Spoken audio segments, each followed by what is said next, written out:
Oh, hello. It's kind of chilly today, so this beanie. Chilly today. It's chilly tonight. We're supposed to get down to like 19, 16, Yeah, 19, something something like like that. that. Jabbar. It was just 70 the other day too. Yeah, Like, just a couple days ago. I mean, a couple days ago, yesterday. It was 70 yesterday.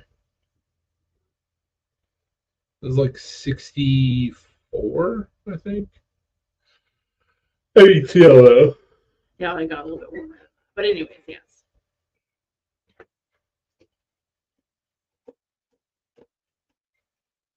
Why are you raging?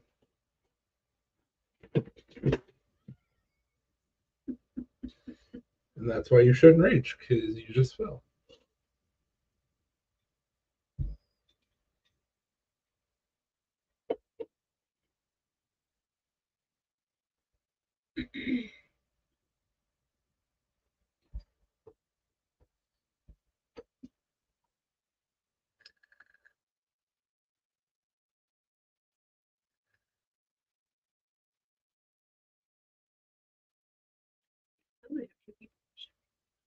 Yeah, I'm one of them. Oh, yeah, I know.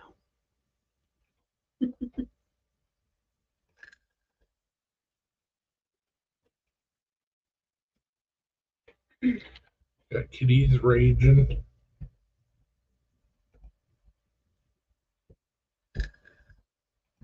Watch out, it's about to be rage in a cage. I know, Lopi. See, she likes that term. It's ridiculous. Despite all my rage, I'm still just a cat in a cage.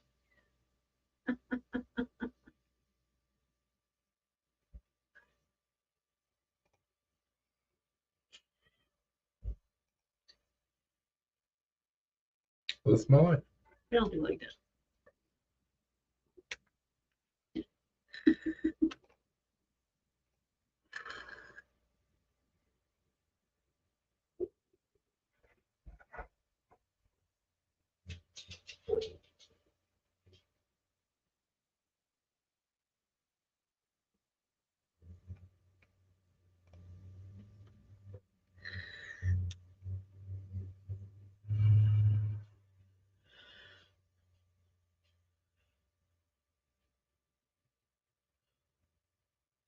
We'll see if anybody hops on, I guess. I mean, we'll see.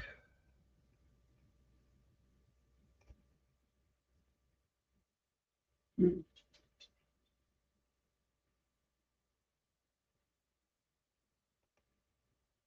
So why didn't that pop up?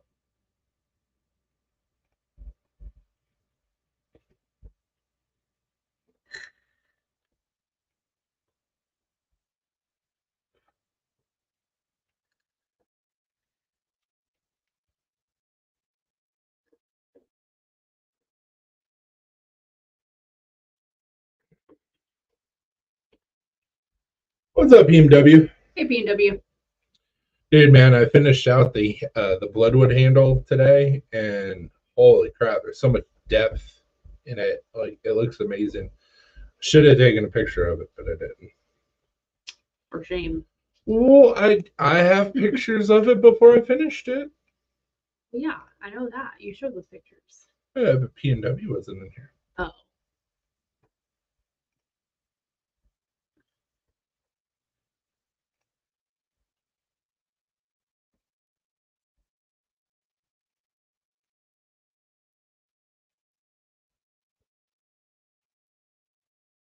So that's before finishing out.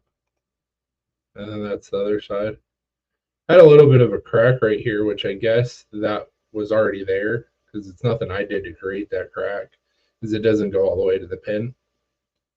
And I believe there's one on this side too. But, so you can't even tell. Mm-hmm. I don't think I took a picture of the bottom end of that one, but like they look exactly the same. Yeah, that Bloodwood is sick, man. I love it. Yeah, so what I do whenever I'm making blades is the reason why my blades come out is that I stick them in ferric chloride of vinegar. So what that does is it oxidizes steel, gives that dark look, and then I tumble it so you get the stone tumbled look or stone wash. Ferric chloride has iron oxide in it. Iron oxide mixed with vinegar can stain wood and used as a stain for wood. So when I put a knife with wooden handles in ferric chloride, it darkens the whatever the wood I have. The knife that I made for myself, it has spalted maple handles, and they were like a really light, almost oak color. And then after the ferric, like they look like they're maple, like a dark maple or like a mahogany or something like that. It's because of the ferric. But I like it. I think it looks cool. It gives another characteristic to the wood, something a little bit different, and it also works to protect the wood because in and of itself, it is technically a stain. So, yay, science! Yeah, if you ever wanted to do like a quick dirty stain for wood, just take steel wool and dissolve it in vinegar. You have an iron oxide wash. You're welcome.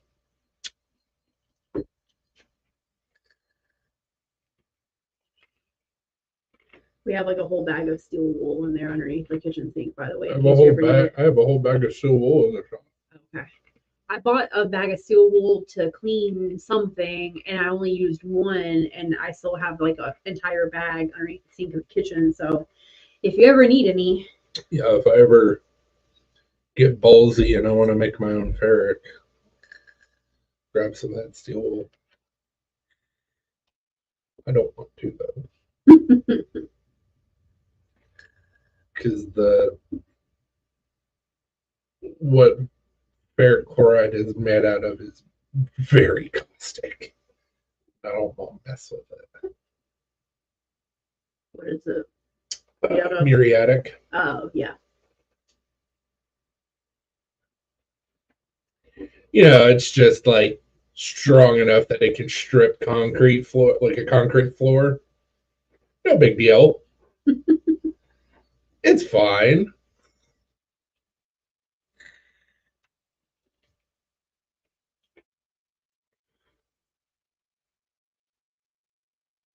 I'm sure you probably get put on a list too if you just buy muriatic acid or any acid. I don't know. I know that if you order Zerk, you get put on a list. I don't know about muriatic. I know ferric you don't. What about hydrochloric acid? I'm sure.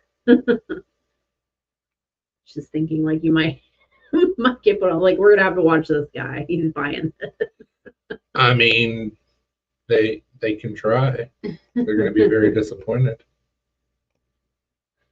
The missing carbine, I cut through the tip. Oh, sweet. You didn't cut your finger on the incline knife, did you? Might have. I'm just wondering. And if that's the case, I'm sorry / welcome. But that wouldn't fall onto me because he's sharpened it twice since he got it from me. I know. Wouldn't fall onto me anyways. You buy a knife. You're buying a tool to cut with. Things happen. Not saying that you would do that anyways, but I'm just saying in general. Like, there's not really any liability that falls on the knife maker. Okay. Nice. Link. Why don't you stop? Stop, knucklehead. Kung Pao Kitty. Got some new Hanks done yesterday. This is the one I'm keeping because it's very bright and I like the blue. And I embroidered a onesie. My best friend and his wife are getting ready to have a daughter, so I used the same thread color to embroider her onesie. So it's like matched my niece's little onesie that I think the plan is she'll never wear. So Well, whatever. they're gonna have people like write stuff on the onesie, so she's not gonna actually wear it, but Yeah, I know. they'll probably put it like in a shadow box or something, I'm sure, and put it in her room. Which is fine. I want to order Anna this thing that I saw to make it easier to carry your baby around, especially like as they get a little bit older, because like the baby Bjorns and the wearable stuff is all great whenever you have like a You're talking about like the belt thing? Yeah, the belt thing, the tush baby. It has like a little seat, and so even if you have a toddler, you can still use it. Have your baby's like on a seat, and then you're a little bit more stabilized, and you can still do stuff. And I was like, man, that would be because you can use it for several years, not just a few months. And they're not crazy expensive. It's like 50, $60 for that. So I was like, I think I'm gonna get that for Anna, and then probably some diapers.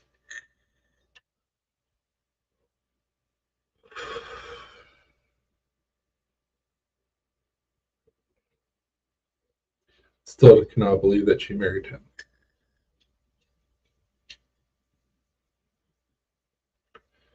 So they were customers of mine at the vape shop. Okay.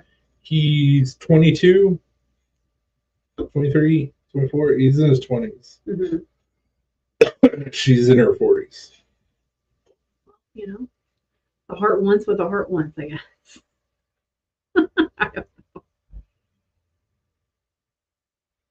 Oh, yeah, son. Mm-hmm. I guess I should post that. Probably.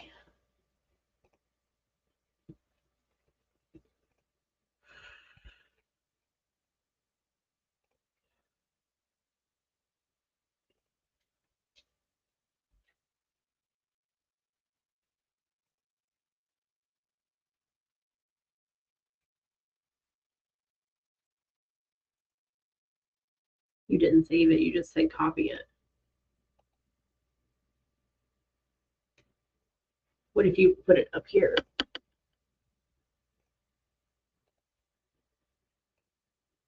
The Hank looked great. I appreciate it, man. Yeah, I got on a sewing kick yesterday. So I finished out like, I don't know, like 20 hanks or something like that.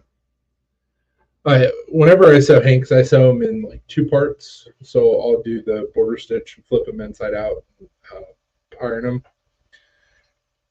Not really the border stitch, but the main stitch that holds sewing the pieces of fabric together. Sewing the pieces of fabric together, and then once I get a stack that are done, I'll go and do the border stitch to make them look nice. And so I had a bunch just waiting for the border stitch, and I could knock them out really quick. And I got done, and I was like, Jesus! But we got some glow in the dark Hanks, glow in the dark logo. A couple of them have glow in the dark logo. Most of them have glow in the dark border stitch. So good shit. And we got one sitting aside for Lauren. It's a unicorn. Yeah, we got. But he wasn't on our live last night, and we haven't seen him tonight. So we'll see. This one's gonna go to Lauren. So unicorns on one side. If he wants it. Yeah, and then glow in the dark. We have another unicorn one that I gotta finish sewing. But it'll match this unicorn hat. So.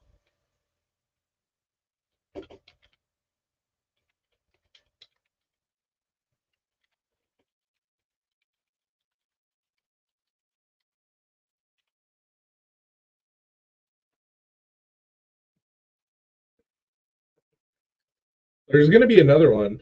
I just have to sew it. You want to grab the 2 pieces to the unicorn?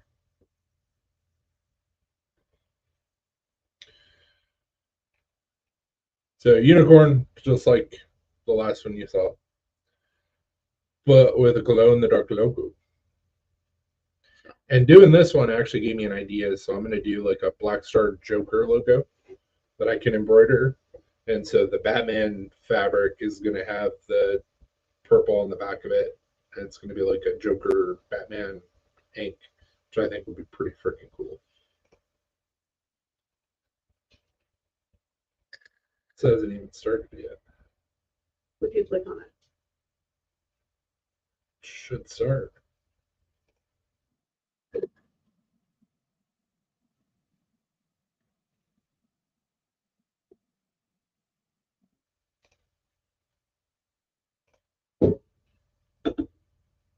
There it goes.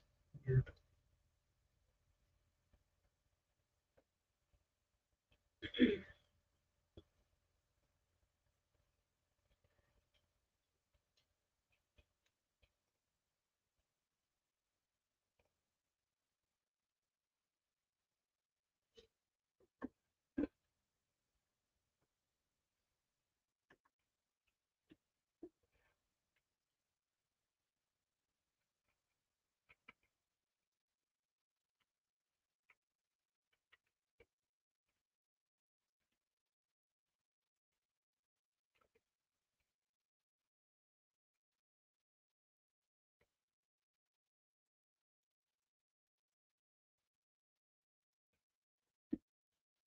Yeah, we're gonna have a bunch of inks for the show.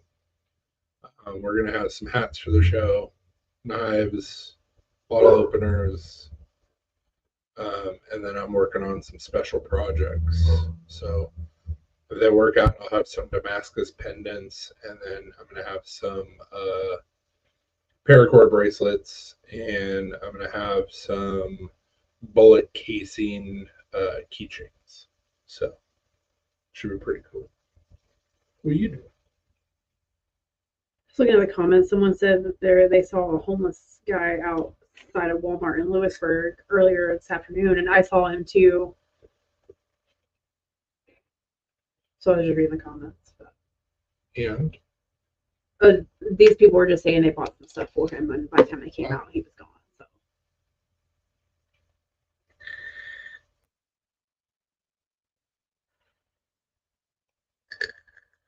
do I make a small neck knife? Yes, I do. well, he said bushcraft type neck knife, so I don't know, like. I mean, I can make. So you make anything? I mean, you have the little dinks, Yeah. and then you have that one that is actually like a neck or like a keychain knife, but I don't know if I would consider that a bushcraft type knife. No, I have my actual neck knife design, which is the Vertex. Yeah. I've got one in there. In the basket. Mm-hmm. I can go grab it. And then I also have the. Yeah, go bring in the whole basket. Yeah, that's what I was gonna do.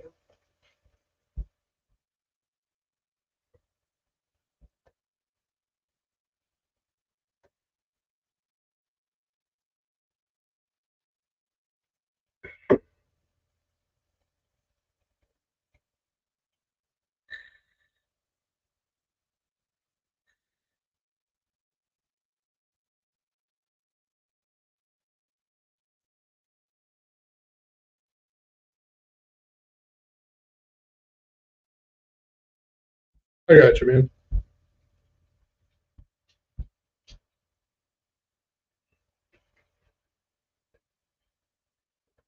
Okay. Basket o' knives.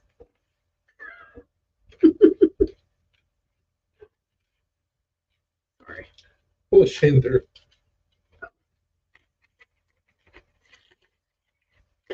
There you go. I mean, no, just pull it through. You didn't have to pull it out. Oh. But we can show it. I don't care. So I would pull out one of those to show. And then the Necker has the neck knife. That's what you had in your hand right there. This one. Don't say Necker. Yeah. Oh no.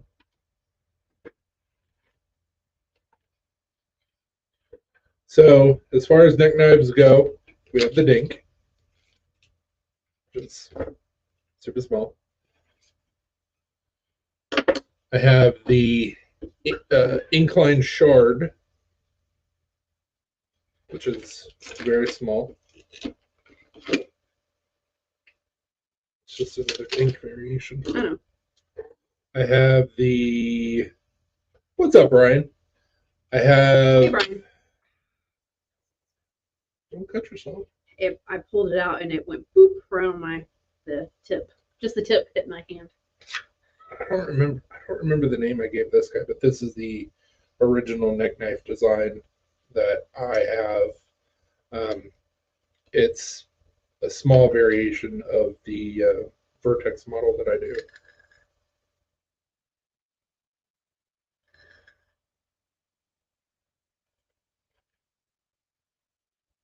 I don't remember what we called it or what name I gave to it. I can't remember, but I do know that as butterscotch micarta. It is butterscotch. Because every time we say it, I'm like, butterscotch. And then I have this guy, which would be a good like EDC neck knife. And I don't remember the name we gave this guy either.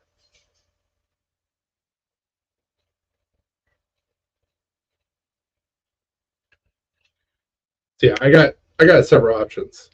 Showing off knives. Seeing if this one blows, and it does blow. It does. Puzzle pieces from Danny. Yep. I like this little guy. And the puzzle pieces in it, which is hard to see, but they glow. My buddy who does Glowman Dan, he does a lot of epoxy. And he made me some scales with little puzzle pieces in it. I'm the only one that he will make those scales for. Got some needle knives, and then we got a big knife. More for like a kitchen knife, but. Or the first Damascus I made. Yep. And the pattern's wild.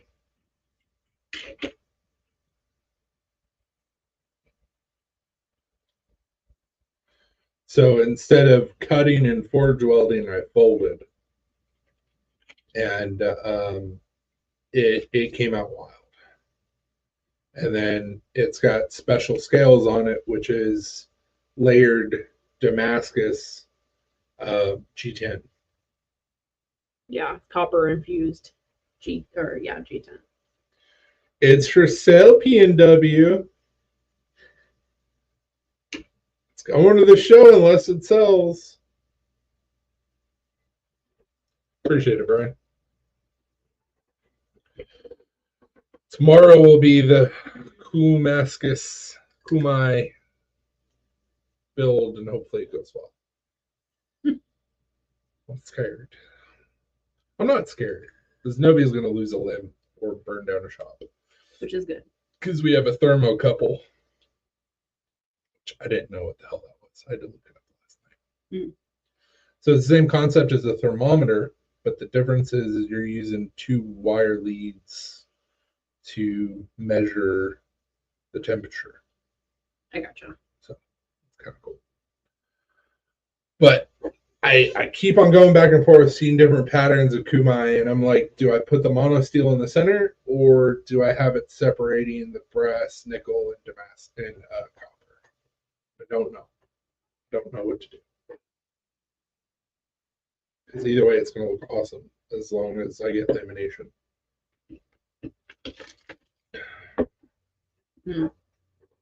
Here's another one that I like too.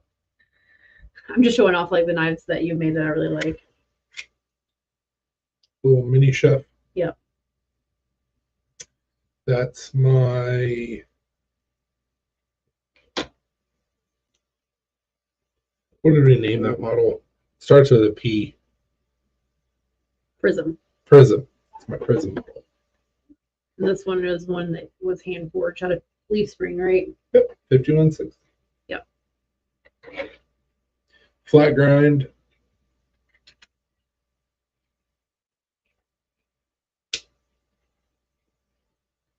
Meteorite Damascus would be really cool. So the coolest part about this knife, and the thing that a lot of people, it's hard to see on camera. So if you see the spine where it is segmented, actually matches up. Hard to tell on that side. So it's right here and right there. So what that is I did two different pieces of micarta, and that's a piece of G10 in between. And they match up perfectly, and it looks solid. And it's really, really, really hard to do. At least I have a hard time doing it. And it looks like it's just one piece. It's green liners, and like to book match them like that, it takes some skill. And I was like, holy shit, I did it! I'm never gonna be able to do it again. And it's a really hard thing to pull off.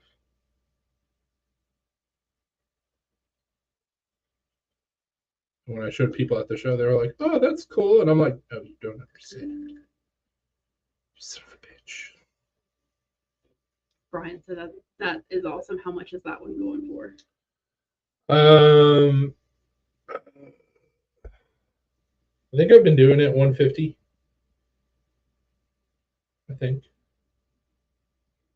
it shows I've been doing 150. Yeah. So it'd be like 155. Because I had to ship. But it's sharp. I made that, and I made the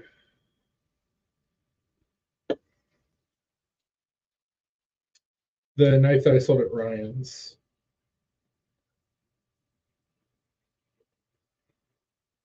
Yeah. The knife. Blue handle Mm-hmm.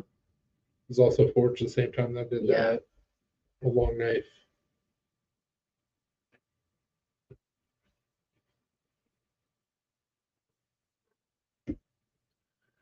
I don't think it's bad.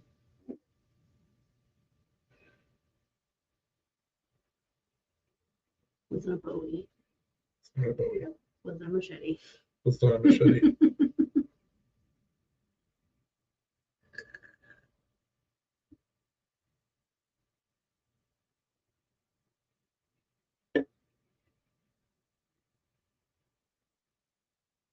Was it a sheep split? Cleaver. Cleaver. Yeah, so I forged a cleaver and that at the same time, and the cleaver sold. Dude was really impressed by it because he was like, "That's really sharp for being a cleaver," and I was like, "I know, I did it on purpose." And he was like, "Okay," because typically with cleavers, they're not made to slice through something like a tomato. Yeah. They're made to go through like bones, so typically they have a different edge geometry than a regular chef knife. And I decided against it because with the fact that it's 5160, I did the heat treat. You're not going to chip or roll that edge. So I took it just like it was a regular chef knife. So you can use it as a cleaver, but you can also cut tomatoes or cut vegetables with it. And that was the selling point of why the guy really liked it. He was like, I can tell just by the geometry on this edge that like I'll be able to slice through a tomato no problem. And I was like, and that's why I did it. And he bought it. Now to figure out how to sneak this purchase, by the way. Don't tell her. Magic Knife just shows up. Like I won this in a giveaway. Yeah, there you go. So we completely glazed over. You said you were discussing Meteorite Damascus with a guy yesterday. What was the discussion? Because like I know about Meteorite Damascus, but I've never purchased it or messed with it. Is there a place I can look? Probably at the knives. But I had to pay $155 in shipping. Giveaway, but had to pay. Yes, sir. You're good, BMW. Yeah, after the show is over, I'll take a picture of all the knives and usually post them up for sale.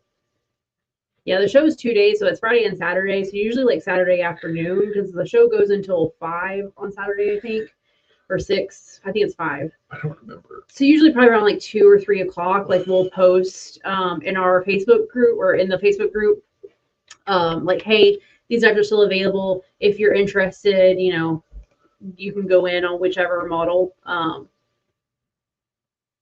Yeah, Saturday 9 to 5. So Friday's 12 to 6. Saturday 9 to 5. Okay. So,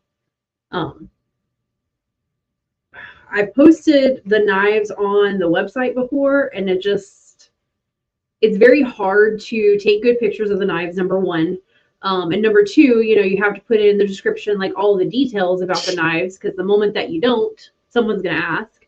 So it's just a little difficult to put them on there. A lot of times we'll put them on Facebook.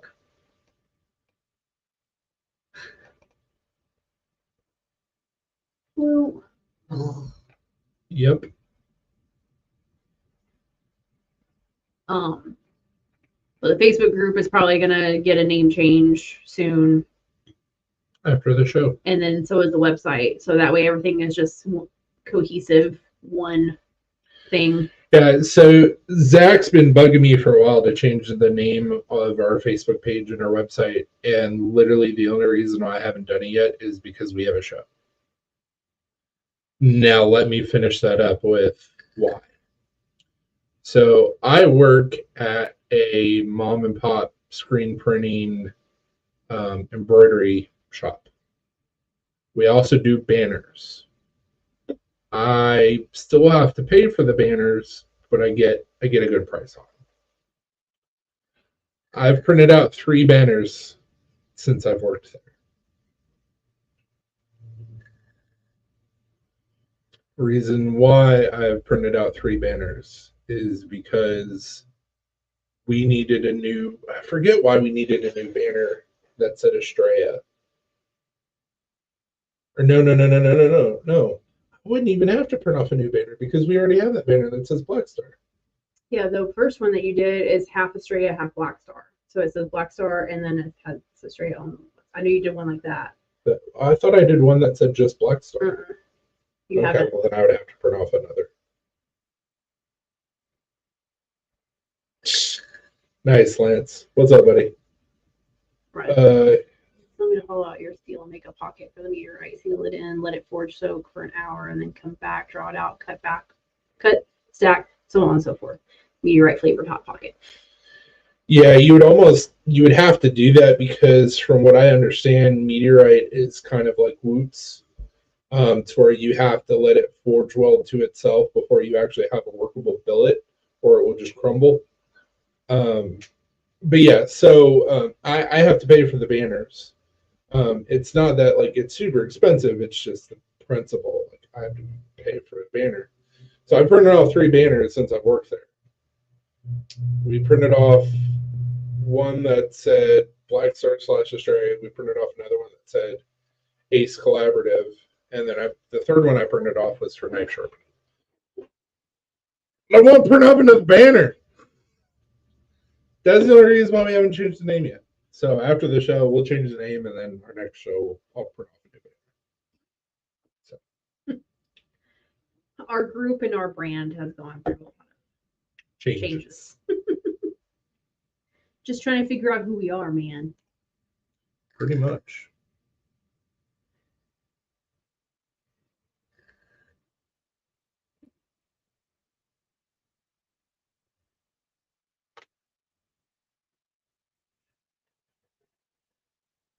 Why are you judging me, bro? Hard. Black Star. So originally our Facebook group was Estrella Designs Co. That's her. Yeah, I originally started that group. We were doing stuff together, but I was also doing stuff with Black Star, and it was very confusing. And it was very confusing because Black Star really didn't have a space. And so everybody was like, make your own Facebook group. And I'm like, why? We're going to have the same members in both Facebook groups. We're going to have the same admin. So I'm doing double the work. For what reason? And then Alina decided that she was going to take a step back from doing things. So then we changed it to Ace Collaborative.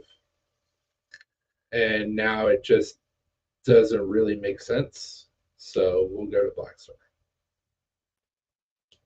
Whatever.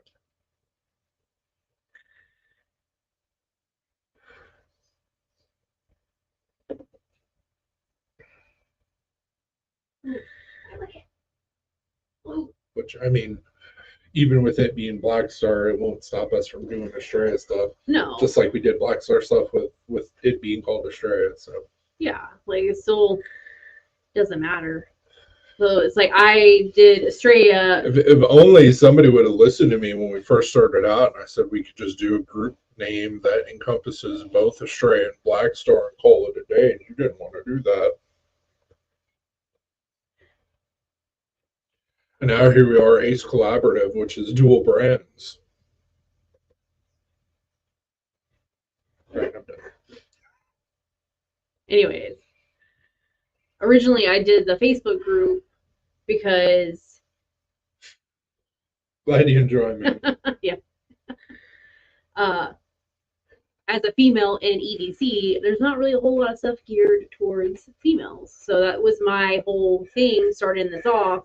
And then it just kind of like went in a different direction over the years. So yeah, we started out the Facebook group originally doing like custom bags, like sling bags for patches and stuff. And so what we were doing is we were ordering the bags basically off of Alibaba and then sewing Velcro onto them. And that went over pretty well. We also included a patch.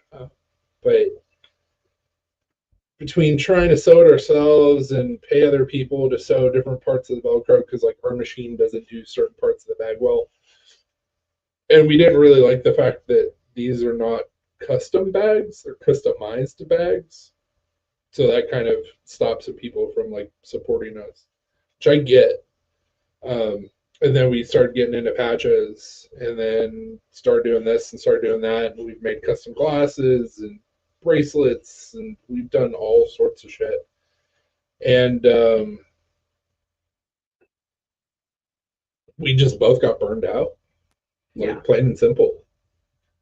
Yeah. So we're not making stuff as fast as we did. I'm trying to kind of get the group a little bit more lively. But I got other shit in my life, man.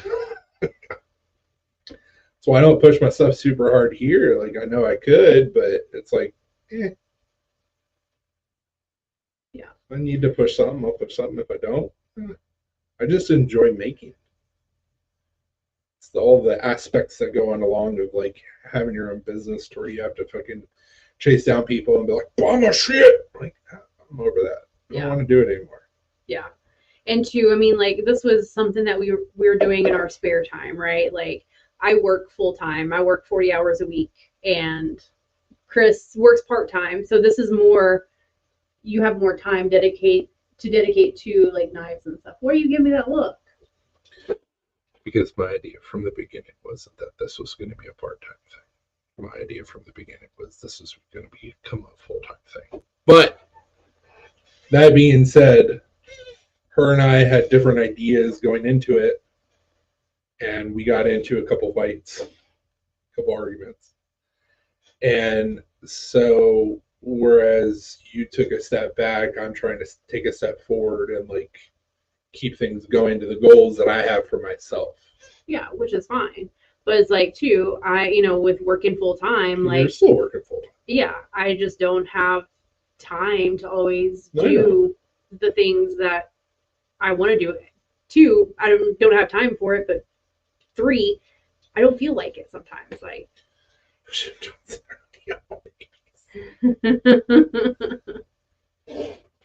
we're trying. But I mean, that'll change up things as well. I know several creators and knife makers that are full time and they're kicking ass and taking names and they've got a kid or multiple kids. But going from us not having kids other than the fur babies to having a baby, I mean, that's going to change things as well. Yeah. Another reason why I'm trying to get shit going with the folder. Trying to set us up for when the little Bambino arrives. If and when you can bring. Yep. We'll see. Been going to a chiropractor too. Chiropractic care is supposed to help with a lot of stuff. So I was like, it can't hurt. So. Also, I'm going to go ahead and put this out there. And if it's too much information for some people, it's whatever. I'm going to say it anyways. Apparently, my baby bed is not very expensive. Because obviously they have to test that. So the first bill after insurance, I want to say it was like $50. Yeah, I think the first one was. And I was like, hell yeah! Like I can sell that on black market, make some good money. This last bill that I got after insurance, $8. I'm like, shit, my stock has gone down. Only worth $8. Apparently. Yeah. A free time knife maker, not part time. Yeah, I mean, I'm lucky that I only work part time at my day job. It's where I can spend more time sewing inks, making knives, playing with things that I want to play with. But it doesn't really provide for us.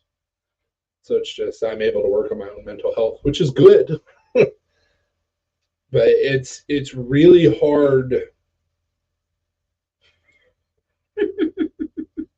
Oh, trust me, I've already thought about this. Boy, girl, don't matter. They'll have little hammer sets and everything else. And oh yeah, we're gonna start early. Baby's first knife. Baby's first knife? Absolutely, it's not gonna be sharp. Nope. But baby's gonna have its first custom knife. It's probably gonna be a dink. Probably like made out of like wood or something like that too. Oh no, I'm making it out of metal. Oh, jeez. Baby's gonna literally have its first knife. It's just not gonna be sharp. I won't do that until they're like 4. Probably be like a little bit bigger than a dink. Absolutely. Oh my god, little handful. Apron's a little handful. That's adorable. So cute. Yes, absolutely. I'm 100% down with that. But so, at least what I've experienced, everybody has their own experience with blacksmithing, forging, knife making, whatever you do creative wise.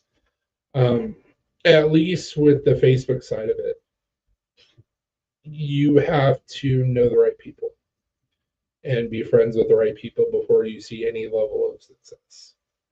And it's really, really, really disheartening because like you can be putting your all into a product, and just because you're not one of the cool kids, you're boned. So it's really, really hard, at least with knife making, coming from where we came from. It's hard to really get ahead and like have any amount of following. Not really following, but like any type of measurable success. Because I mean, success means different things to different people. So it's really hard to see like where you're at as far as like your skills go and like shit like that. It gets really old, really easy to get burned out. Yeah. Like for other knife makers to look at my stuff and say that like I'm improving, or they can tell that like I've grown. That's awesome. I really appreciate it. Spread the word, because like it means a lot, but I can't buy more tools or materials with compliments. So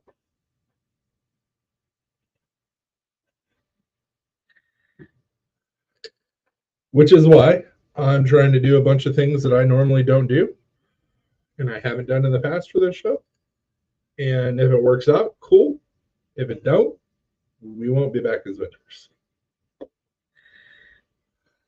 It's not that it's a far trip for us to do, but when you add in the table price and cost of materials and no, they don't. And us boarding the dogs and a hotel and food and gas, like It adds up. I have to at least get a little bit of a nut. If I don't get any nut, it's not worth my time. And this will be like third year of no nut. Daddy needs a nut. So we'll see. I need to have another kid just so I can start over and teach him or her the ways of carving. Have a big stinky teenager who has nothing to do with carving. He just wants to whack it. How old's your kid? Big stinky teenager. All teenagers are stinky, I'm pretty sure. Yeah. And is a boy, so yeah, he just wants to whack it. First off, that's very sexist.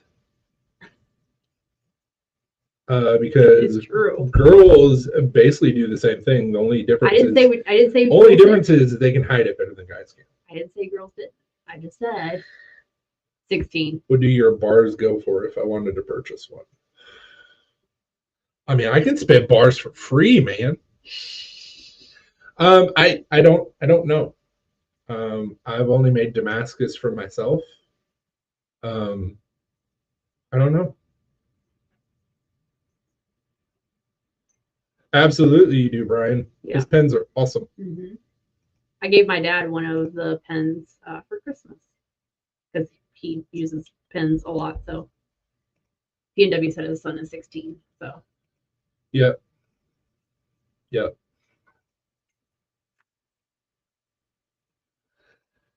And now you got the internet in the palm of your hand, so like I don't think I would have been able to get anything done if we would have had smartphones back when I was 16.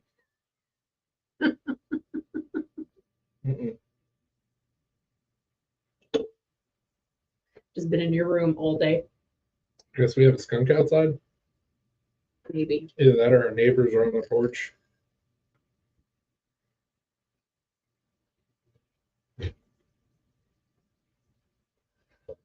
I was gonna say you better not message me because we're not talking about porn, sir.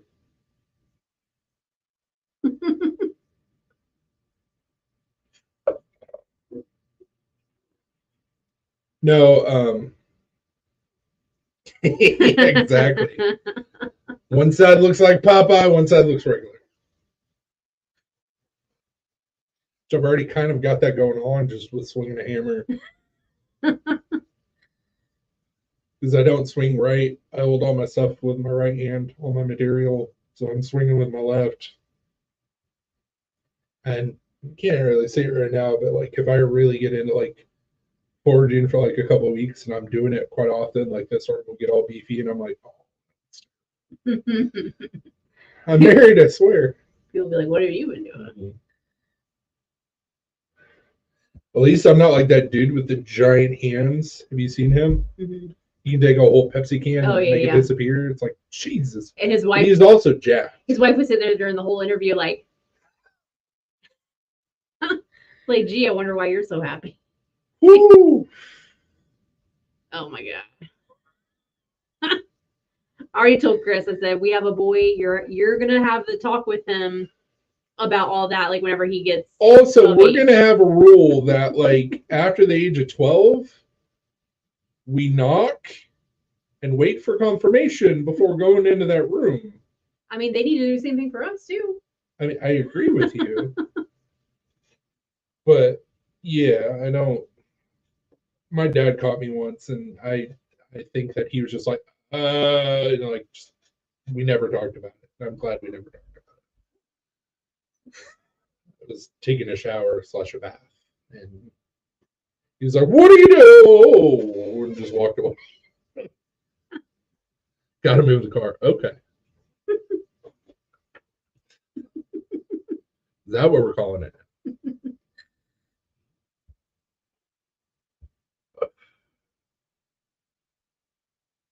Yeah, you're gonna have to find your son a hobby.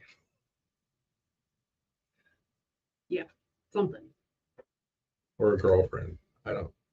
Or a boyfriend. I don't know. I don't know the situation. I'm not no judgment, but definitely have to find some sort of a hobby.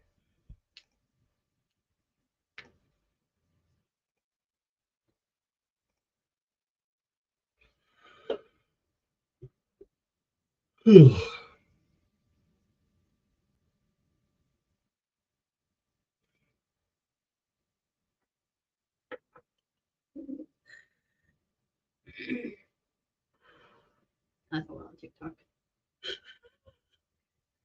Stop. The cat's like, back off. Stop.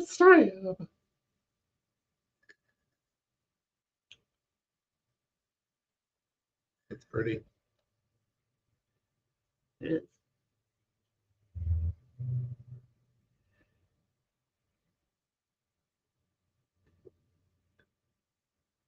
It's another thing I gotta do is I'm gonna get that fixed blade from Zach. And then I gotta figure out what my cost is gonna be for the quad blade. My son did the same exact thing I do. I got caught acting like nothing was going on, like it never happened. Yeah, Dad, just check out the corner of the room. Does it look uneven to you? That's hilarious.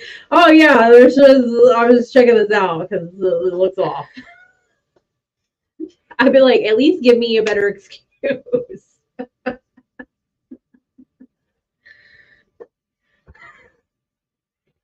I don't know what I would do in that situation. It'd be really hard not to be a smartass and be like, well, how much is it off? Like, do you have an exact measurement? You go grab your tools and everything. You're like, I'm gonna be in here for like 2 weeks trying to fix this now.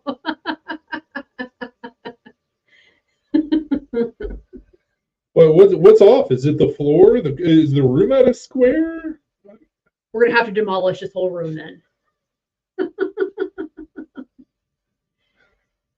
Depending on how he was doing it, you may have to.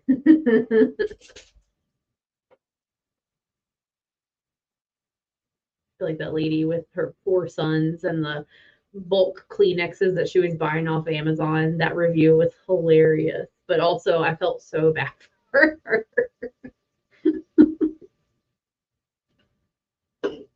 Just messed up, yeah, Dad.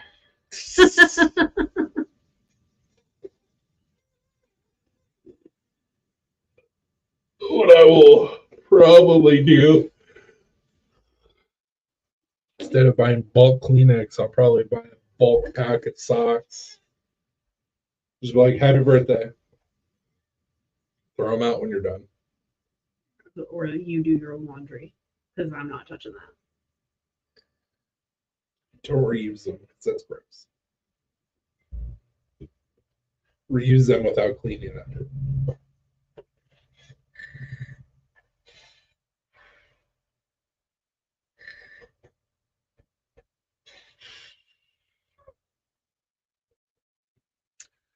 You're a man now. Here's your box of socks.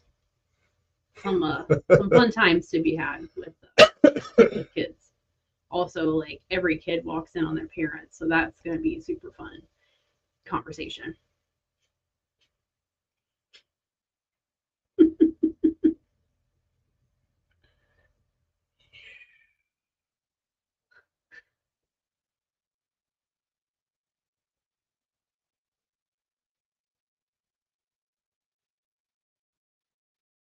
Like little kids, like they have no shame. They just will ask you questions about yourself, and you're going to be like, thanks for making me feel self-conscious.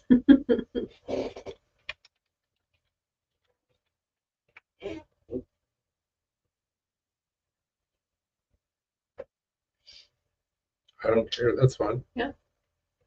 Luke, stop licking. Don't get mad.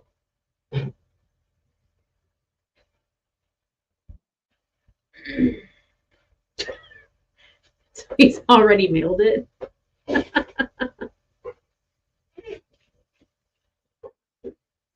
The thing I don't understand is the content. Back in my day, it was magazines you stole from parents. Now there is hentai, which is cartoon porn, basically. Why? Yeah, I don't know. I remember being scarred as a kid hearing my mom and stepdad after the bar. Nothing like hearing your mom get upstairs. God.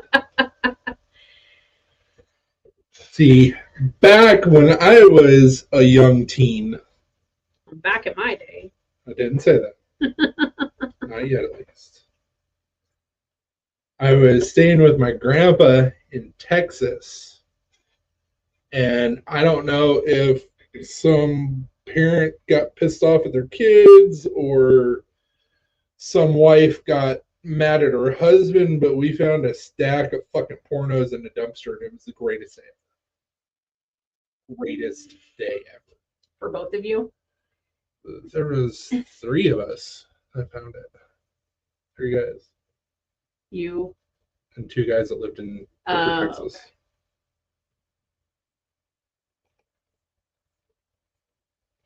So you found gold. Yes, we did. And none of the pages were stuck together. It was amazing. You probably, had the magazines to read the articles.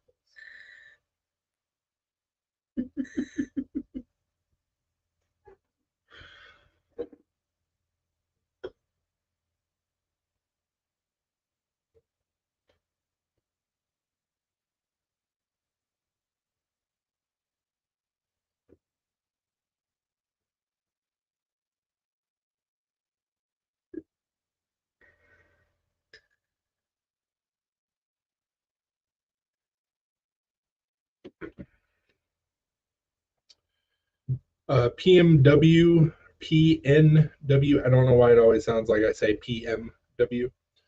Josh. Yeah. Brian or Josh, do you guys have TikTok?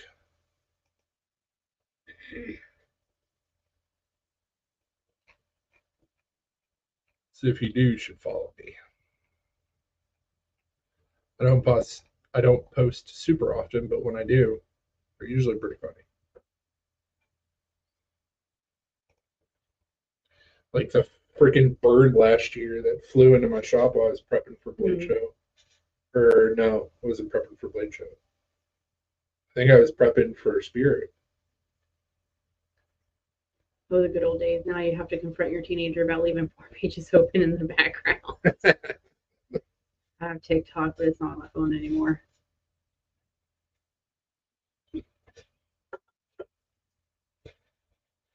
Yeah, I got in trouble whenever I was like 12, 13 for visiting chat rooms. So, looking back now, my parents had every right to be pissed, but at the time I didn't get it. Because you never know who's on the other end of that conversation. What really sucked is that my grandmother, I think it was, because my grandmother had a Gateway computer. Uh-huh. So, like, when you closed out of a web page, the history stayed there. Yeah. For like 20 pages. Figure out some websites real fucking quick.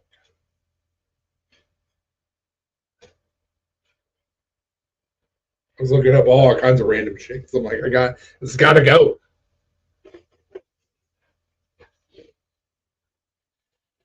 Stop looking.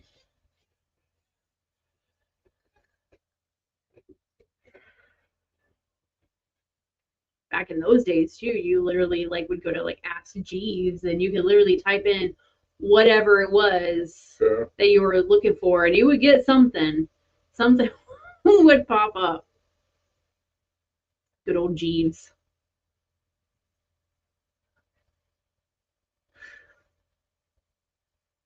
Now it's like so filtered anytime that just regardless of what you're looking up, be it that or something completely. Always delete history. Yep. Like now everything's like so filtered regardless of what you're looking up. It's ridiculous. Did they find the classic searches like naked boobs or sexy girl?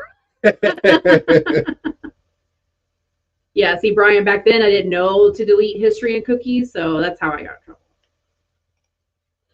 So Brian, it's Blackstar_designs on TikTok. So changed it. Oh, okay. I was like, no, it's not. Okay. I changed it.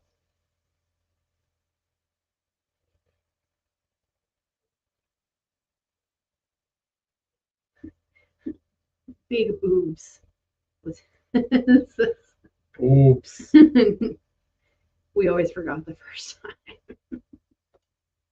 Hey, they fixed my video. One that had the sound issue.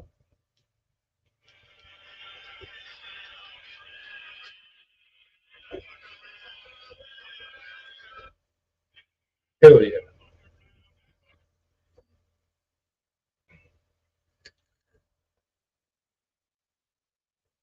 So I don't remember what the song was that I put on that video, but it was muted with the UMG stuff, United, or whatever the hell it was. United Music Group.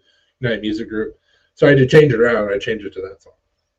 It works just fine. Oh, shit. Brian said my stepdad was an idiot and showed me where the extended history was while busting me out for it. Oh, damn. So Brian's like, noted for next time. Okay.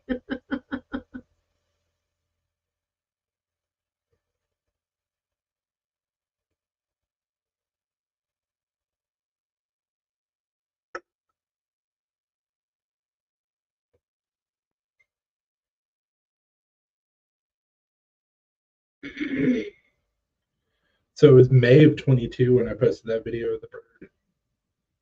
I guess I was getting ready for Blade. Whatever.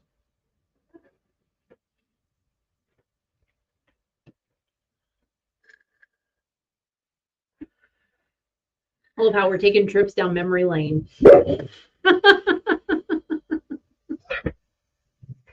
Oh, Blue, quit your grumbling.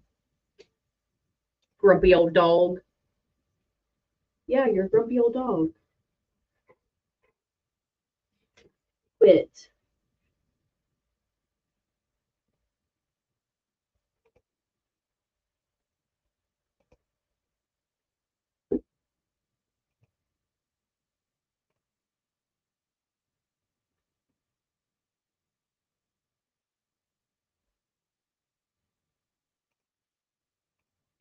I've been struggling to change my name on Fortnite from the thickest 69, my son's creation, to Dr. Poop. I can't figure it out for 2 days. I've tried.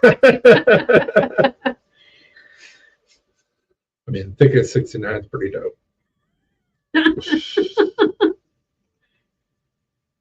The thickest. That's pretty funny. See, that's the kind of shit that I deal with. It's like people are like, hey, have you done blah, blah, blah? And I'm like, I don't know how. But it's funny because back in the day, we all had to become coders for our MySpace pages. Back in the day, I could do anything on a computer. And I don't know when it swapped over. It's like, now I don't know how to do shit with computers. Like, I don't. When did that happen? Do you really forge with Crocs? Hell yeah, I do. Except for when I'm doing Damascus. I don't wear Crocs when I'm doing Damascus. With the name Dr. Poop or Great bananas.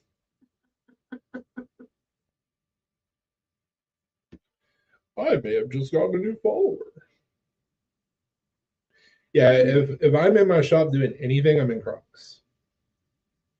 If I'm follow back. Who's this other person start following me? You got no videos? Whenever I go to do Damascus at my buddy's shop, I'm using a power hammer and sled goes everywhere. So I'm usually wearing an actual pair of shoes. But like if I'm in my shop and I'm heating up some steel and hitting it with a hammer, I got Crocs. Crocs with socks. Crocs with socks, and I got a bunch of holy socks. Some of the holes in my socks were from wearing shoes while I was making the masks. But yeah, grinding, Crocs. Catching scales, Crocs. Doing resin. I do not have like any videos correct. Oh, I wasn't talking about you. I was talking about somebody else that had requested to follow me. You got 3 videos. You have 22.9K followers? How, sir?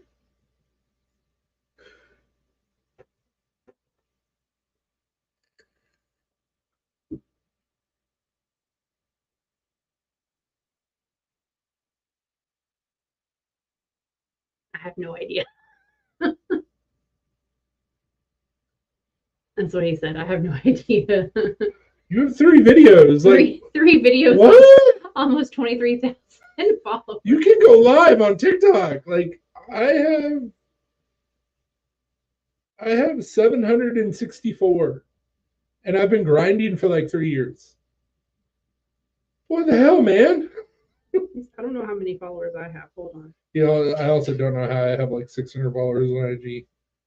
I don't have a lot of followers on IG. I have 82 followers on TikTok. But one of my videos that I posted almost went viral. It had like 25,000 views in just like a couple hours. And I was like, oh, is it going to go viral? And then it just stopped. And I was like, oh.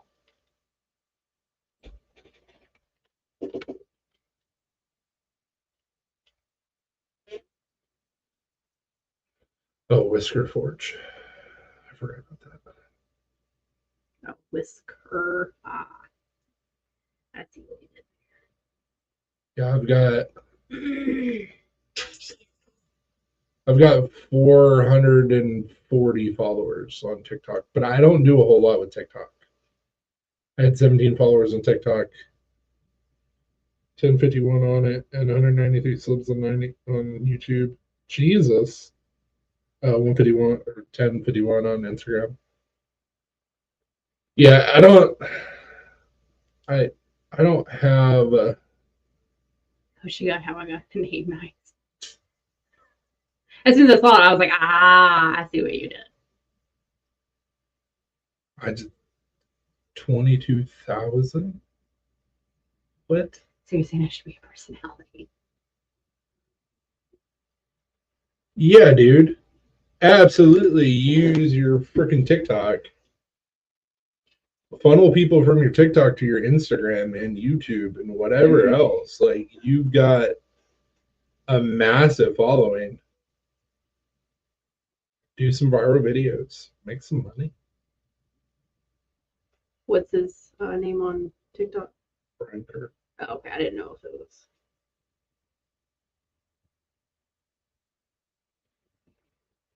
I gotta search the right spot. There we go. It'd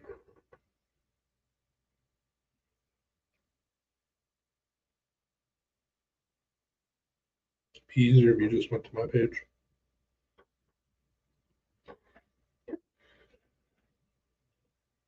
There you are.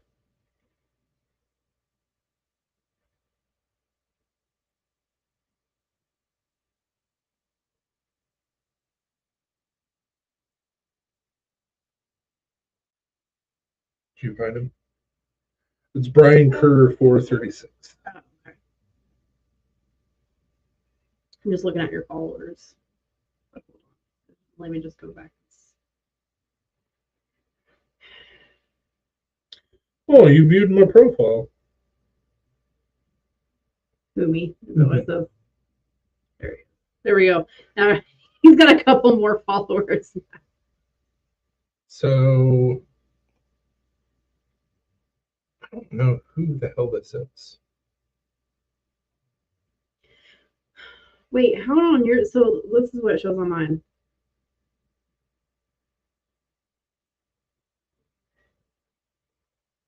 Unless it was a glitch. Maybe. So Brian, on mine, whenever I look you up on TikTok, it says you have 183 followers. There it goes. Now it was right. It's at 183. I don't know why I was saying 22K. Okay. That makes more sense. I was like, dude, you got 3 videos. So This has got to be somebody.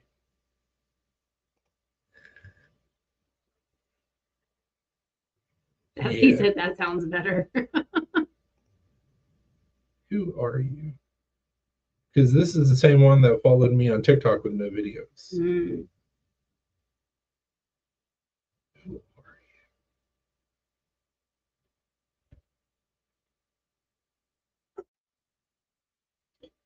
you?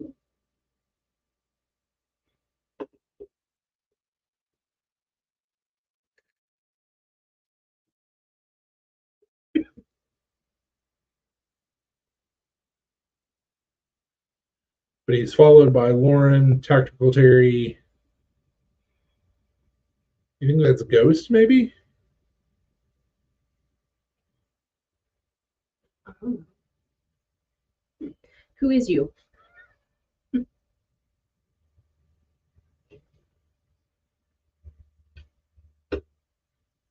Still want to be like, who the fuck are you?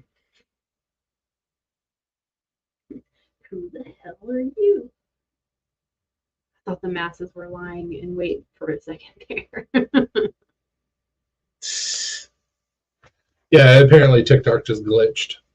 Yeah, because whenever I pulled up your profile, it said 183 followers. And I was like, hold up, wait a minute. Something ain't right.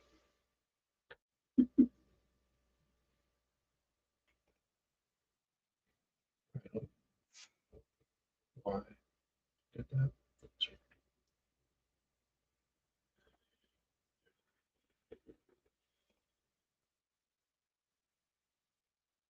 I don't know.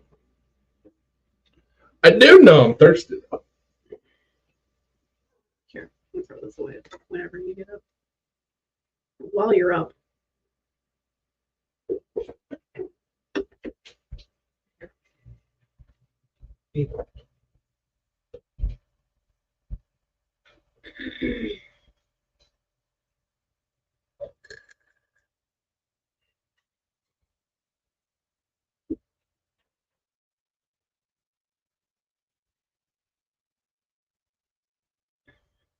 Exactly, Brian.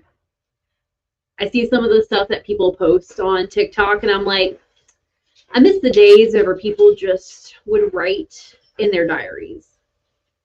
Because I feel like people share way too much stuff on the internet. But if those people can have like a shit ton of followers, anybody can. So, some words of encouragement.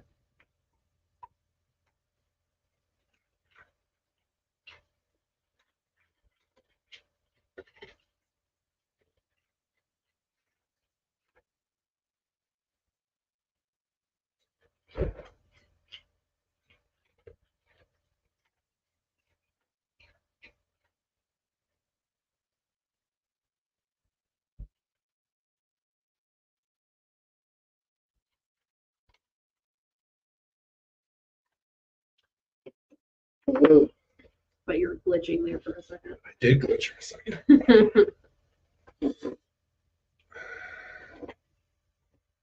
See, that's the right attitude to have. Might as well.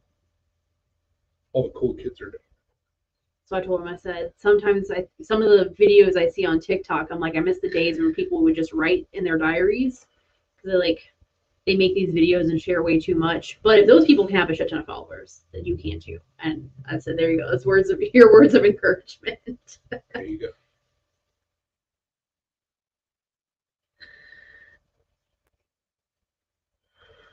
So I saw a video. Well, I saw people stitch the video, but it was a video of this girl saying, here's how to take a bath after wearing the same underwear for 7 days. And people are like, what the actual fuck?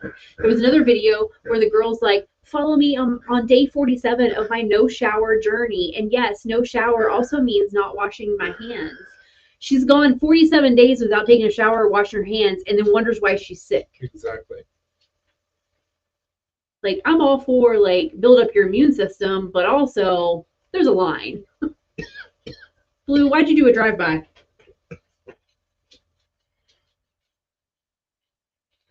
Oh, that was bad.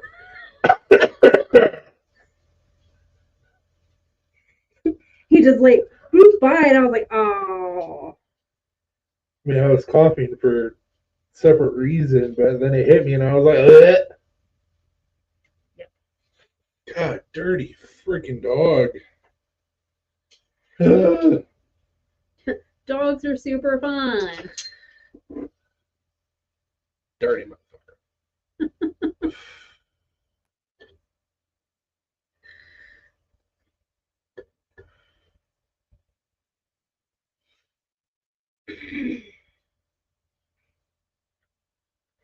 What did I just walk into? What's up, buddy? Just our two healers gassing us out. It's fine. Yeah, I was gonna say that cough didn't start as a fart cough. No. Didn't start as a fart cough, but it became a fart cough. So this is way better not on the rocks. That's why I glitched out, because it's harsher on Oh, the rocks. mix that you did. Yeah. Really hits you in the back of the throat. That's what she said. Hey. Giggity, giggity, giggity, giggity. That's what we were talking about earlier. So, full circle.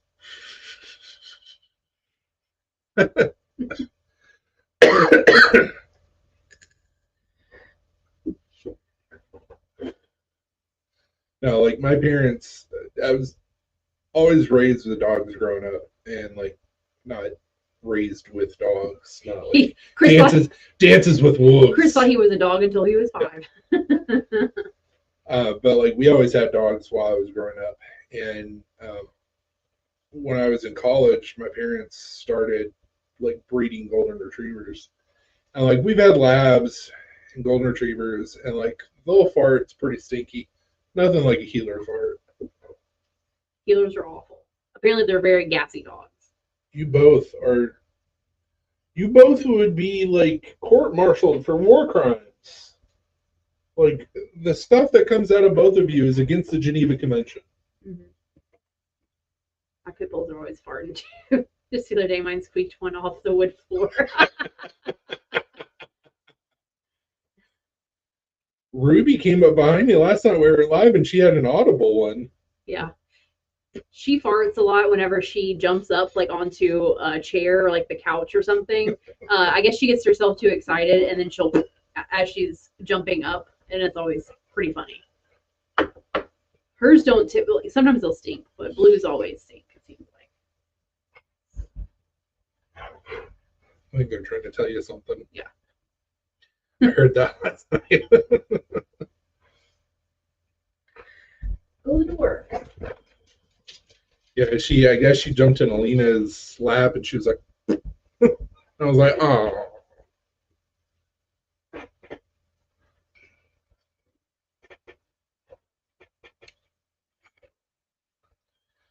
Yeah, so I've got, I showed these off last night, but I'm going to show them off again, because like I said, PM Josh didn't get to see it last night, all of them. And Beaver wasn't in here, so.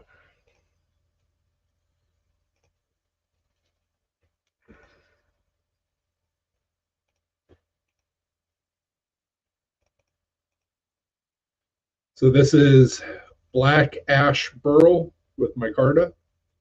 This is just resin that I put more resin on. And then this is bloodwood. And why didn't it show the picture? And then this is layered carbon fiber.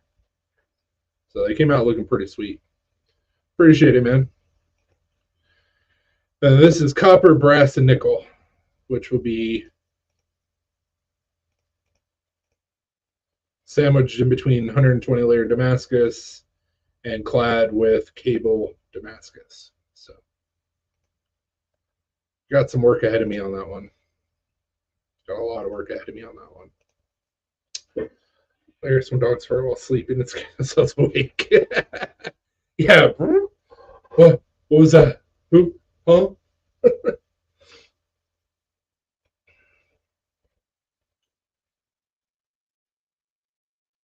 Take a small bar of that. Oh, the kumai? I should have extra, so my plan is to make a buoy out of it, so like a 10-inch buoy. If I have enough time and I'm feeling sparky enough, it may have a brass guard and fitted pommel if I feel sparky enough.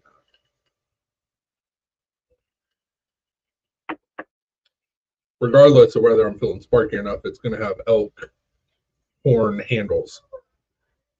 I've already cut them out and started sanding them flat today.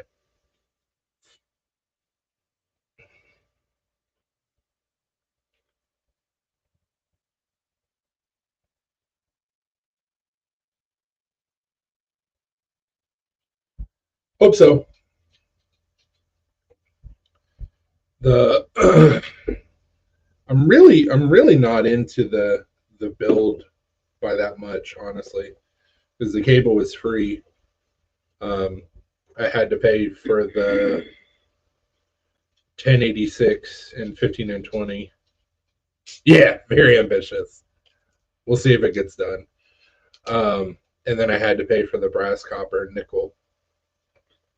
And of course, I've had the 8670 for a while now, but I had to pay for it. So, all in all, for that billet, I'm not in it too bad. It's just time. But yeah, if I can get everything done and it looks good, it's going to be like a $400 knife. We'll see. But the pommel, what I want to do with it, because I'm not doing a hidden tang knife, so it's going to be full tang.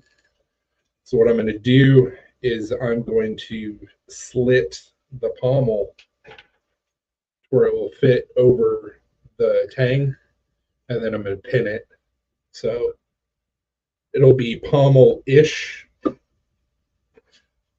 but full tang, because this is going to be another one of those hard truths. I get why people do not full tang knives. I get why they do it. But if it's not full tang, and if anything on your knife is going to fail, it's going to be where the knife meets up with the handle, because it's not full tang. So I have never done not full tang. I'm a full tang guy. So Apparently Brian is too, because he said full tang, this is the way. this is the way.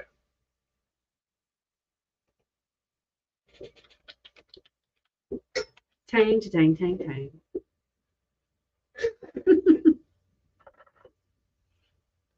Need to make a patch that says like never go half tang or something like that. It'd be pretty funny.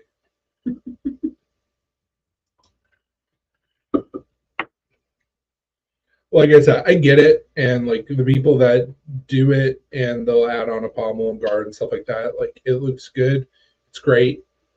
If I ever want to become a journeyman for the ABS, like I have to do hidden tangs and gross. I don't want to. I'm a full tang guy. So what I'm going to have to do in order to do full tang, if I want to add a guard, is I'm going to have to make the handle thinner so the guard fits up. I've also never made a guard, so.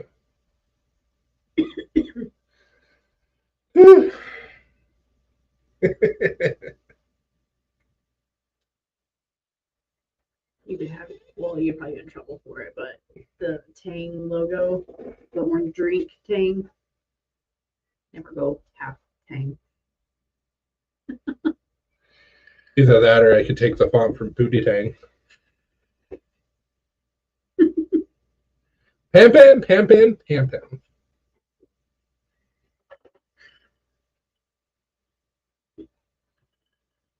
Lou, you don't need any whiskey. No. That's what I'm saying. In order for it to work, I would have to.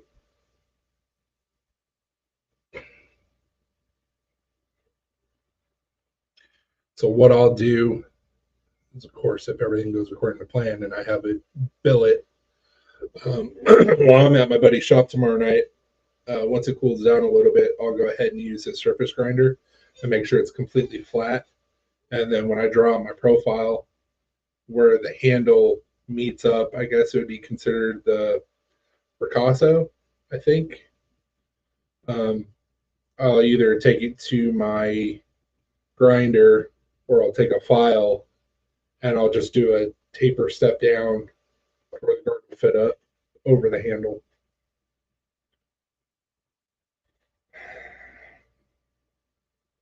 If I had a mill, it'd be really easy to make that very precise.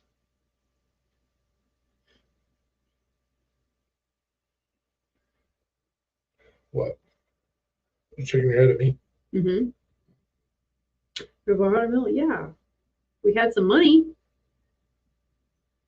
If I had $1 million, then you would have a mill. I would have more than a mill. Mm-hmm. You'd have at least one mill. At least one mill. Probably another grinder. Probably a power hammer. Probably a power hammer. Probably a fully enclosed, finished shop. Whatever, it's fine. I'll just keep on grinding. Maybe we'll win the lottery one day. If we win the lottery, it'll be like, ooh, here's $100. Yay. Well, that's usually what it is. Mm-hmm. What? I got the welder I'm going to buy. Which welder?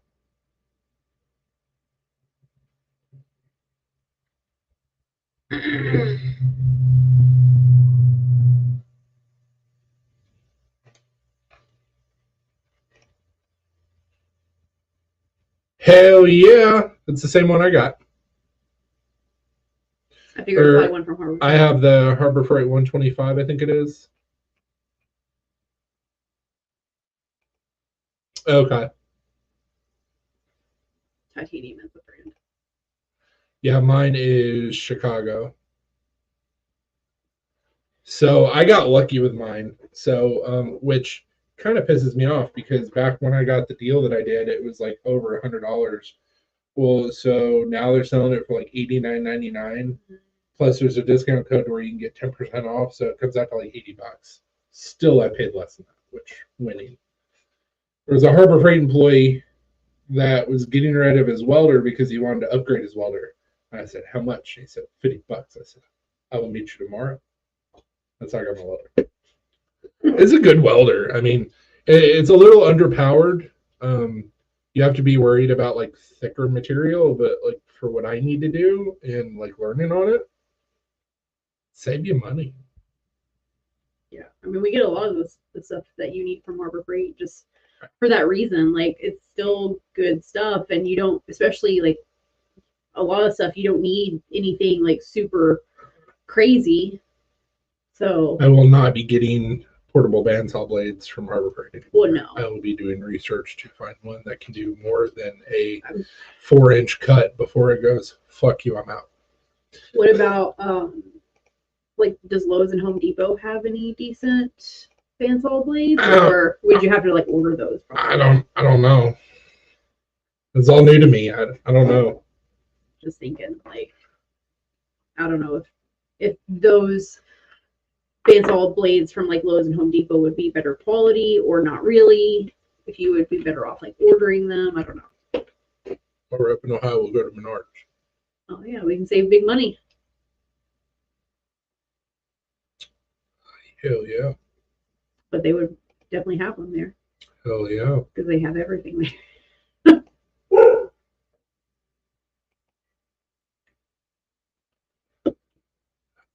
Oh, okay.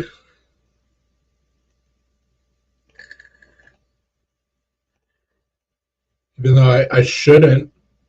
This is my time slot, damn it.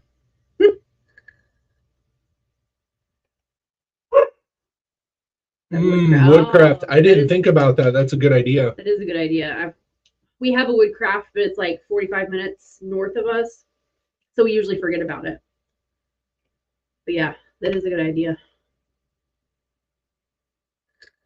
There you go, Zach. I just want to hear what happened. I know, same.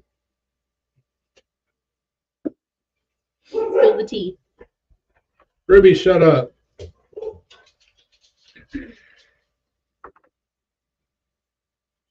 I just need to figure out what size those blades are. Yeah. Which I've still got the package, so okay. As long as I can find the right size. You probably look on Woodcraft, like on their website, and see how much they are.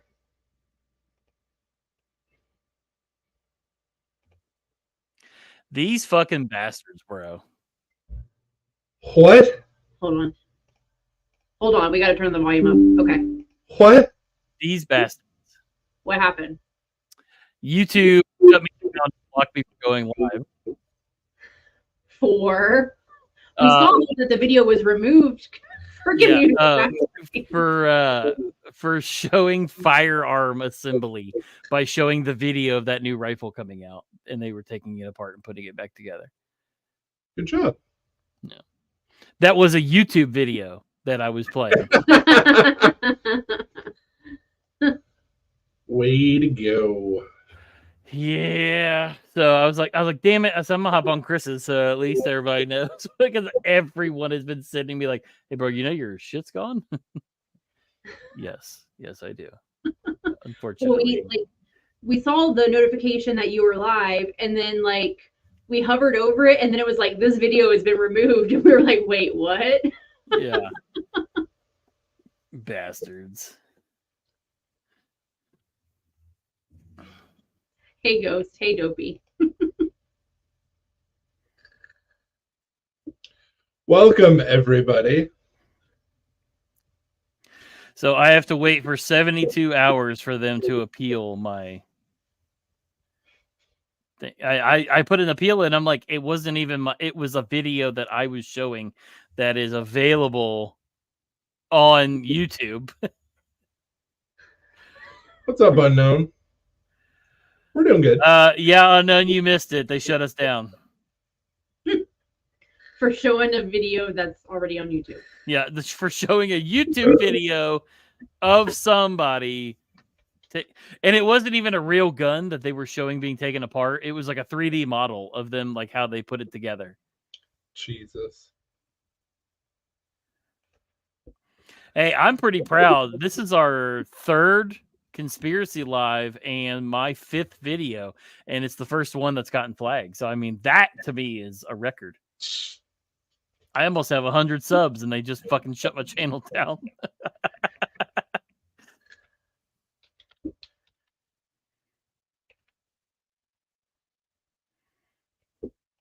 So far, our videos have not been flagged or anything. Surprisingly. Until now. Probably now, yeah, because they'll be like, oh, this dude hopped off, and he joined this other person's live, so now we gotta shut their live down too. Bastards. Damn it, Zach. What? I'm just in general. No, they didn't shut my channel down, Brian. They just they blocked me from going live again tonight. Hello, Crispy Critter. Hey, Crispy. What's up, Crispy?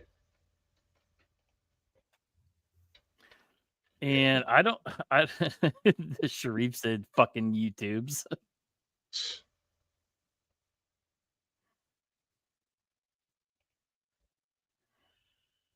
I'll behave in your chat, I promise. Hey, Kevity. What's up, Kevity? You're going to make Luke more paranoid about being shut down now. Yeah, you'll have that.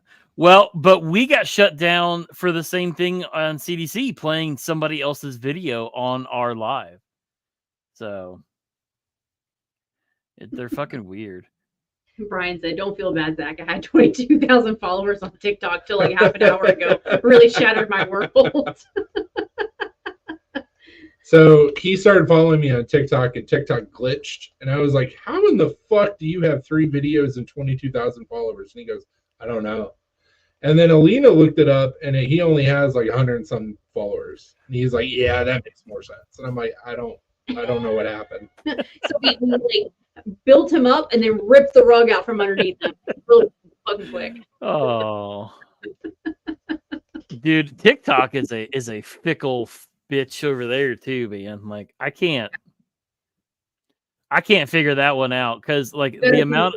real careful with what you say too. Not Yeah, only with yeah. this show. Well, and like so I listened to this this Pro 2A podcast and they were saying so you can show yourself shooting a handgun, Mhm. but you can't show yourself shooting a rifle of any sort.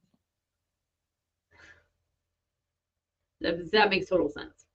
Just like you can't show yourself, you can show an open knife and you can show a closed knife, but you can't show yourself opening or closing the knife. Yeah, deploying a knife.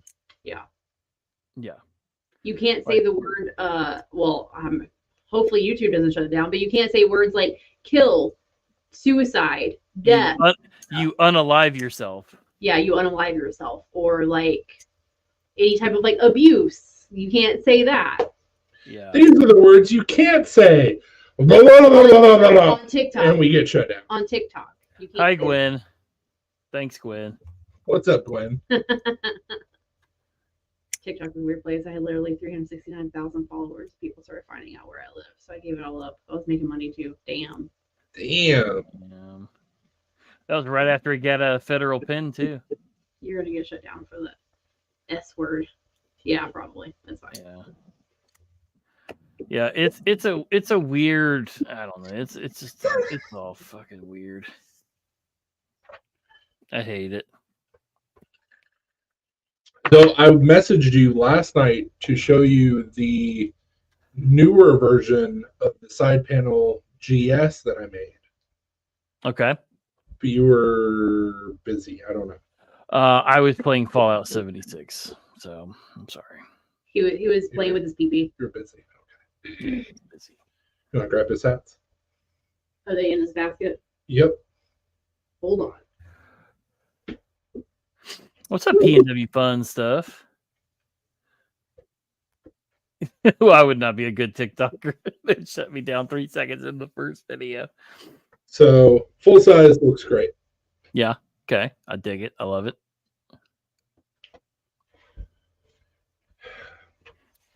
You can't really tell that it says GS. Yeah. I can see where you can. Yeah. So I fixed it. Very nice. I dig it. I dig it. I dig it a lot. So yeah, I was Pumped. happy with it. So Gwen Stefani says maybe next week, since I got banned in CDC, I don't know why the chubby red man doesn't like me. And then Dopey said, yeah, that's messed up, Gwen. Wow, there's the rest of the chat. I could only see my comments. What the Yeah, I must say I keep forgetting every chat I go in, I have to change it to all, and it's so fucking stupid. It's so annoying. Ooh, we're up to 14 people. I get banned too. He doesn't like me either. Zach must be silenced. Yeah, YouTube didn't like that I was showing off that new rifle, I guess.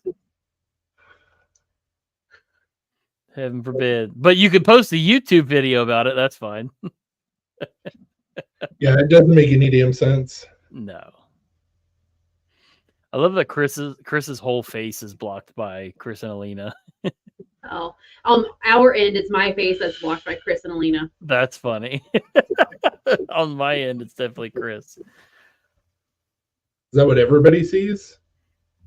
I mean, probably. Me. Zach, when you get free You're time, you anyways. can my video in the hands in after 100 hours. Was that the one? Was that the one you posted a little bit ago, PNW, or is that a more recent one? I swear that I saw that one already. Maybe I did.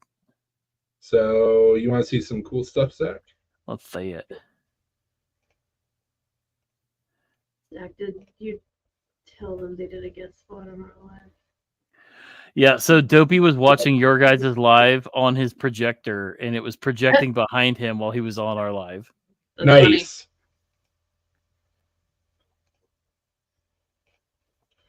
So these are some of the knives that I'm working for the show. Very nice. So Yeah. 60 layer ladder pattern Damascus, black ash pearl micarta. This is just epoxy where I poured more epoxy on it. Bloodwood. That one there in the back there, she's a thickin'. This one? Yeah. Yeah, it's both of these guys are pretty thick. They're started out as 1/4 inch leaf spring, hand forged. So, but that is layered carbon fiber, Ooh. and this is copper, brass, and nickel. Okay. And this is cable Damascus and 120 layer Damascus. So what I'm going to do tomorrow at my buddy's shop is I'm going to take a piece of this, and then I'm going to take nickel, copper, and brass, and then I'm going to take a piece of this, and then I'm going to do nickel, copper, brass, or excuse me, brass, nickel, copper, nickel, brass, either way. Then I'm going to put Damascus inside, and then I'm going to do the whole process on the outside and forge it out. Super cool. Interesting. Huh. So not only is it going to have copper, but it's going to have brass and nickel. And it's gonna be this is gonna be ready for No Spirit. fucking, but we're going to try.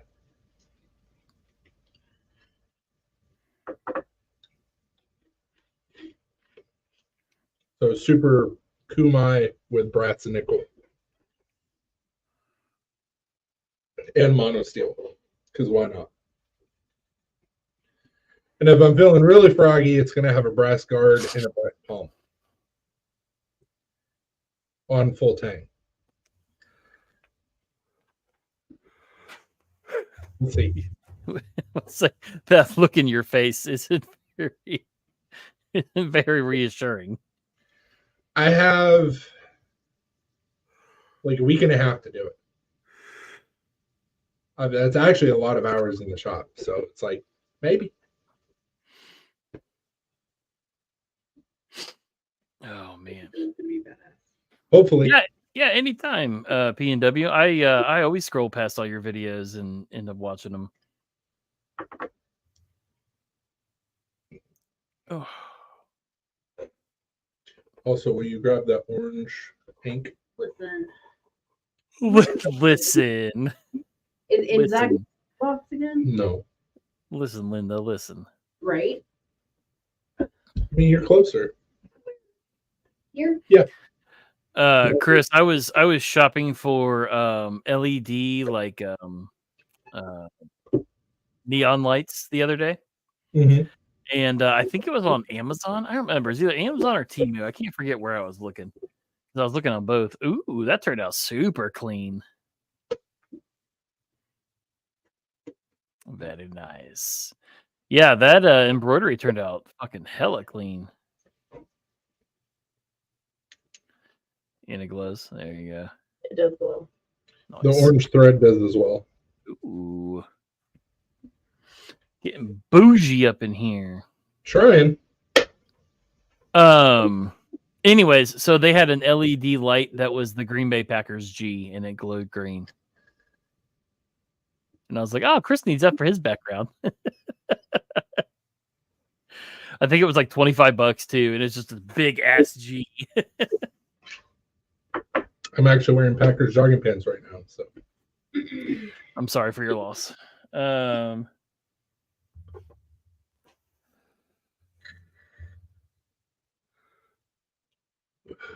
have you seen like some way too early like playoff predictions for next year? Mm-mm. So far, I've seen 2 videos that think that it's going to be Packers versus the Bengals in the Super Bowl next year. Interesting. Based off of Who knows? based off the planets and the stars. Reading the tea leaves. Right. Remind me again which Ohio team is doing good. None of them. It's always the same Ohio team that does good, and everybody loves them and wants to suck their dick, and it's Ohio State.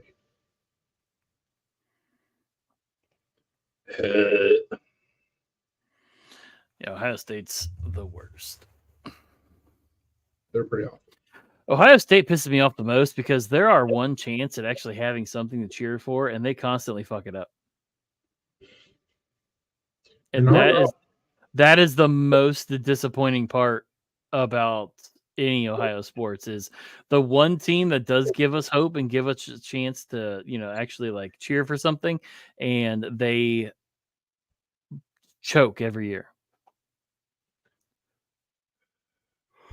Brian, I can kind of see where you're coming from with that.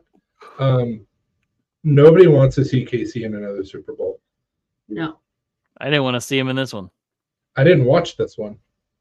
I did, and you know what? I wasn't going to. Like, I always end up watching it for the commercials just because there's so many fucking trailers that get aired. But like, it was a good game, and the commercials are all aired on YouTube. I know, but it's not the same. It's not. And my boy Ursher. It was a good halftime show. I don't give a fuck what anybody says. Anything with Lil Jon and Ludacris, I'm just saying. I mean, 2000s came back hard. So I will say this. After seeing clips of the halftime show, I totally listened to Red Light Special off of Spotify, or Red Light District, excuse me, on Spotify on Thursday. Yeah. And I forgot how fucking good that CD was. Bro, it's, yeah, like the early Ludacris albums are wild, bro. Like, they're so fucking good. I forgot about the song Blueberry Yum Yum, and that was the whole reason why I was like, oh yeah, Red Light District, that was a good CD. Listen to What's up with the midget CeeLo Green? I don't know. I'm still trying to figure that one out, P&W. I still don't actually know what was happening. It was will.i.am, supposedly. He was bald though. The guy was bald. will.i.am ain't bald. He's old as shit. I don't know. I mean, I saw somebody say it was will.i.am. I don't know. Somebody said it was CeeLo. Somebody said it was what was the other one? Huh? I heard somebody say it might have been Kanye. No, it was damn it, what the hell was that? I forget what the fuck. Hold on.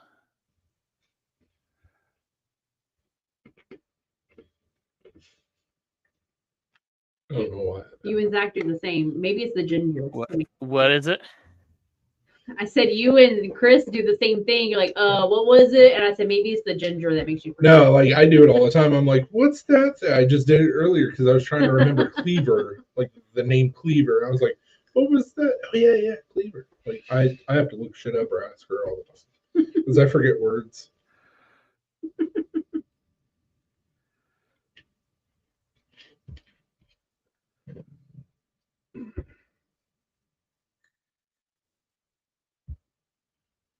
You good? Yeah, I was messaging somebody back about all the nonsense. Man, that beanie's pretty awesome. Excuse me, toboggan. Frothy. Hold on, we're still here. Cat messed with our camera. Yeah. I'm like, what? Yeah. Hold, please. There we go. See.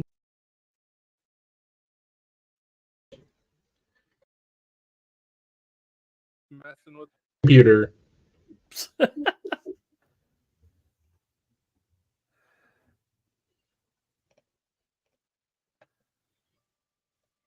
Well, shit.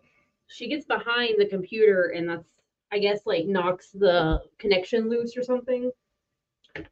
Yeah, so the smallest of the cats, she'll walk back there and like just rub up against it, and it's like your camera's no longer working. We're like, what?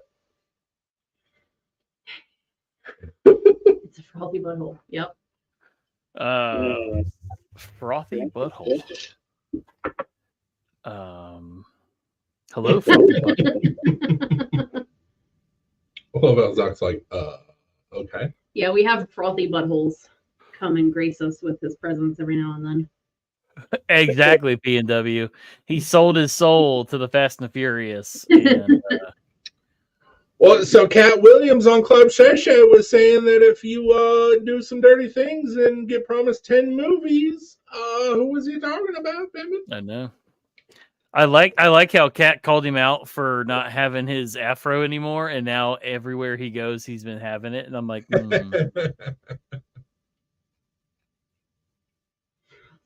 like frothy buttholes. Hey, What's wait. up, Wade?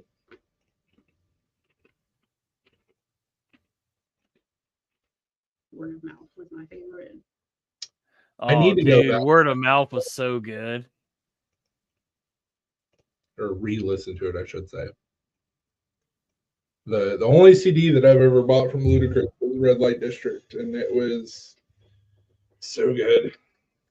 Yeah, Red Light District was good. Word of Mouth was good. Wasn't there another one in there somewhere? I can't remember that far back. I know. Yeah, no. I've been listening to the early Young Jeezy albums, and I forgot how fucking good those albums are.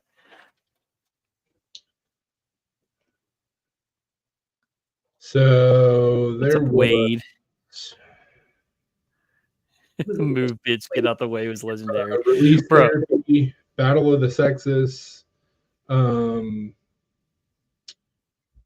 and Beer was after Word of Mouth. Chicken and Beer, I think, is the one I was thinking of in between. Yeah. Release Therapy, Theater of the Mind, Battle of the Sexes.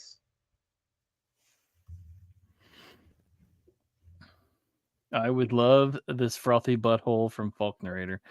Or you would love this frothy butthole. Oh boy.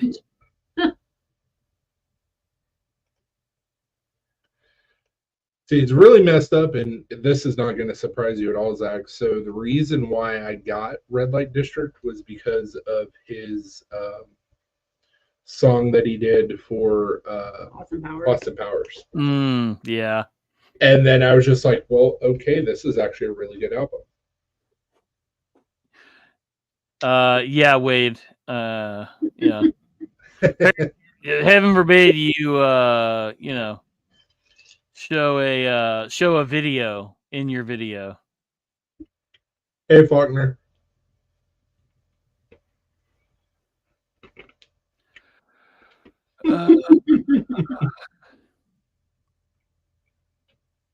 Nice play on words, Carly.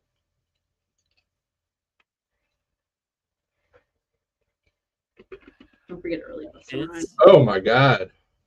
Yeah, is it Early Busta Rhymes? Fuck yeah. Is it cold down there with you guys or no? Yeah. Our low tonight's gonna be 16.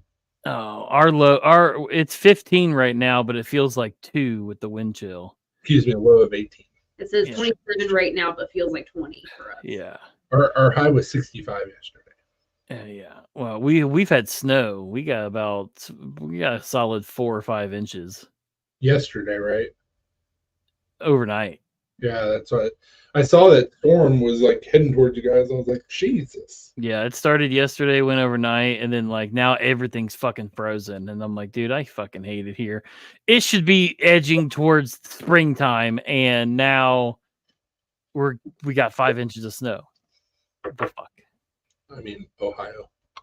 Well, it'll be gone in 2 weeks. You guys will be here, and it'll probably be like 74. Probably. Mm-hmm. Actually, no. Was it last year? It was like raining ice the entire time. Was that last year? Yeah, last year. Yeah. It wasn't cold enough for ice, but yeah, it was chilly and raining. Yeah, and it was awful. It was like raining buckets. Like I remember standing out there for our rodeo fries or whatever the fuck they're called and just Yeah. getting soaked. Speaking of edging. I wonder like now that like it's been a minute since I've tried to go live, I wonder if they'll let me. By the way, if anybody else wants to join,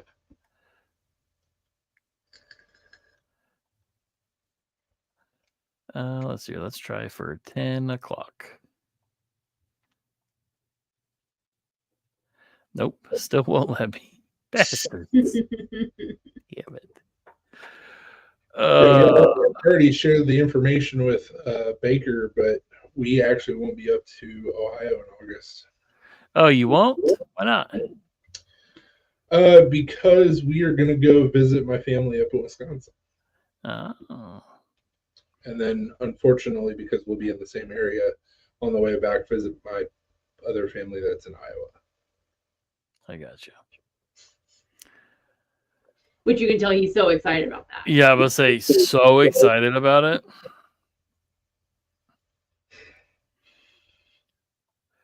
There's nothing in Iowa. It's garbage. Well, I mean, it's Iowa. Exactly. You could meet up with you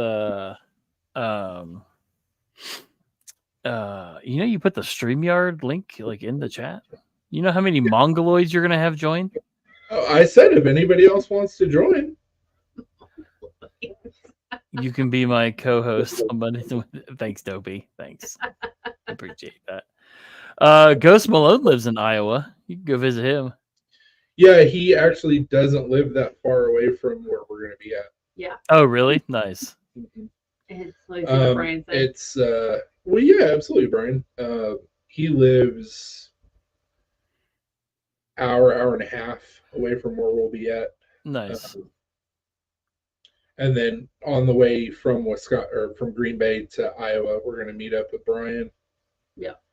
Have lunch, good or stuff. drink some beer or something. Hell yeah, that's badass. Go Malone is the homie. Yeah, I've never been really close to my dad's side of the family, so it's gonna be like, hey, I'm here, and go visit some people and go the fuck home.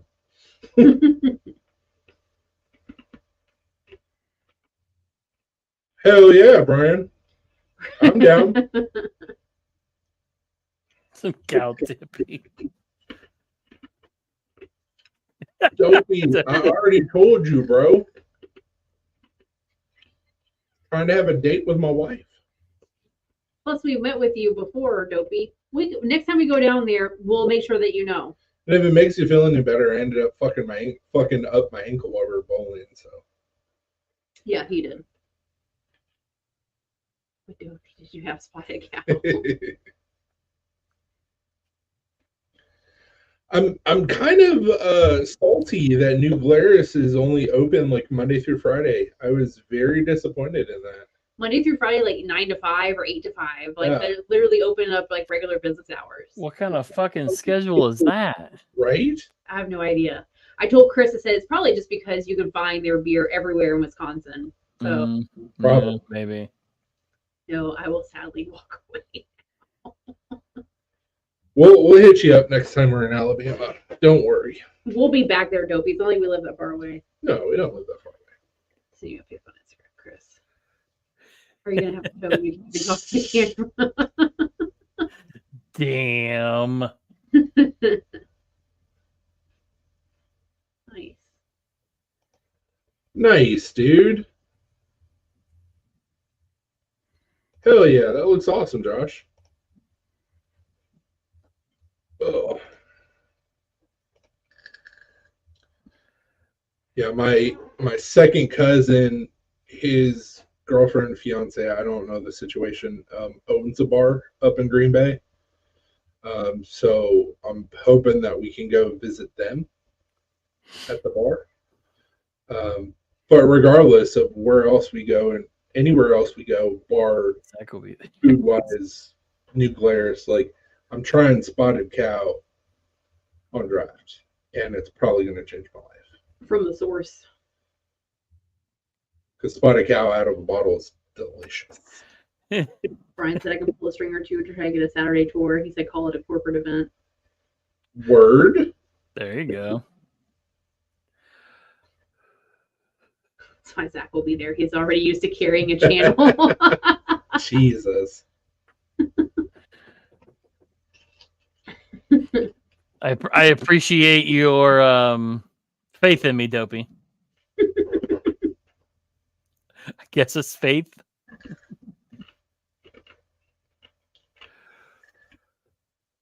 Yeah, Ghost Malone, while we're up in Iowa, I gotta take Alina to a Hy-Vee. Yeah. She's never been. I know it's a grocery store that's up north. I'll say, the fuck is that? A Hy-Vee? Is that what you said? It's like a Food Lion and a Fuck is a Food Lion? We have them here in the Jesus South. Christ. Food Lion. Yeah, dude. So what, it'd be like a Meijer and No, not even, because Oh. it's just a grocery store. okay. Um, Be like Kroger. Do you guys have Kroger up there? I've never seen a Kroger in Ohio, but I've never paid attention. Kroger started in Ohio. Kroger's based in Cincinnati. Okay, That's like all we fucking have is Kroger. Kroger, and How have you never seen a Kroger when Because you've been I've up in Ohio? because I've been paying attention to Menards and Myers. Arr, Yeah. Exactly. I've been paying attention to the shit that we don't have here. If it's Kroger, we have those shits everywhere. Like, I don't care about those. Anyways, so like take a Publix and like a Kroger and mix them together. I was You've gonna got say- Hy-Vee. I was gonna say like a Food Line and a Piggly Wiggly. No, A Food Lion and a Piggly Wiggly. they're legitimate grocery stores, believe it or not. Yeah.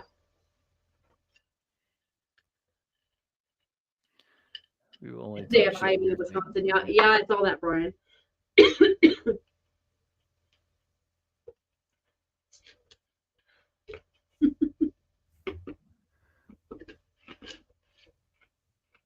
But we are getting a Hy-Vee off that new exit that they're building in Spring Hill At some point, in like 2025 or something. but 2026, Something like that. 2027, something like that.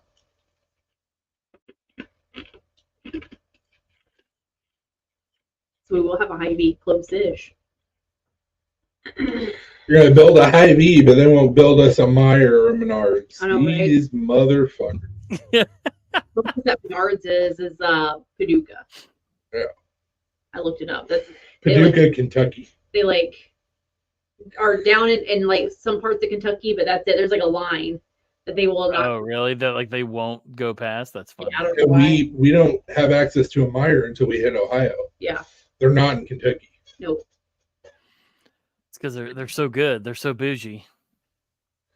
We had access to Meijer in Wisconsin, and I think we also had a Meijer in Iowa. I think. I don't know. Everyone needs to see my I was gonna ad. say, people don't understand what it's like to experience a Menards. And Menards is awesome. We had that in Iowa. That shit's amazing. I had never been to a Menards until we went to the one in Ohio. Like the first time we went to Ohio, and my And like we've gone to several different Menards now since they've Yeah. been coming up here. I have to go to we- Menards anytime that we go. We have tasted all the flavors of Menards in the different cities. They're awesome. And I'm not mad about it either. Like, like Chris said earlier, oh, we have to go to Menards while we're in Ohio. It's for bandsaw blades, and I was like, oh darn, Oh we darn! can save big money. Oh shucks! Well, shit. They Tim B hit me up not long ago. If we go up there, I want to look and see if they have them. So they were selling some cheapo brand, but they were selling knives, D2 steel, with aluminum handles for $3 for D2 At Menards. at Menards. Pocket knives, folders. They must have bought them in like pallet loads to Yeah, be that cheap. $3. I think, and that was with a mail-in rebate. So It's Menards. There you go. Like, we need to order 50,000. Done.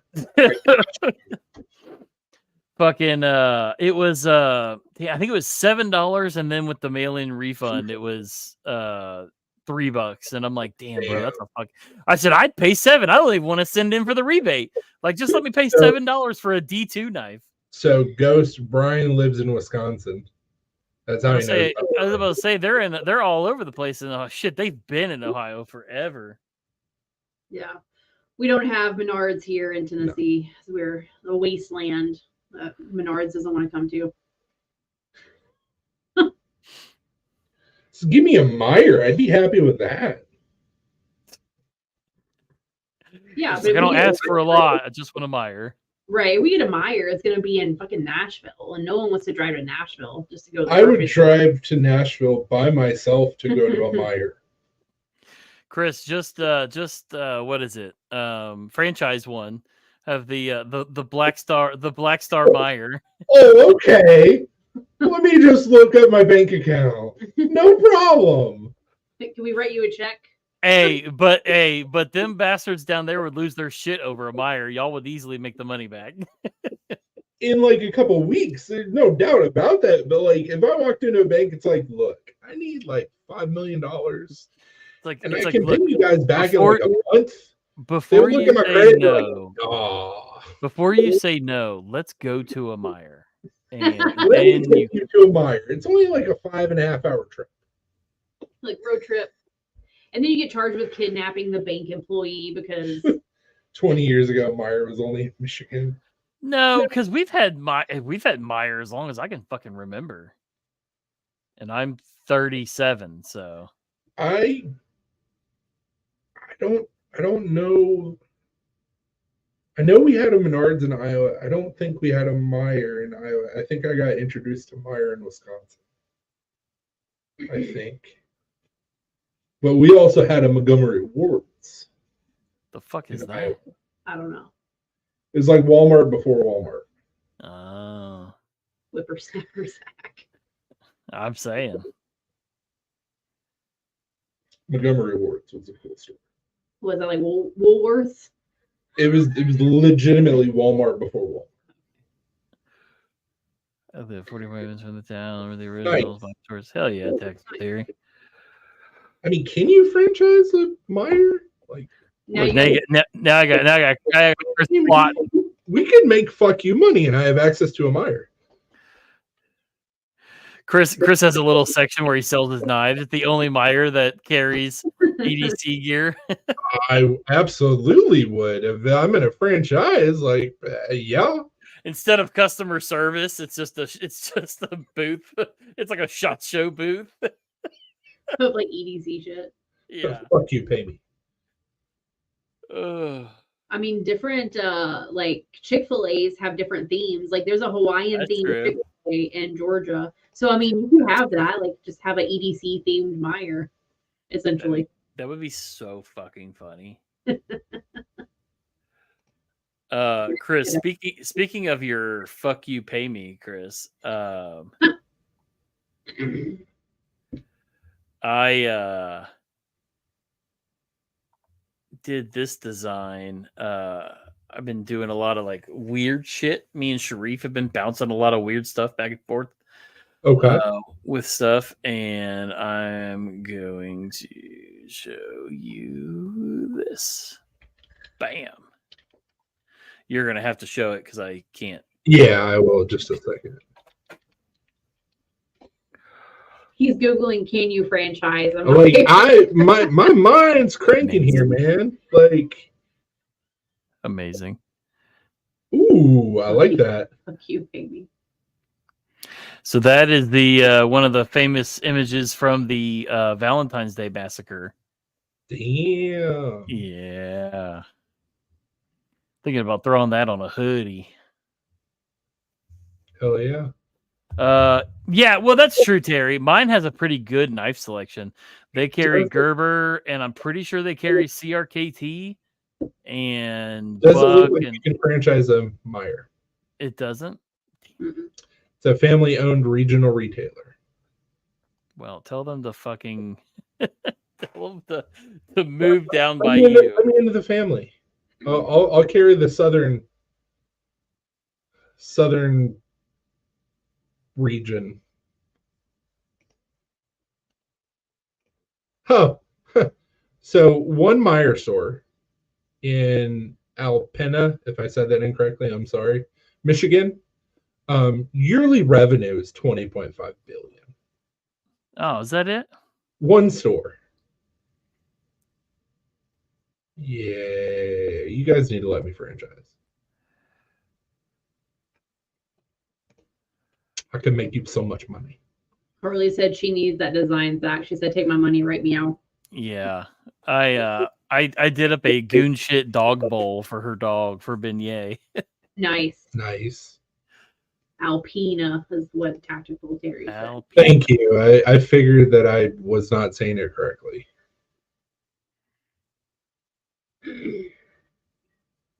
Yeah, let me in the family. Let me bring in the southern brand of Meijer stores. Like, well, I'll make money. The way Brian worded his comment, I was like, the Dell's Ghost. What the fuck is the Dell's Ghost? And then I realized he was talking to Ghost. I'm 50 minutes from Dell's, Ghost. comma, Ghost. Ghost. I was like, there's a Dell's Ghost. What is that? And now I'm intrigued. I mean, there probably is a couple of Wisconsin Dell's Ghosts. I mean, probably. But then I was like, oh, he's talking to Ghost. Who do I need to talk to make this happen? Ironically, they have a Dell's Ghost boat tours. There you go. Oh, see, there you go.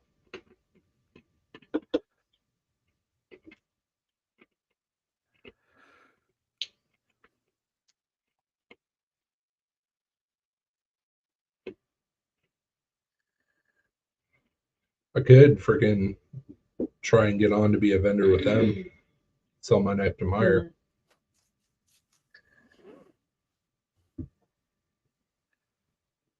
Yeah, they're a vendor hub. But I don't just want to be a vendor. I want to be a franchisee. I want to make fuck you money and have access to a Meijer. 1 year of one store. We could both retire. Be nice.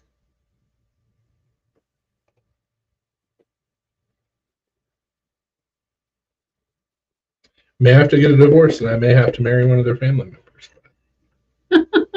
I'll take it. Chris would be like, I'm part of the family now. Let me have a Meijer. Let me have a Meijer. The southern region.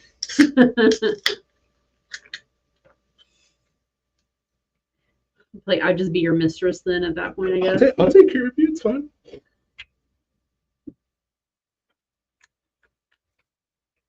Welcome to the Meijer harem. Arrow. You gotta quit farting, bro. Just get a suit made out of the Meijer logo. Just Meijer logo over and over and over again. 3-piece suit.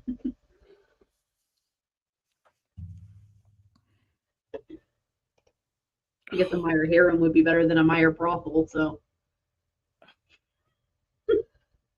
I mean, $20 billion a year. You could do them both.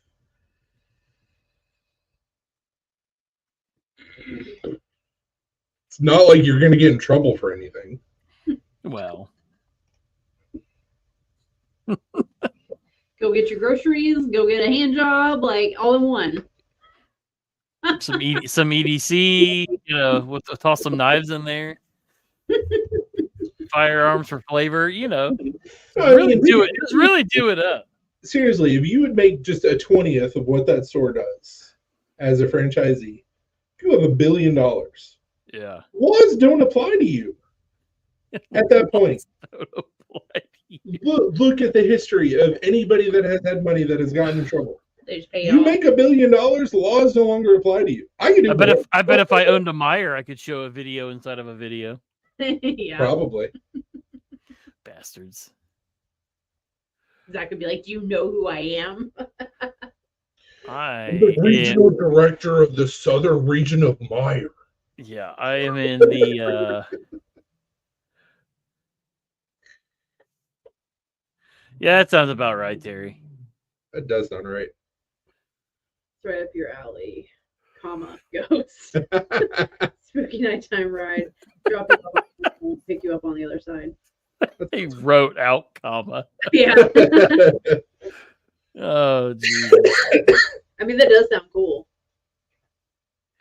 I All right, mean, I'm cold, so I'm going in. Yeah.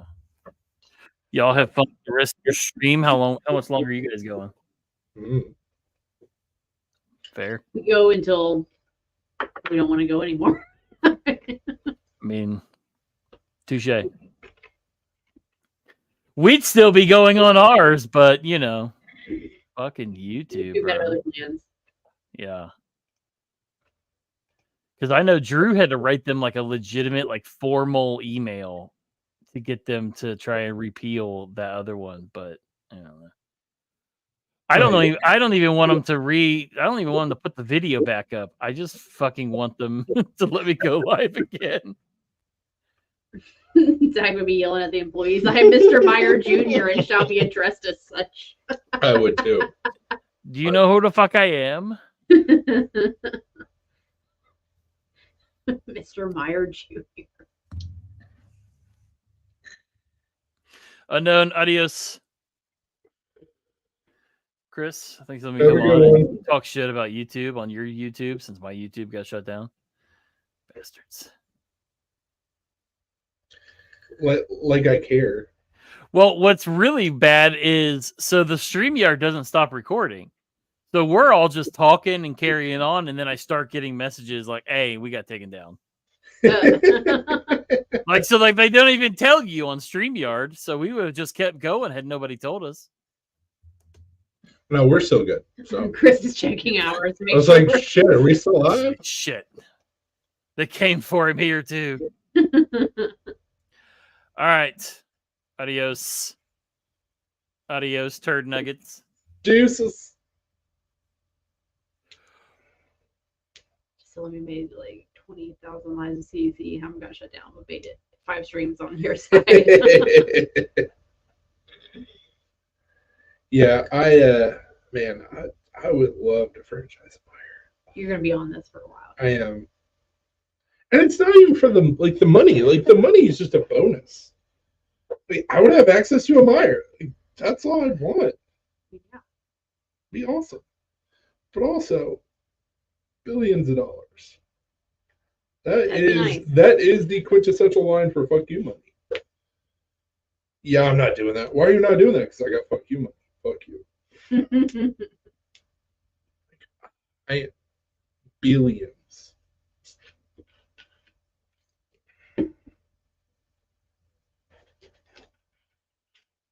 Like, literally laws don't apply to you.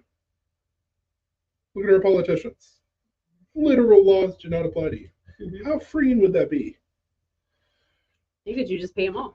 I saw you share your dick on YouTube. Yeah, and I paid him.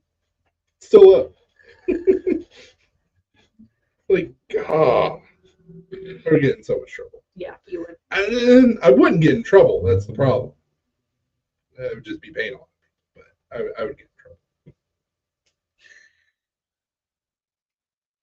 Bro. I've never been to a Meyer. It's like Walmart, but not for the poors.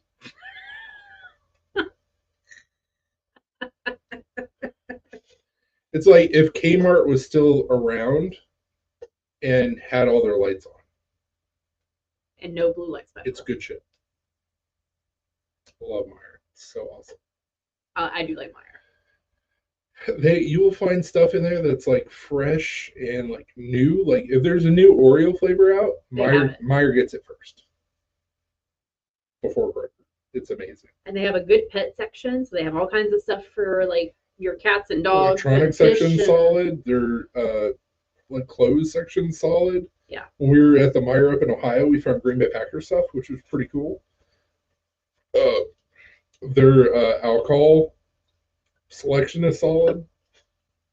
Also in Ohio, so I would say there they can sell liquor in the. yeah, they can sell liquor in the grocery store. Like Can't do that here.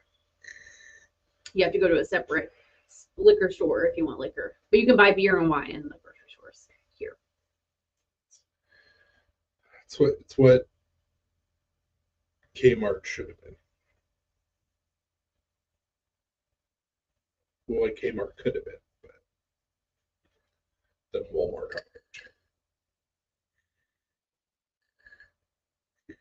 Speaking of Kmart, did you know that Target bought Kmart, and in the UK there's still Kmart's, but Target owns them. Huh. Better than what we had happen here. It's where Walmart took over the brand of Joe Boxer. Joe Boxer. I feel bad for you. They sell liquor in the gas station here. Yeah, here We don't have that in Tennessee. It sucks. you have to go. So you have to go to a separate place so to buy liquor. You can buy beer and you can buy wine. Wine is a fairly new development within the past 10 years. But if you have a store that sells both beer and liquor, you have to have them separated by a wall. No, you don't. You not have to do No, that you anymore? don't. Not Okay. anymore. You did have to. That was taken away like 10 years ago. Okay. You used to have to do that. Or no, not 10 years ago. It was like 8 years ago, something like that. Well, there's still a lot of places that are separate though. Yeah, it was stupid. You would have the same business and they would literally be separated by a wall. So you would go in, buy your beer, cigarettes, whatever, walk out, go to the other side, buy your liquor. Yeah. Stupid. Yeah. But it was a law forever. Our laws are really weird here. You can't buy beer or anything until after 12 o'clock noon on Sundays. People in Wisconsin would die. It used to be you couldn't buy it, period, any alcohol at all on Sundays. Yeah, no alcohol on Sundays was a thing for a long time. But then recently, within the past 10 years, they changed that to where now you have to wait till 12 p.m. Wasn't within the last 10 years. Well, listen. It's been longer than that. Okay, that's fine. I'm just saying, like, Because I wasn't even 21 yet when that changed. still, it was a thing for a long time. It was a thing for a long time. So, do you guys have 3.2 beer there? No. I think it's a little bit higher than that. I think it's like 4 for regular beer. Five, Like, well, you can do 5%. Seltzers and stuff like that, it's usually 5%. The normal beer up in Wisconsin is usually like 6%. You also can't dance because it is a Exactly. Cut foot loose. I mean, we live in the Bible Belt, so like, Unfortunately. what do you expect? But We're slowly getting with the times here, but it's going to take a really long time before we're up to speed like other states are. marijuana will go legal federally before it's legal in Tennessee, which is stupid. 110%, yeah. Yeah, marijuana will go legal federally before we ever get it legal here. It'll probably still be illegal in Tennessee at that point, too.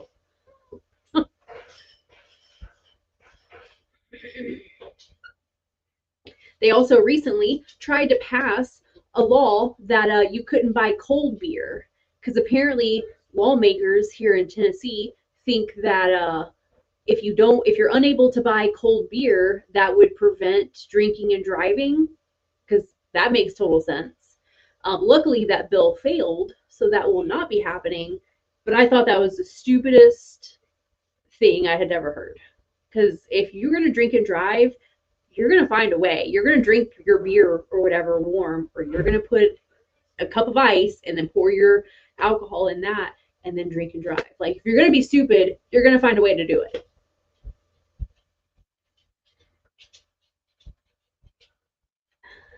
Brian said Wisconsin is right along Tennessee with the weed. Figured you guys would be legal by now. Unknown said to each their own. We personally hate the smell of any smoke. Has nothing to do with the item itself. It's the idea that something that is a sin would become legal on a federal level before it becomes legal in the state. Yeah. So just edibles and unknown.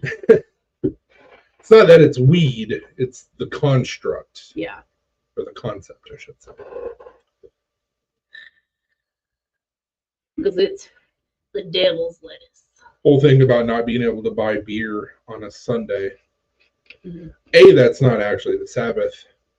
B, it's not going to stop people. They're just going to buy more on Saturdays. Which is what people did for a really long time. Yeah.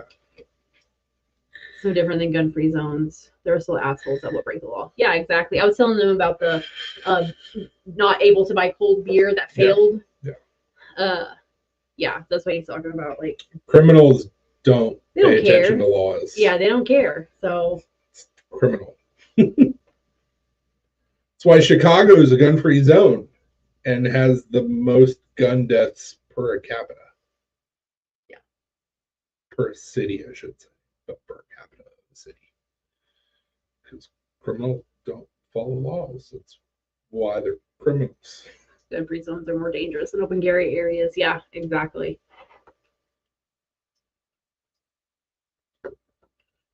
Just like whenever we go to Blade, there's a shit ton of people at Blade, and Chris and I usually get separated, and I feel super safe at Blade because guess what? I'm in a room full of weapons. So if someone were to try something, all I have to do is grab one of the knives that I'm carrying on me or one of the knives off of someone's table and be like, I'll pay you for this later. You don't even have to worry about that because most people at Blade Show are carrying.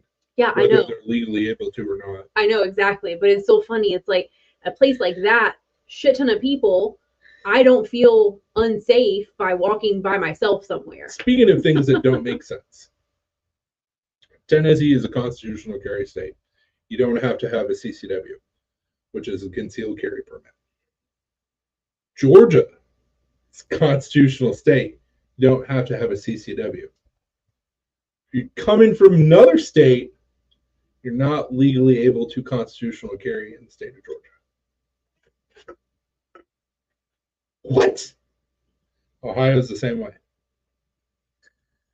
So even though we're legally constitutionally allowed to carry in the state of Tennessee and we're legally constitutionally allowed to carry in Ohio and Georgia, because we're out of state, if we're in a situation where we need to use our gun to protect somebody or stop a threat of a criminal, we could be thrown in jail because we're out of state.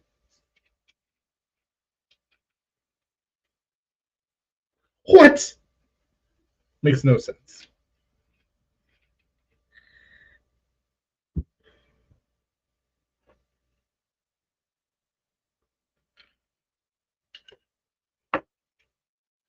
Laws are stupid. Yep.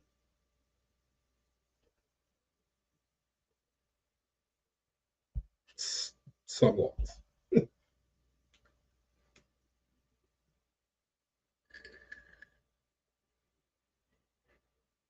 And you killed the child.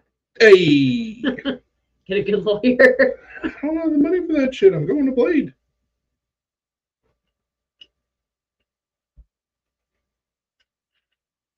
Hey, Unknown, when are we going to do some hats or beanies?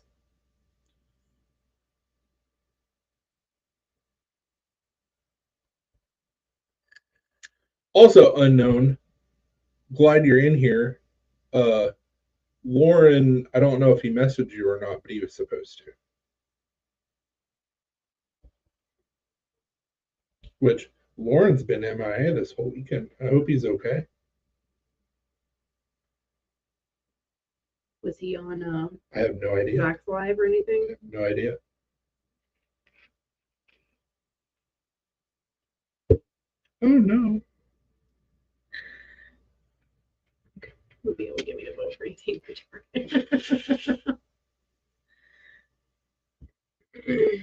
Well, so yes, I'm the same way.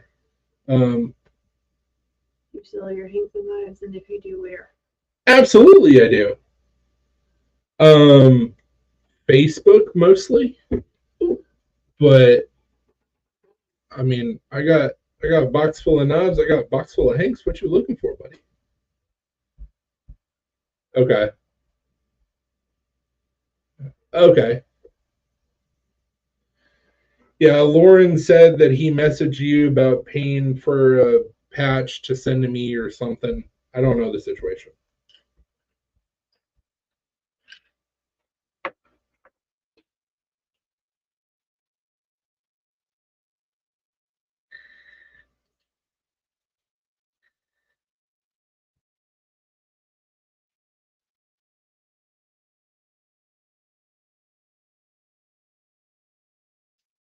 I guess we could do some drops here on YouTube.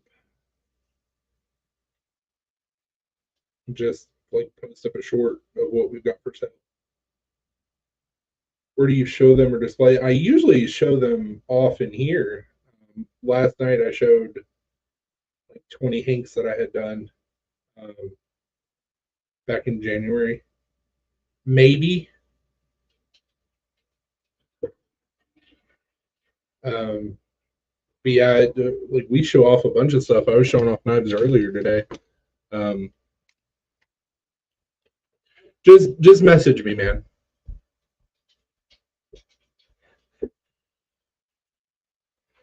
I guess maybe with our next drop of stuff, we need to do like a YouTube short. Say this is what we have available. Because Beaver was asking. Yeah. Lauren is out at a comedy show with his wife.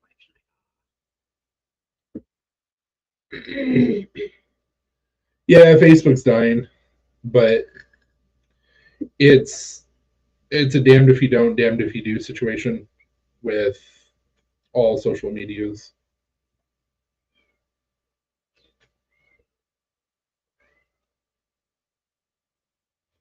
Kraken Hank is super awesome. I mean, we got some of them available. Oh, I've got more to sell. that's one of the ones I sent him.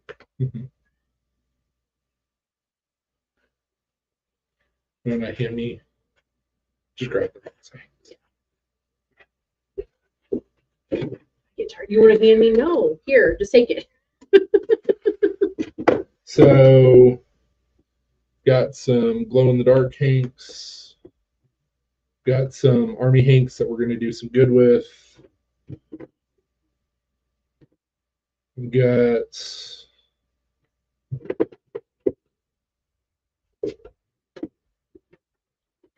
Unknown said Reddit, IG, YouTube are the top three in our opinion. I've never done anything with Reddit. I've never had any success with IG. We've been trying to do TikTok, and it's and then we're here on YouTube. So this is the Kraken Hank. I've got several available with these guys. Cthulhu, not Kraken. I've also got a bunch of these guys, which are super dope. So this is a pillowcase, which I didn't grab the best one. See, 3PO's head's cut off. So this was a pillowcase from the original 1979, which actually, you can kind of see it right there. 79 Empire Strikes Back sheet set.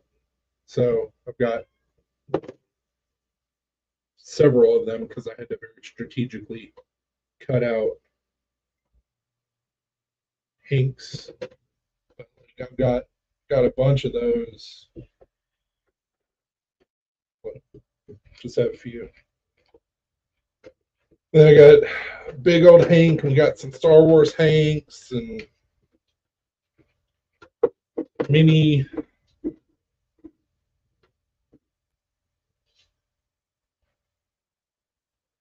Hanks. I literally have just this whole box is full of Hanks. And the big guy I made, I'm super proud of. I've got enough fabric. Dude, that's awesome. If you have the sheet set, let me know. So I decided to make these big ass Hanks. These are pretty cool. It's got Star Wars on the back. Yeah, we've literally got, I don't know, 30, 40 Hanks in here. Some glow in the dark, some don't. And I've got a bunch of knives, and I'm working on a bunch of knives. So.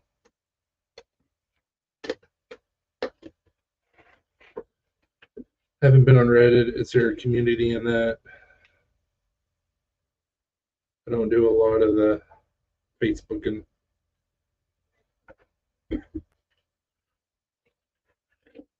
So I've got a Batman curtain that I found at Goodwill that I'm going to make Hanks out of. I am, however, on my list of things to purchase.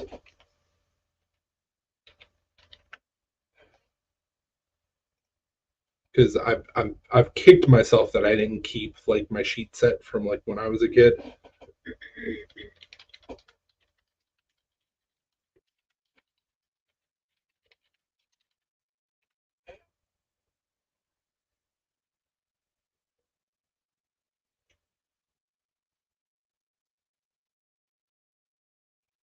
So this is, it may not be exactly um, this one, but I am going to buy the 1994 Power Rangers sheet set, and I'm going to make Hanks out of that because I had this sheet set and I wish I would have kept it.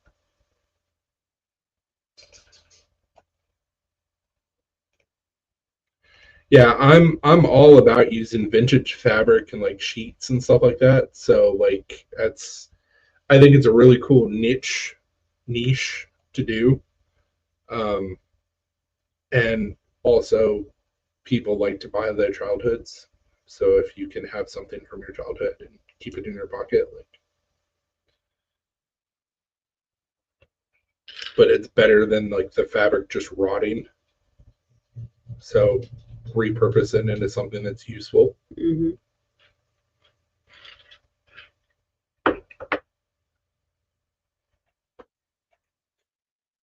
My Packers sheet set, if I would have kept it,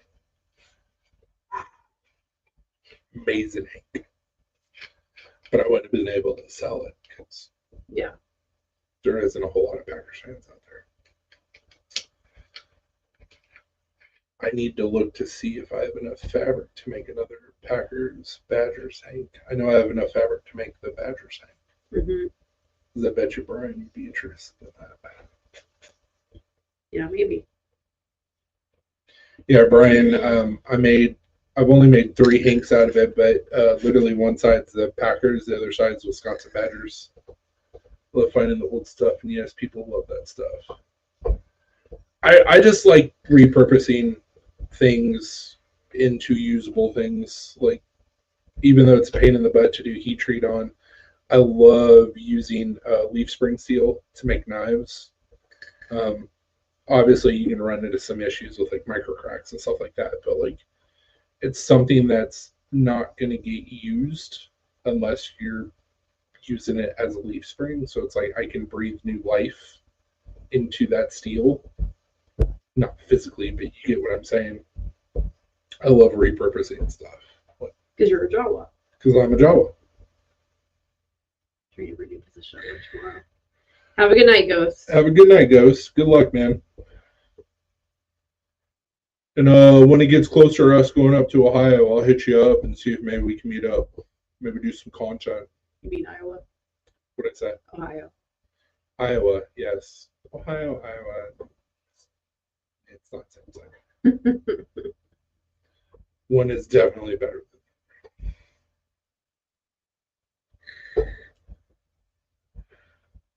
than I also love repurposing.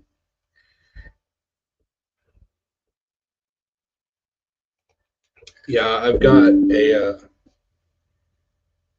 stop. I've got a till blade that I got from my father-in-law. That when we did the hardness test on it, it was way too soft. But I feel like that it was just treated to that softness.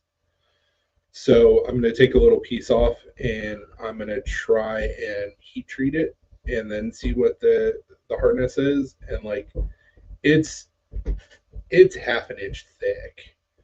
And if I can harden it to where it could actually be like good steel for a knife, like I've got a bunch of steel. Now, granted, it'll be, I don't know what the steel is. What's it made of? Good question. I don't know. But if I can make it into a blank where I can make steel out, like use it for blades, like why not? Yeah, my dad finds random stuff and then gives it to Chris to make knives out of. I'm not mad about it. Oh, dude, you absolutely should. You can make beautiful Damascus out of that. Or depending on how big and how old, you could just go ahead and use it as monosteel. All of my bandsaw blades that I've been burning through with my portable bandsaw, I'm keeping them. Did you make Damascus out of I'm gonna make Damascus out of them. And that's another thing on my list of things I want to try. I've got a big old container of 1095 powder, so we'll be doing canister Damascus at some point. That was weird. Did you see that? Yeah, keep on flashing. Well, it flashed, but like glitched where your face was on mine. It's It terrifying. was like that. It went. That was weird.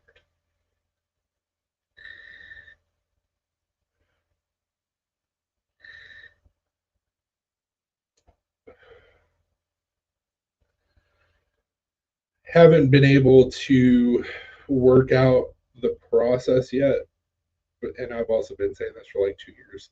I want to forge a padlock with key, but I haven't gotten there yet. It'd be old school padlock, but I want to do it. I want to make one. I'll send you a pic of the sawmill blade when I get a chance. Word.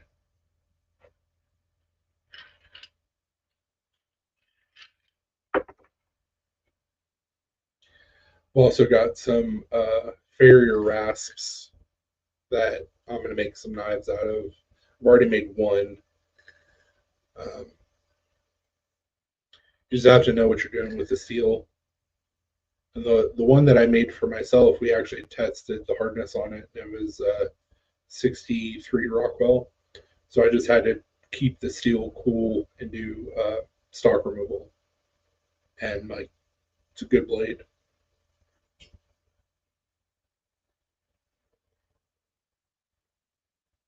I actually want to make some friction folders out of horseshoes and the farrier rasps, but it's on my list of things to play with. What are we doing? Why are you guys acting crazy? Quit trying to play with the little kitty. Brian said, have you considered forging a scythe or a sickle? I think every guy has considered it. But yes, I've thought about it. It'd be badass. Did you see his comment that he wanted to potentially buy some of my Super Kumai? Oh, no, I didn't see that. Yeah. He was like, I want a little piece of that. And I'm like, yeah, we'll see. That's why I was like, I'm not into it very much, but it's already taking quite a bit of work. It's gonna take some more work. Don't toot again. Please don't toot. Yeah, no, that feels good. She's not rooting. She's just tooting. You love saying that. I know, I do. I want to get her a little shirt that says that. Not rooting, just tooting. We'll have to get both of them shirts. Jesus. Also want to make a Warhammer out of some railroad spikes, but my forge is not hot enough to forge one. So we'll get there. I've got a forge for me sitting on a shelf up in Indianapolis. I just have to go up to Indianapolis. I will talk with Eduardo again at the show.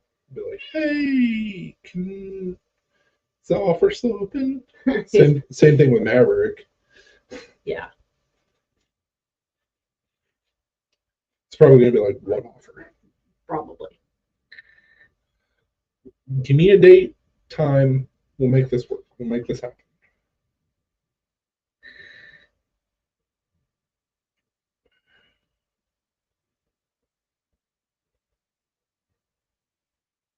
I have to go by myself, whatever.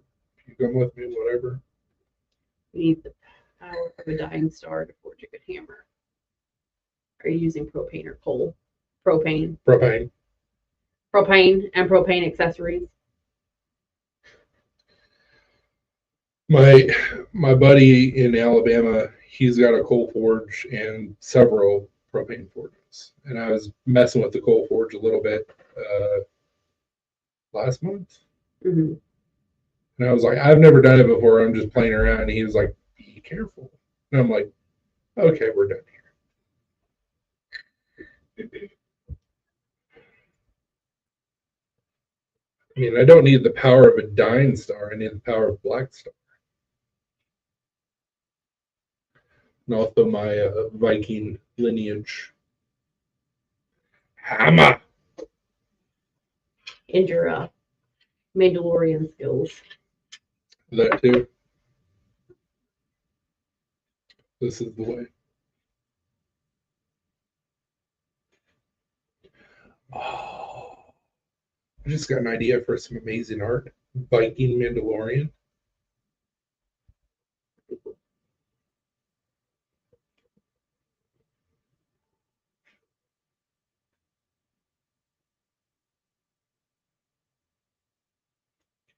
This is the way, but like Old English. Mm-hmm.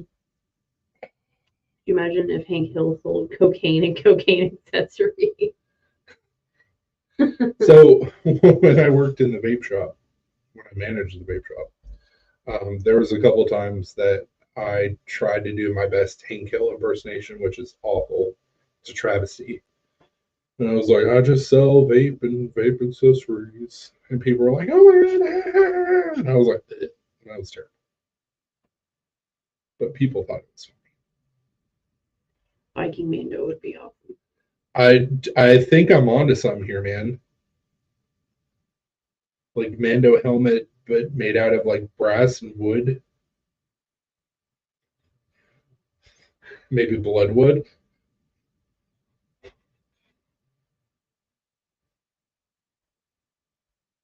I don't even know how you would say that in Old English. Like Viking Mando is the way. Right?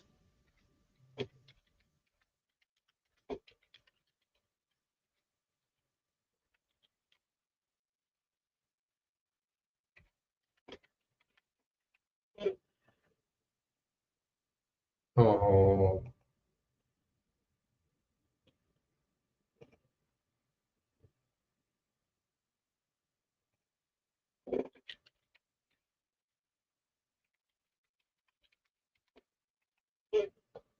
Too old English. There you go. Oh, you have to do one word at a time.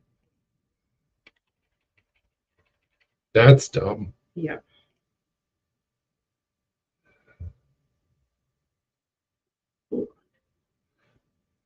No, we wouldn't want to do it in Old English. We would do it in Norse. Yeah. Little Viking Grogu. That would be adorable. Right? On a little ship?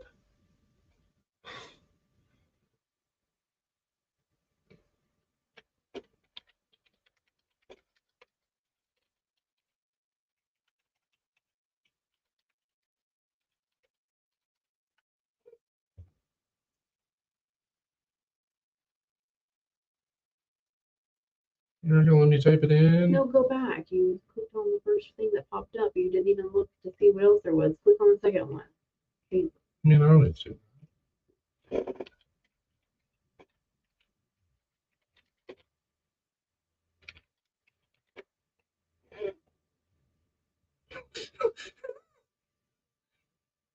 Literally just says this is. How do you say that though?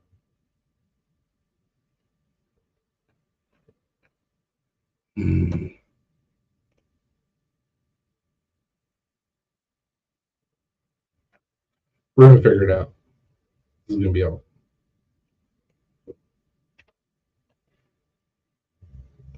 This is the way it may turn into like this is hammer or something. I don't know. Yeah, I don't know.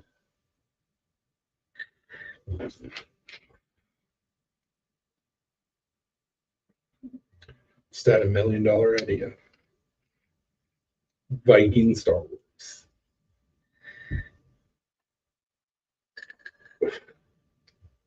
Also, fun fact, if you guys didn't know, talking about old Vikings in Norse in the Bible and shit like that, the verse that says steal or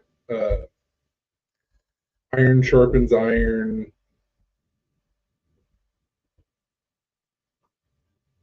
Something else is actually a thing.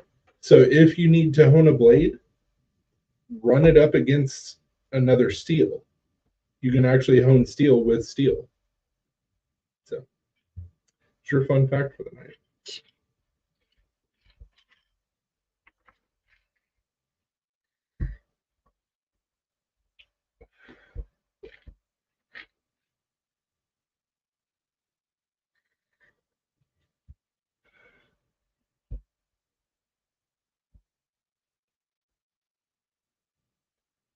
Instead of a light dark saber, it's a long sword.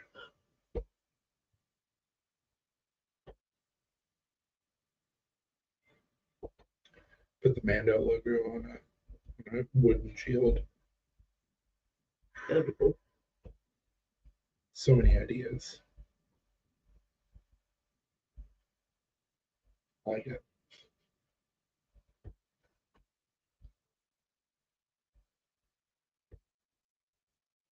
And then there were 3.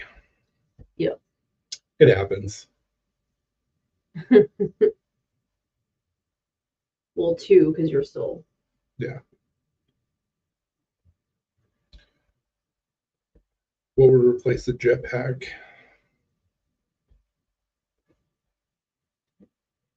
A regular satchel, backpack.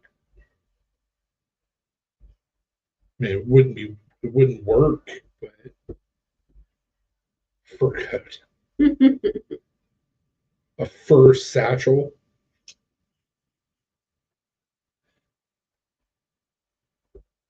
I just envision it as like a leather, old school like leather hiking pack. Like a rucksack. Kind of, but like made from animal hide. stomach lining or hide or whatever. Dual axes. Absolutely. Like Kratos, but with more armor and a helmet and leather and fur. I like it.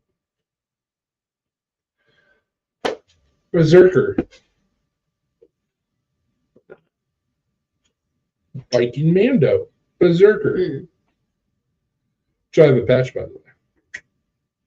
And we also did bottle openers. We don't have any more follow up. Sure don't. Gotta find a new metal cutter. Yep. So I'm not going back. By the way, did you see today that a bunch of people posted in Twisted Metal? I saw one post from Lance. It started a whole thing. Oh. They want more items, and I'm like, okay, we can make this happen. Still have those giveaways to do.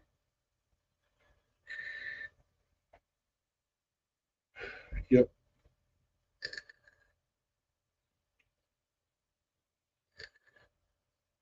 But like I have no issues with it. I wanted to do stuff like that before he made his group. So yeah, it's also a group that I do. It's a long story. Twisted Metal EDC on Facebook. It's also us. I mean, I can do Twisted Metal hangs, but it's not the Twisted Metal that you're thinking of. So, story goes, we were really good friends with the people that made Twisted Metal EDC. And so he was doing like everything metal based. So like there was guitars, picks, stuff like that. It was awesome. He passed away. And so it was him and his wife's bequeath that myself, Zach, his daughter, and another guy who also has an EDC group that is dead would be the admins and run it. I was the only one that ran with it. So it's mine. I haven't done anything with it because like I was very distraught that he passed away. And it was really hard to put anything into it because it was just a constant reminder that he was gone. He was a really good dude. I think that I'm finally over it enough to where like I can do more with it, but it's something that I kind of forgot about over the last year, and now I'm like, oh yeah, it's also my group. Shit. We did Ranger Eyes, and that was like the last thing that we did with it. Yeah. So we still have a bunch of them.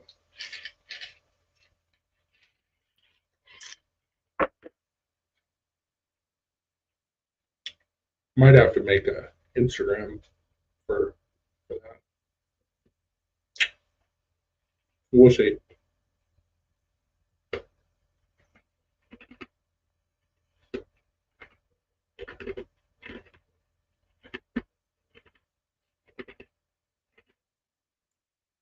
But because of the name, I would love to incorporate That Twisted Metal into Twisted Metal.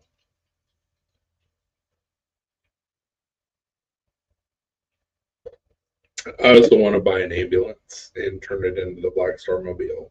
And there's been talks, if I go with an ambulance or an ice cream truck, that there may be a bearded head on top of the vehicle that kind of looks like Twisted Metal. Not Twisted Metal. What's his name? Oh, Sweet Tooth. Sweet Tooth. So.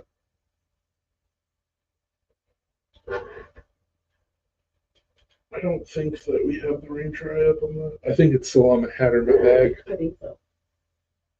But yeah.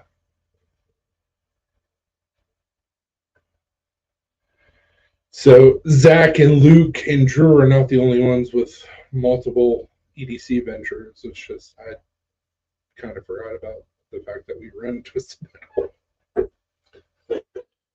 Oops.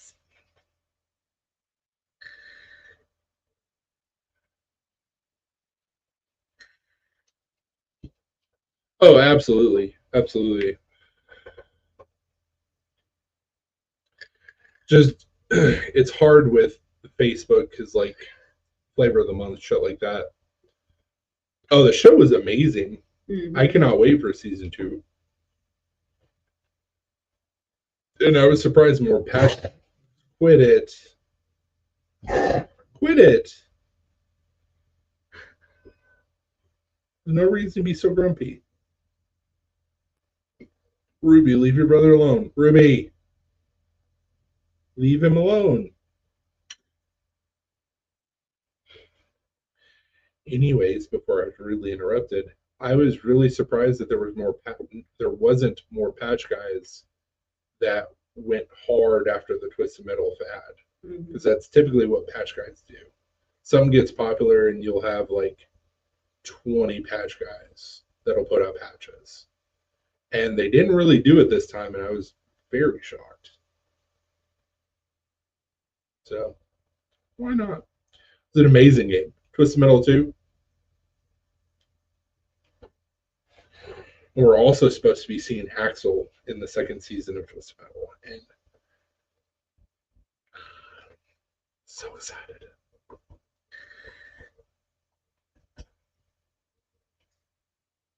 I don't know why Ruby was like, "Hey, play." I don't know.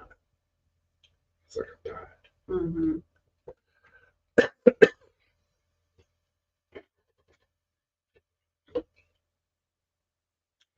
Yeah, I was very impressed with how they did Twisted Metal, and so was Alina. Yeah, I really enjoyed it. I introduced you to the game. We played it. Yep.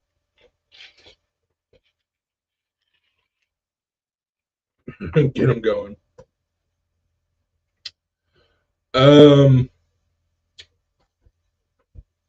I have an idea of how they're going to do Axel. I don't really know. Because so there's an Easter egg at the end of the show that kind of talks about how they could do it. But I'm along for the ride. I mean, they literally set up second seasons where they can go so many different routes. Yeah. So,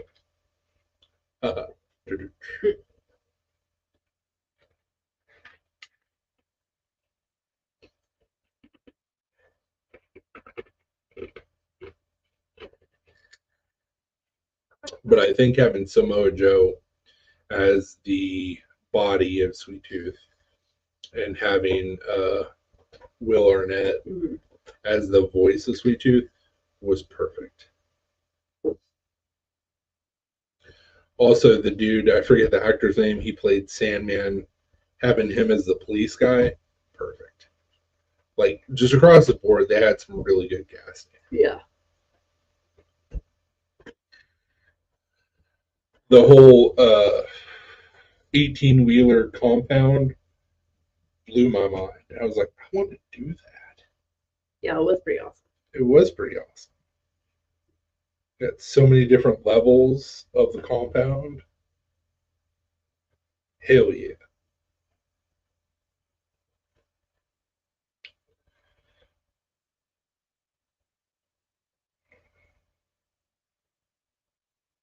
Yes, Lloyd on Wings, absolutely. I had very low hopes for it because even though there is like a decent storyline, it's really hard to produce something that, whether it be a movie or shows, that the normal non-fan would stick along with. And I think they did a great job because they gave fan service and they were also making a decent show for non-fans. But I could see where you were saying the production quality. Also super excited about The Last of Us Season 2. Mm-hmm. Also super excited for Fallout. Yes. Also super excited, even though it hasn't been confirmed again, that we're supposedly getting a God of War show. Mm-hmm. But it won't be Jason Momoa, so it's garbage.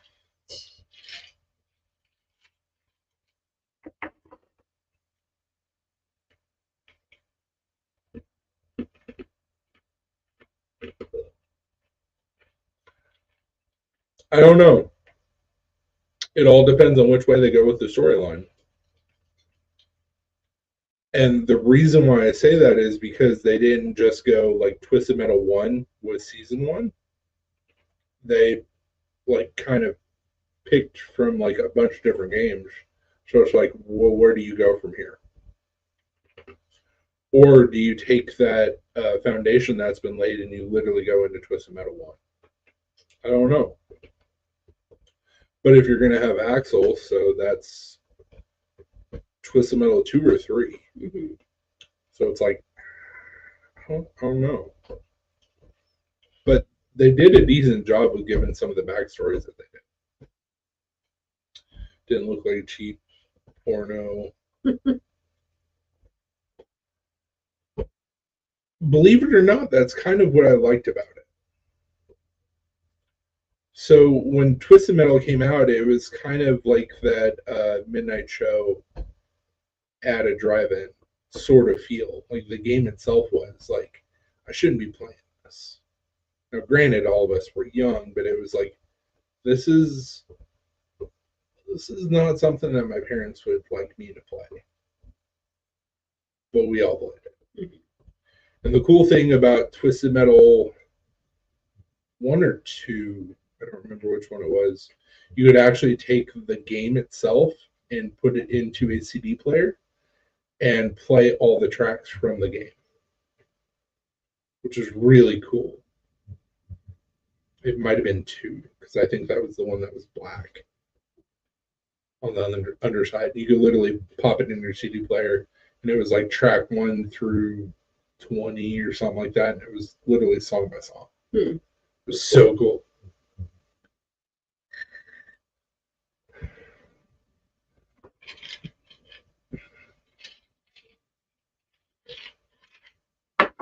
So you're good, man.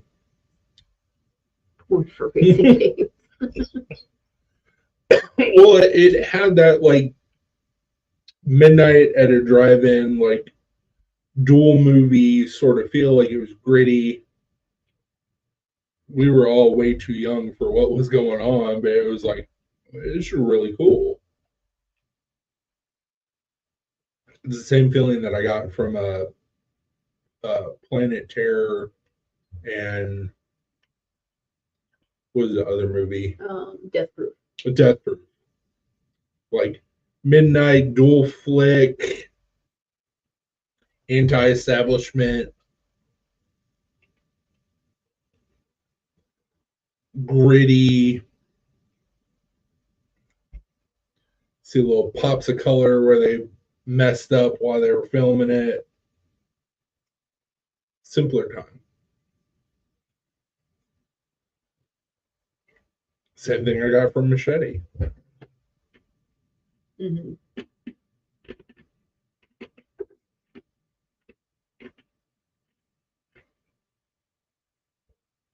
You be nice to one another. Don't be so grumpy, Blue. Well, he was being nice with her. He was just like, I just want to be left alone.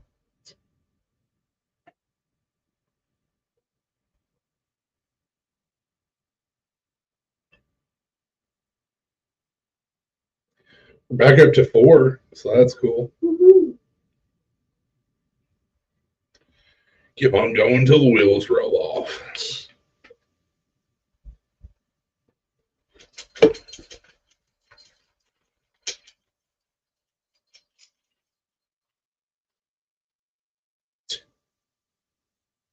Dobie said, I wish they would make more movies like Sin City. I love how they did that movie. Dude, Sin City 2 and Damned to Kill For gets so much shit. I loved it. Sin City was so good. It's one of my top 10 favorite movies, and I've seen a lot of movies. I have no clue. YouTube saying we have 4 people watching. I'm one of the 4. So 3. But Sin City was so good.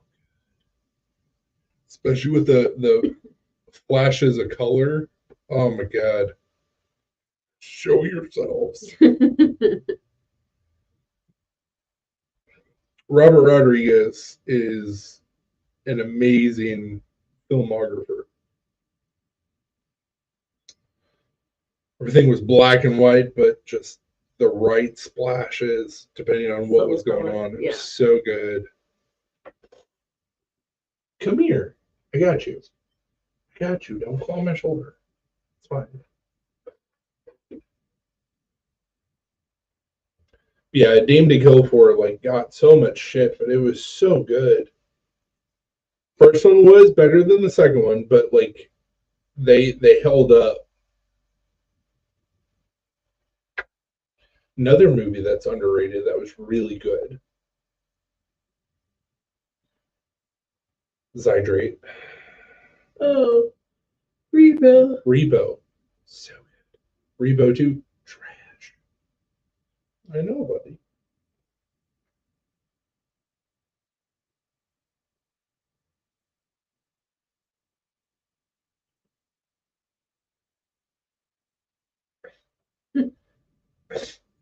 What? What?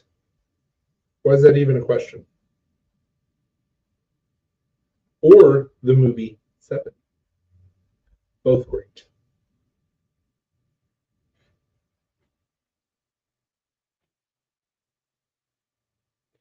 Actually, I have to look up Lucky Number 11 because I'm like, did I like it?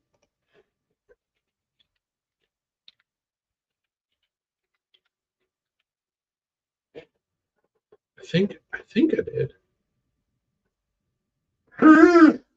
No. Repo 2 was with Forrest Whitaker, and we don't talk about it. Repo 1 was amazing. It was also a musical, so that turned some people off.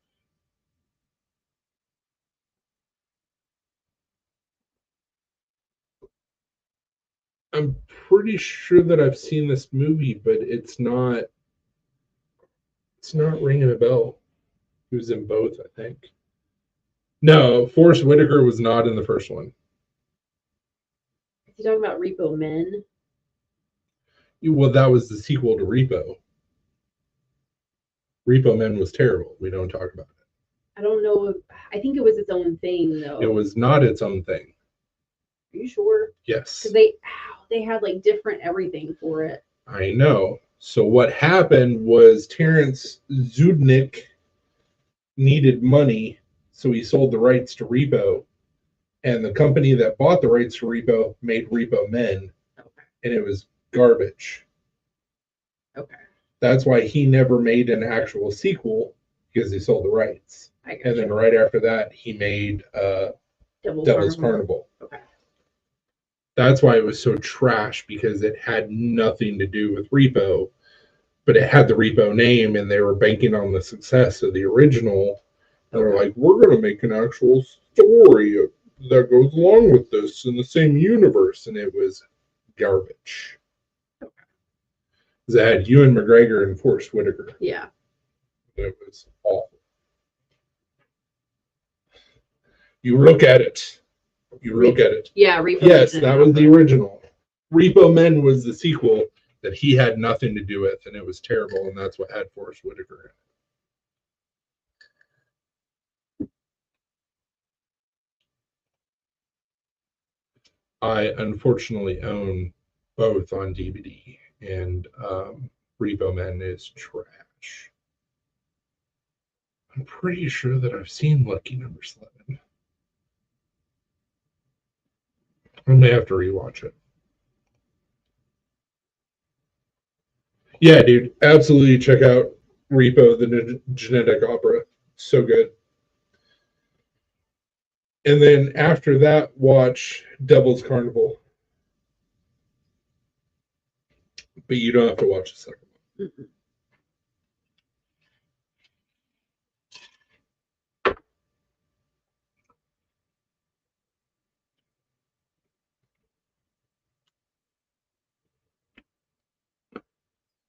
I will warn you, Brian. Repo, the Genetic Opera, it's a musical. So if that turns you off, I'm sorry. It's a really good movie. It's not like a lame musical, though. It's not like a hardcore musical. No. It's not like trying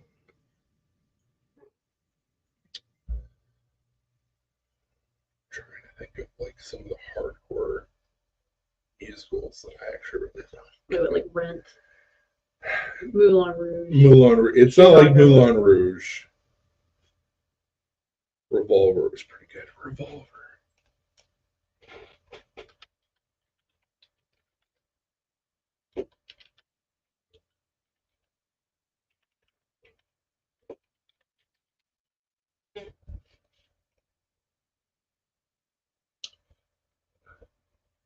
I don't know that I've ever seen Revolver. Even though it's got a amazing cast. Amazing cast. I was going to say hardcore. I like Family Guy and Rocky Horror, so I think I'll be okay. Oh, you're good, man.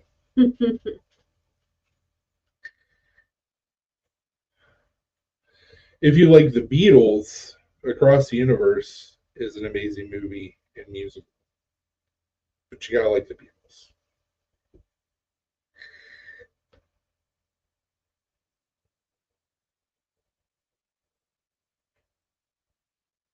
Smoking Aces was also another good movie along the lines of Revolver, it seems. Smoking Aces 2 was okay.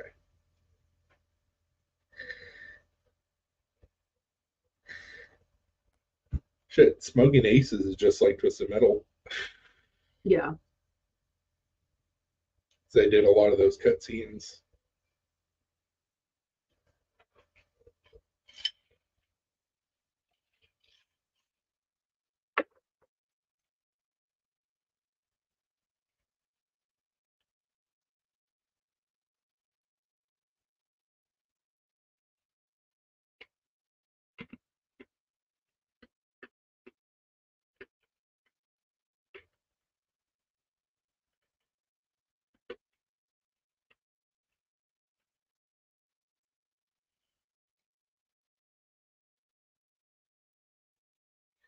I also really like B movies, so shouldn't take the words coming out of my mouth as gold. Not quite as much action. It was still a good movie. Revolver is a little more mind bender than Smoking Aces. I gotcha. The Irishman was a good movie.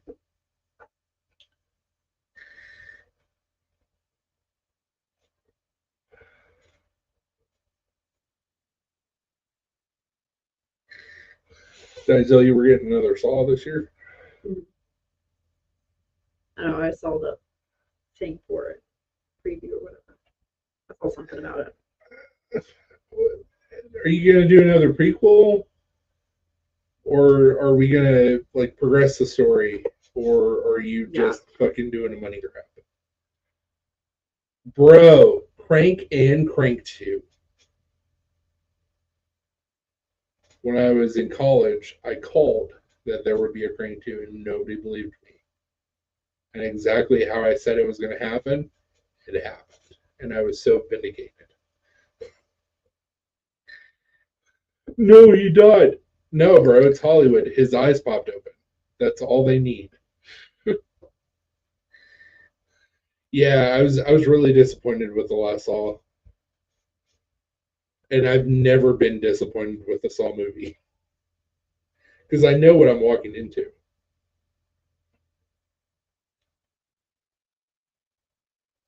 But what gives me hope is they finished out Tobin Bell's contract. So which means with the last Saw movie that he made, he's got to be under a new contract. So I just want Amy Smart in it again. Oh, in Crank.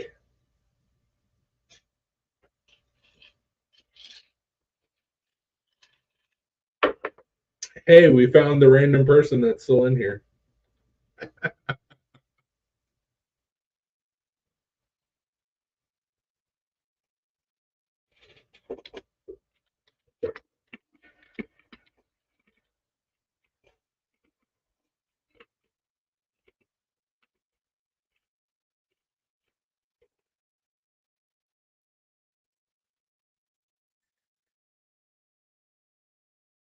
Still one more. We at 5 now. Yeah.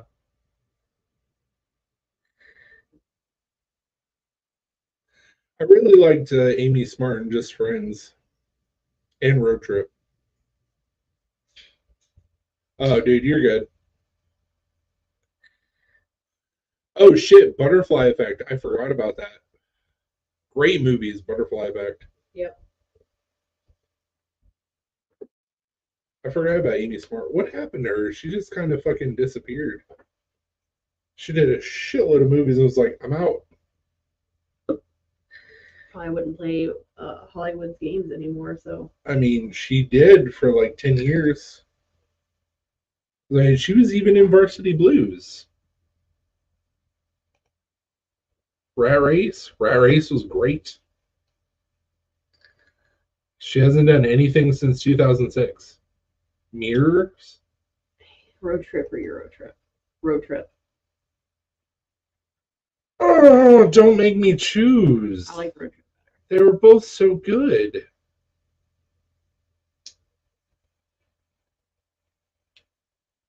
She's been in so many movies. Like, did you just take your massive wad of cash and just go, I'm out?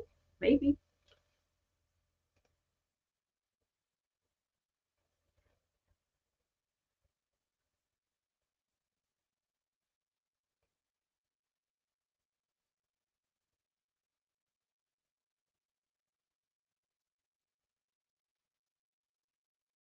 I mean, she's still working.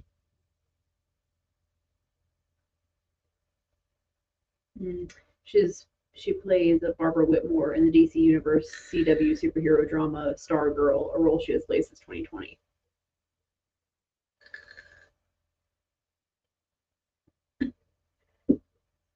But she's still working. Just people forgot about her. I forgot about her. Dopey said, "Did you ever watch the Belko Experiment?" Mm-mm. I don't think so. No, we didn't. 2016. We should have. I don't remember watching it, but maybe we did. Well, guys, what's going on here? Jesus. And Michael Rooker in it.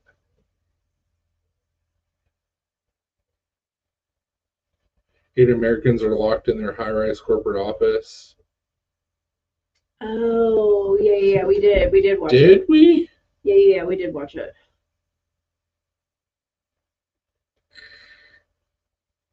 I think we did watch it. Yeah. Because doesn't he get like shot in the face? Or like underneath the chin or something like that? I can't remember, but I know we watched it because I remember them being stuck in an office building, and then it was like different orders coming across the loudspeaker or the intercom system, and they had to like do the shit. Yeah, we watched. They only had like it had McGinley in it. Yeah, we watched it. I'm torn. That's the easiest way to put it. I'm torn. I was over The Walking Dead about 3 seasons before it ended. I finished it. I finished the series because gotta stick it through. I have not finished Tales of the Walking Dead, I think it's called. The spinoff that they did that's ending this year. I got more invested in that than The Walking Dead. I tried to watch the first spinoff and I couldn't. And I really like Negan, and the actress's name is Laura. I don't remember what her name is in the show. It just didn't do anything for me. So with Rick and Michonne like coming back, and can you guys stop jumping on the desk? I don't know. I think Maggie, thank you. I think they jumped the shark a long time ago.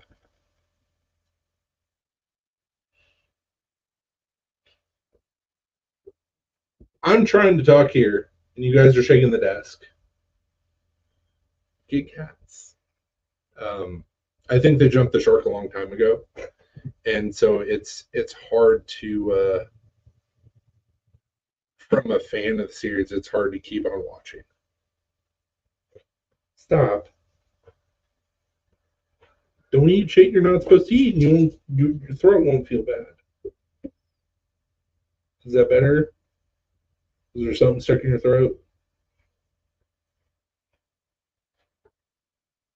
Quit acting crazy. It's getting late.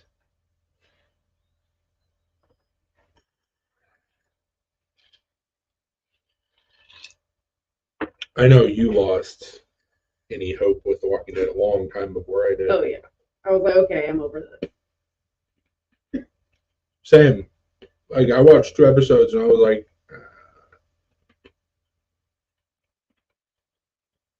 I think Negan is actually a stronger character than Rick.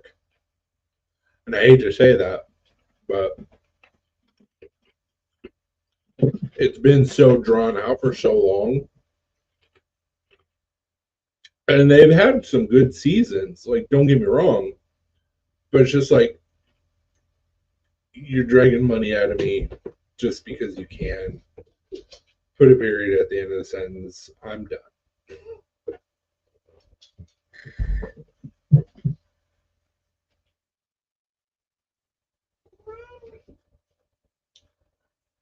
First Asking Ted spinoff. Yeah, so PNW, they tried to do that like 4 seasons or 3 seasons before The Walking Dead officially ended. And it was like a super zombie that was in like the trash heap that Rick defeated in 1 episode. So and actually I have a patch of that zombie. Somewhere. It wasn't amongst all the Auto 24 stuff. Well, it's just got moved around. So. Yeah, but it was that super zombie. Guys, would you stop? Just get down. Enough. Go play with each other out over there. It was a super zombie that had a fucking metal mask on and spikes. Like, Rick killed it in one episode. And it's like, so it wasn't a super zombie? It's one of my favorite episodes. Well, when they killed Because the Glenn. eyeball. Negan is such a good character, especially when he's being a villain. So good.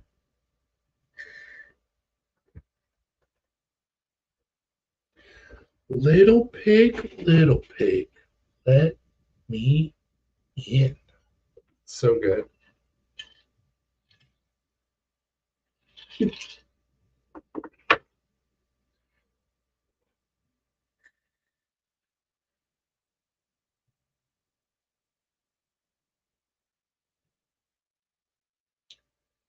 Yeah, even after Negan became almost like an anti-hero, like him explaining things to Maggie or other characters, like from a villain standpoint, so good.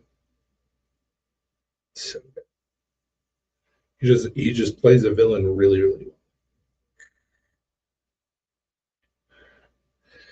Then you get pulled out of the universe and the mythos, and you're like, well, he was also Sam Dean's dad, so.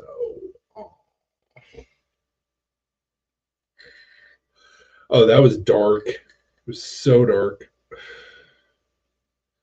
The Menu It was good. was so good. Yeah. It was amazing.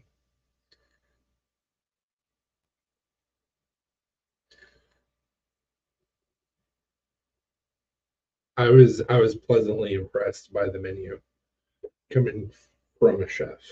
Like, it was really good.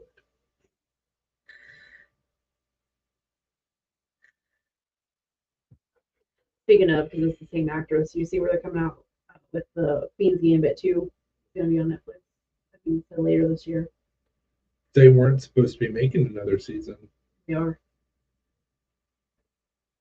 What? Mm-hmm. Shenanigans. I can't remember when it's going to be coming out, but they're doing it.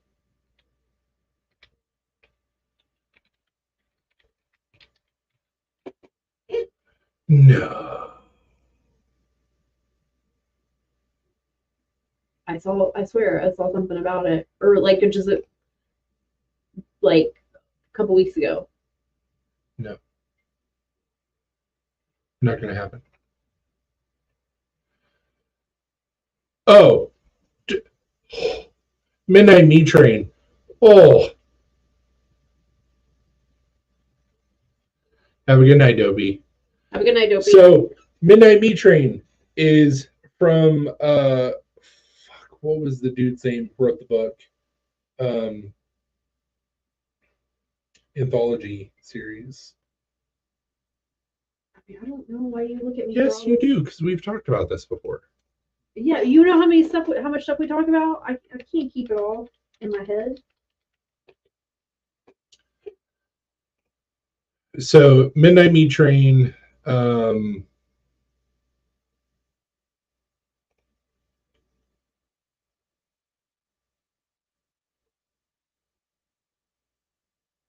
it's from the guy who wrote the Books of Blood. Oh, well, now I don't know. Yeah, you know Books of Blood. I know that, but now I can't. Clive Barker. Clive Barker. So, Books of Blood is made by Clive Barker. Clive Barker is also known for doing Hellraiser. They've made movies from several of his works. One of them was Midnight Meat Train. If you can go and find anything that's in with that anthology, you will not be disappointed.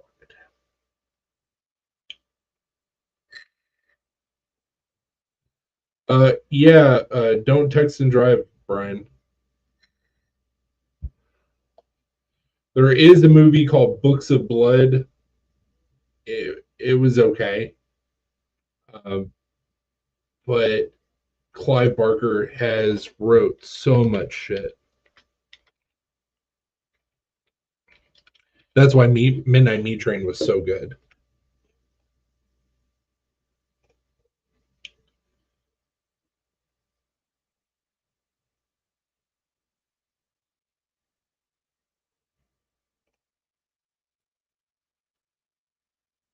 So he did, excuse me, Book of Blood. He also did Candyman. So Midnight Meat Train, Dread.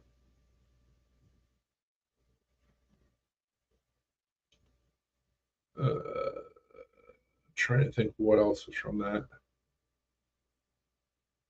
It's so random.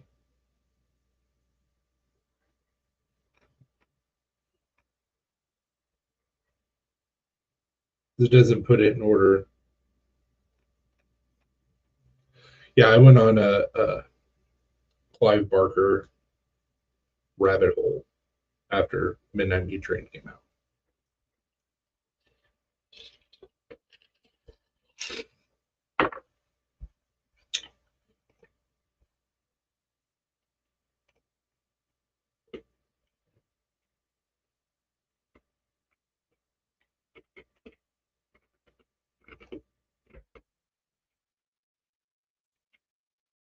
So he's got Midnight Meat Train, Dread, Books of Blood, and Book of Blood are all from that anthology series.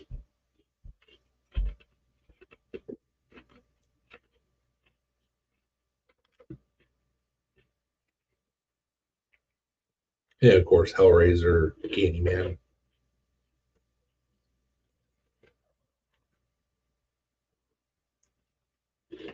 I've never actually watched Hellraiser all the way through. Like the original, or just any of them? Yes. Well, we watched the newest Hellraiser, Okay, for that one. But the original. female lead. Yeah, we watched that one. For the original. Everybody lost their shit over that one. Even though the way that Clive Barker wrote Hellraiser is androgynous. Mm-hmm.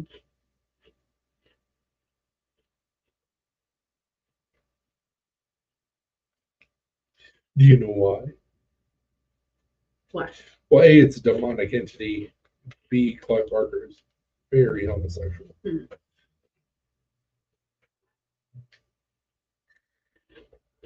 He likes the Midnight Meat Train.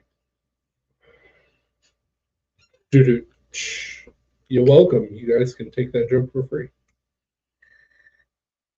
Different stroke for different folks. With chains and whips and whatever you want. Mm-hmm. Needles, pins. Chewy. Yeah, but Hellraiser was supposed to be like based on like BDSM and all that stuff.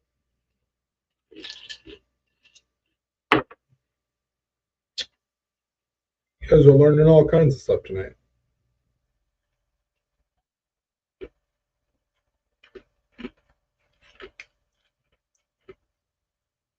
Like I said, you have to look at it from the original writing of Hellraiser.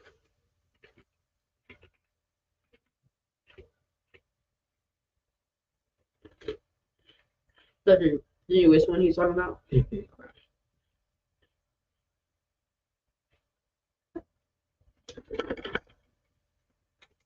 He did Sleepwalkers too. That Stephen King did. Is that part of Sleepwalkers, or is that just popping up because it's similar? Well, it's his adaptation from Clive Barker, so I'm assuming so. You guys gotta chillax. You guys need to relax. So I said chillax. So white version.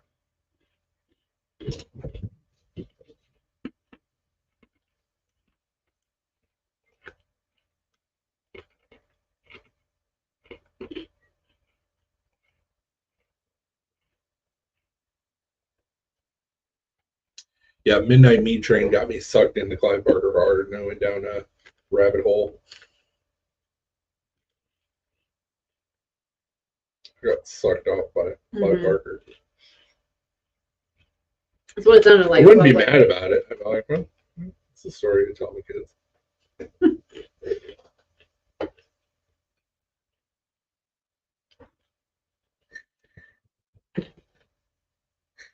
Chewy, you need to calm down, Why are bro. we acting crazy? Is it a full moon tonight?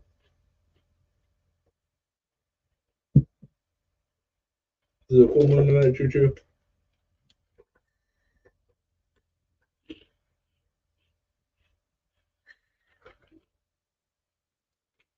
Maybe because it's just colder outside. I don't know. Yeah, it could be because it's colder. Let's see if it's a full moon.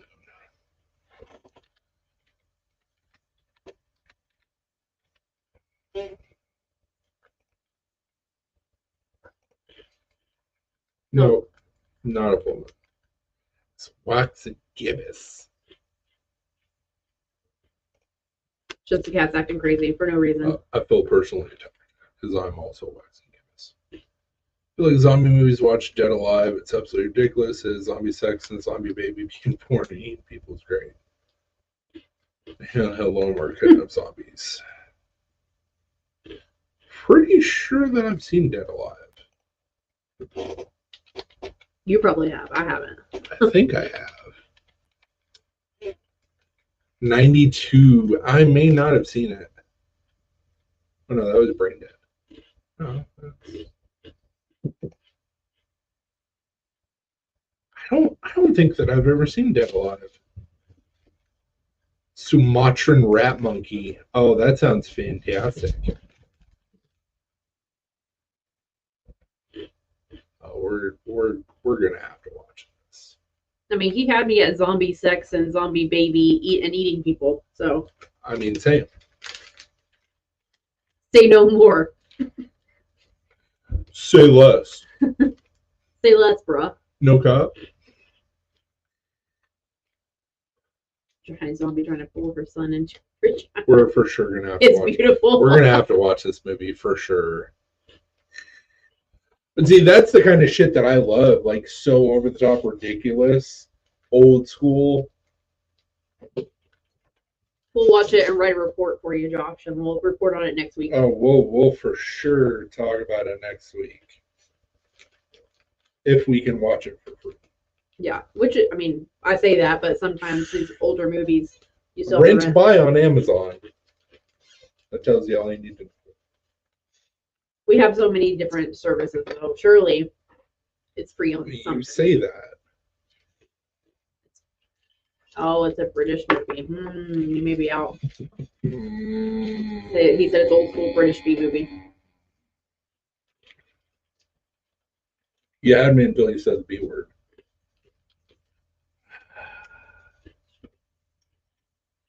It's hard for me to watch those. That being said, I love Shaun of the Dead. Yeah. And anything that he's done. Simon Pegg. Simon Pegg is amazing. He's amazing. Hugh Laurie is also amazing. I have a really hard time with British films and British humor. I don't know if that's just the patriot in me that wants to pour all the tea in the harbor or what, but I have a hard time with British movies and shows. So we'll see. I was with you until you said the B word. Like all about it, we're gonna watch it tomorrow. And then you said British, and I was like, no. Saltburn. Saltburn just came out. It's supposed to be amazing. Trash. It was a very fucked up movie. I couldn't get into it because of the freaking accent.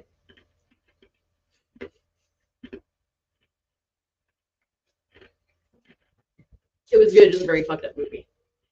Couldn't get into it. Yeah, you didn't even pay attention at all throughout the movie. Because it was British. But not everybody in there was the cast in the film was British. did a movie where he runs a marathon. What was the name of the movie?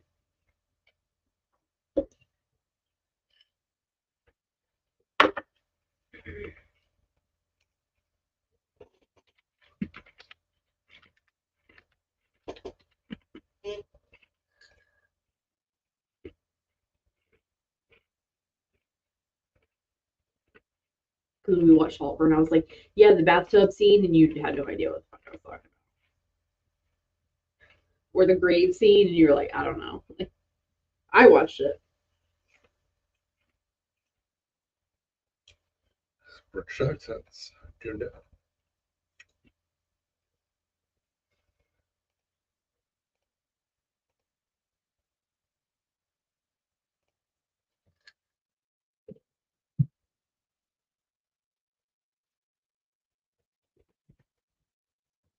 Yeah, I forgot about that. He's going to be in The Boys. That Oh, he is going, or has he already been in some episodes? he might have. I may have missed it.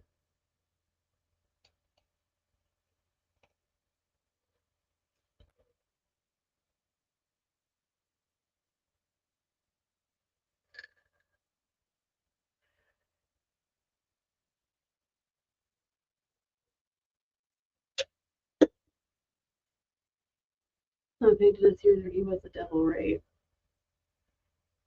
Maybe. Sure.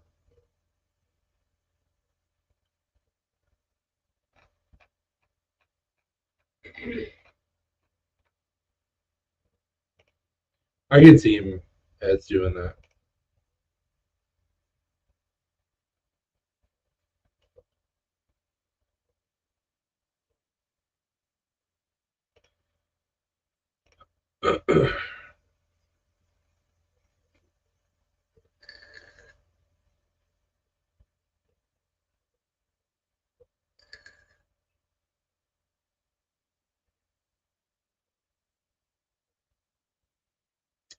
Gee, I wonder who that's for.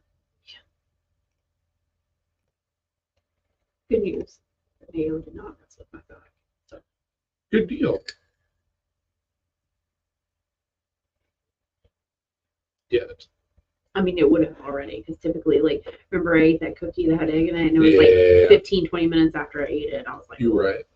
So it wouldn't have taken this long if it was going to mess with me. You know what the difference is, right? What? I made.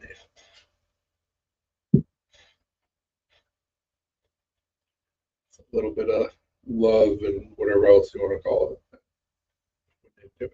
It's just right. Your special ingredient. I made homemade mayo, didn't I? So before everybody goes, what the fuck are you talking about?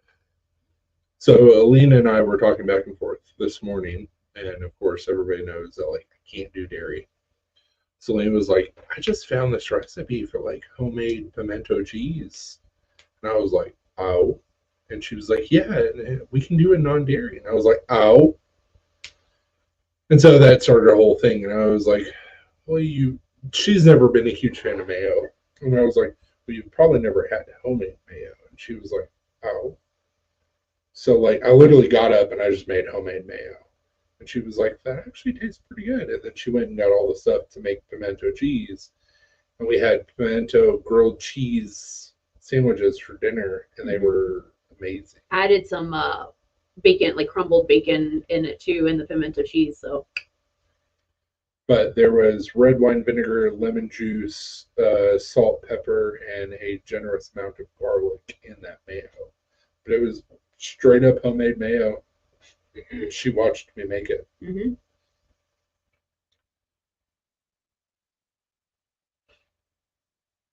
Yeah, it's the accent that gets it for me. I guess I have too much freedom running through my veins. I don't know. Oh, dude, it was super easy. If you have an immersion blender, egg, cup of oil. We used avocado oil. I'm not going to do that next time. I'm going to do like canola or grapeseed or something that's neutral. We were supposed to do Dijon mustard. We did stone ground mustard. It was a tablespoon of stone ground mustard, a teaspoon of vinegar, red wine vinegar. That was a tablespoon of red wine vinegar. You asked me for the teaspoon for something, so I'm assuming that's for the vinegar. Anyways, red wine vinegar, Lemon juice. cup of oil, tablespoon of red wine vinegar, teaspoon of lemon juice, and then I put in a generous helping of minced garlic with a little bit of oil, salt and pepper, and then slowly immerse the oil into the egg mixture, and it made mayo that tasted delicious. And then she added non-dairy cheddar, pimentos, Bacon bits, garlic, hot sauce, garlic powder, onion powder, paprika. I think that's it. into the homemade mayo to make pimento cheese. It was really good. I think next time I'm gonna put in the pimentos, but also some diced jalapenos too. Absolutely. Because I added the hot sauce, but it like could have been a little bit more, had a little bit more kick to Could it. have had a little bit more of a kick to it, but like it kind of built as you ate it. So Yeah. like, But I think instead what? of doing hot sauce, I'll just do diced jalapenos next time, and that which should be good. Yeah, A little bit more. yeah, that's kind of what I was thinking.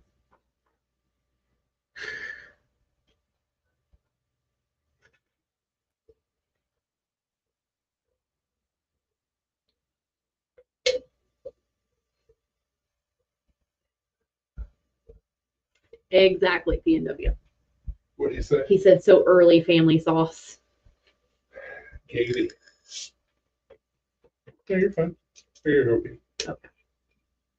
I'm a big guy. I like to cook. I've worked at a lot of restaurants, so. And I saw the pimento cheese recipe, and I was like, I can make this better. So. And I know. Also, I've recently gotten a little bit better about mayonnaise, so I love cheese. I've never like really eaten pimento cheese because it has mayo in it, and I'm like, no mayo. It just grosses me out. So He was in there, and he would be like, "Why didn't you make her cheese?" yeah, I know. Yeah, PNW came out more like a. Excuse me. The mayo came out more like a garlic aioli, just because he put the minced garlic in there, but it was good. But I've gotten better about mayonnaise as I've gotten older, so I'm willing to eat more stuff that has mayonnaise in it. But I don't think I'll ever be one of those people that just puts plain mayonnaise on a sandwich. I don't think I could be that cool with mayonnaise. You say that.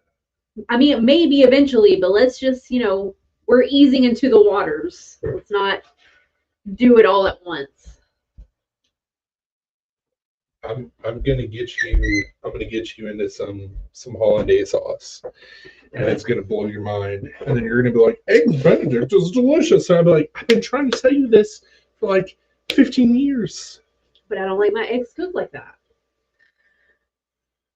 And I'm not really a big fan of eggs, so like. But in the mix with everything, that's what you have to think about. Like, I mean, I can do eggs Benedict over hard. Not a big deal. You have hollandaise sauce. You don't need the yolk. It's just an added bonus. Mayo once in a while, don't overdo it. Yeah, exactly. So see, all the calories that I have saved by not eating mayo, there you go. Except for it's a staple in all cooking. I just replace it with like sour cream. It's fine. Same. You get the same type of consistency. I was just impressed that I made mayo for the first time and it didn't break. Exactly.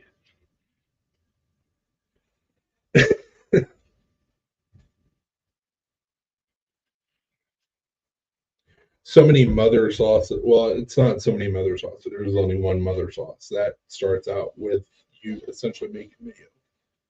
But it's to get it not to break is a building block to a lot of cooking, a lot of chefing, if you will. Nothing worse than a broken sauce. Yeah. It's awful. It's like I just spent all this time just go. At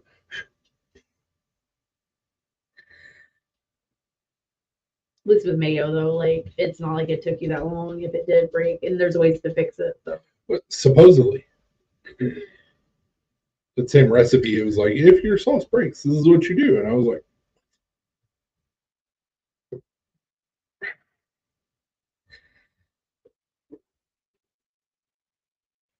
one of the mother sauces, bechamel, it's gravy.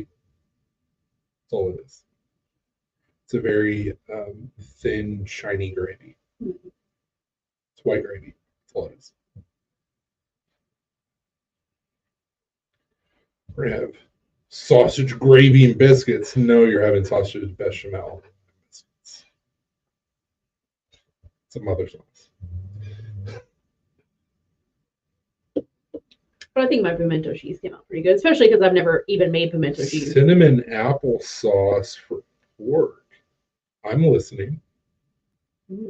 Yeah. Because apples go great with pork. So are you just taking cinnamon applesauce and adding it to pork? Or are you making cinnamon applesauce? Or are you making some sort of sauce that you call cinnamon applesauce? I have questions. Yeah, whenever I was younger, my mom would make pork chops, and then we would take cinnamon applesauce and put it over top of the pork chops and eat it that way. So good. It's really good. Pork chops and applesauce.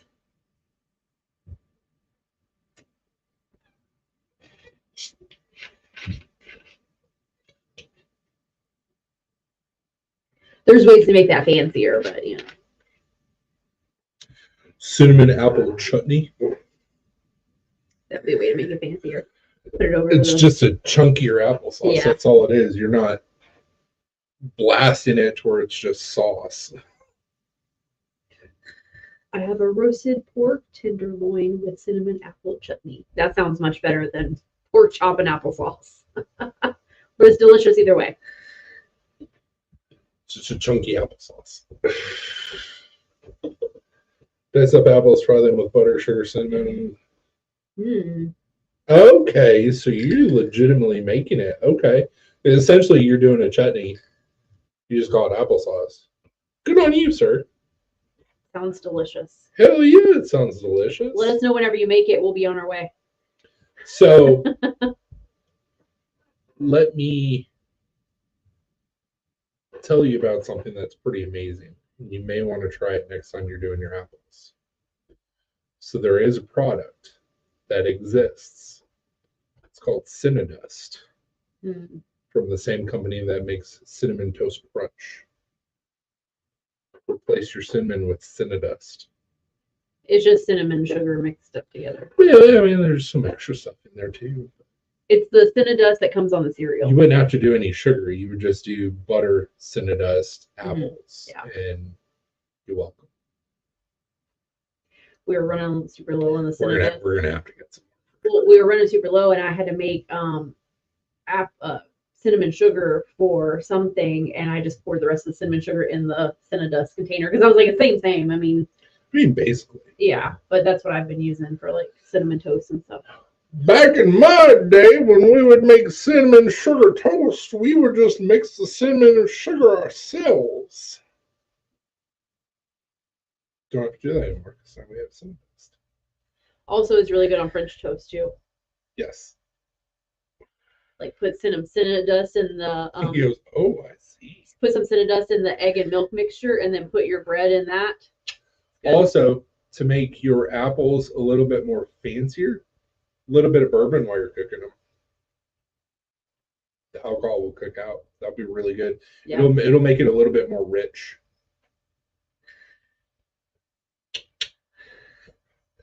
Told you, I'm a chef. I'm a cook. I like food. That was me hitting my belly.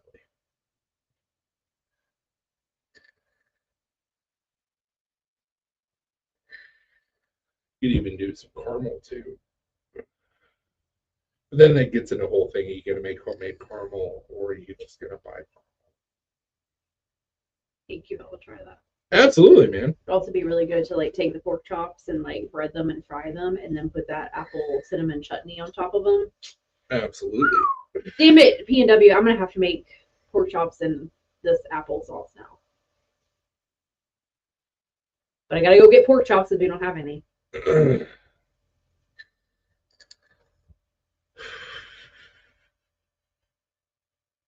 I'm blaming Josh. This motherfucker. Right, exactly. I'm like, that sounds delicious. So, thank you.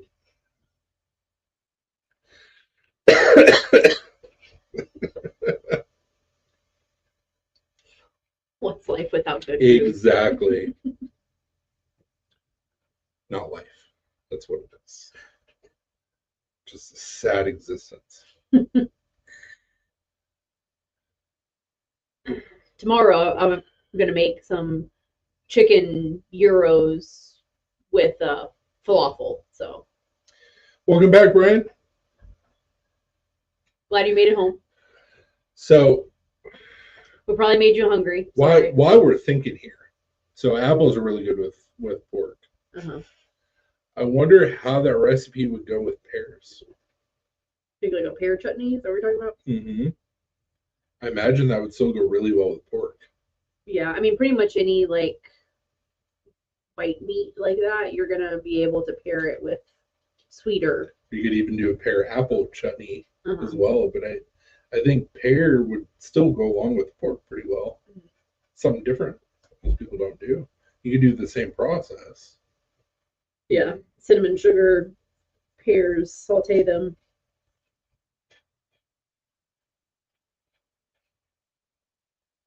I like apples better than pears.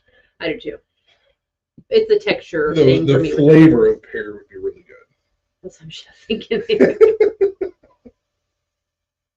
There's also a like a pear apple hybrid. Per apple. I mean, basically, but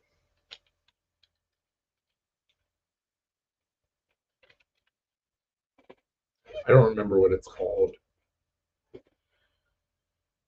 Apple pear. Papple. Papple pears. That's what they're called. The papple.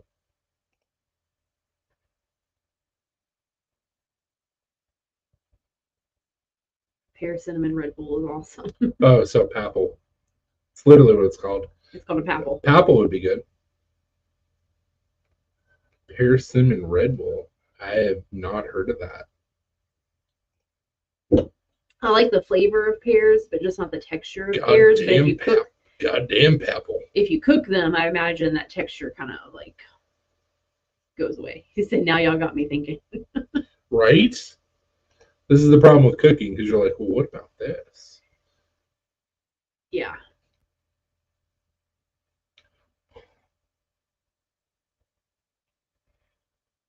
Some of my best recipes have just been me winging it in the kitchen. I know. I was interested in him, but they're fostering him, and it's going to be a foster fail. So I was like, well, shit. Pretty good.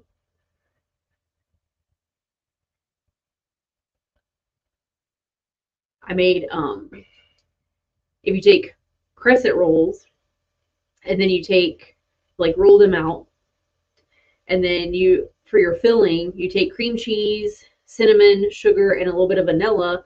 You mix that up together and you spread that on the inside of the crescent roll, and then you roll up your crescent rolls, and then you make like a homemade icing for the top of them. Tastes like the center of a cinnamon roll, which is the best part. And I came up with that recipe just because I had some random shit, and I was like, "Fuck it, I'm gonna try this," and it worked out really well.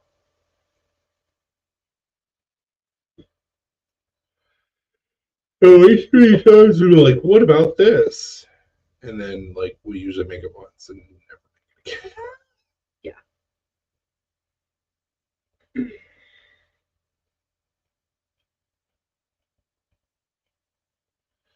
It's where the skills of a chef come into play because it's like, well, what about this? I know this will probably taste pretty good in this, blah blah blah blah. And Yep. It's some pretty amazing shit going on. Never know. You never know what's going to be good until you try it. Sometimes you gotta try it twice.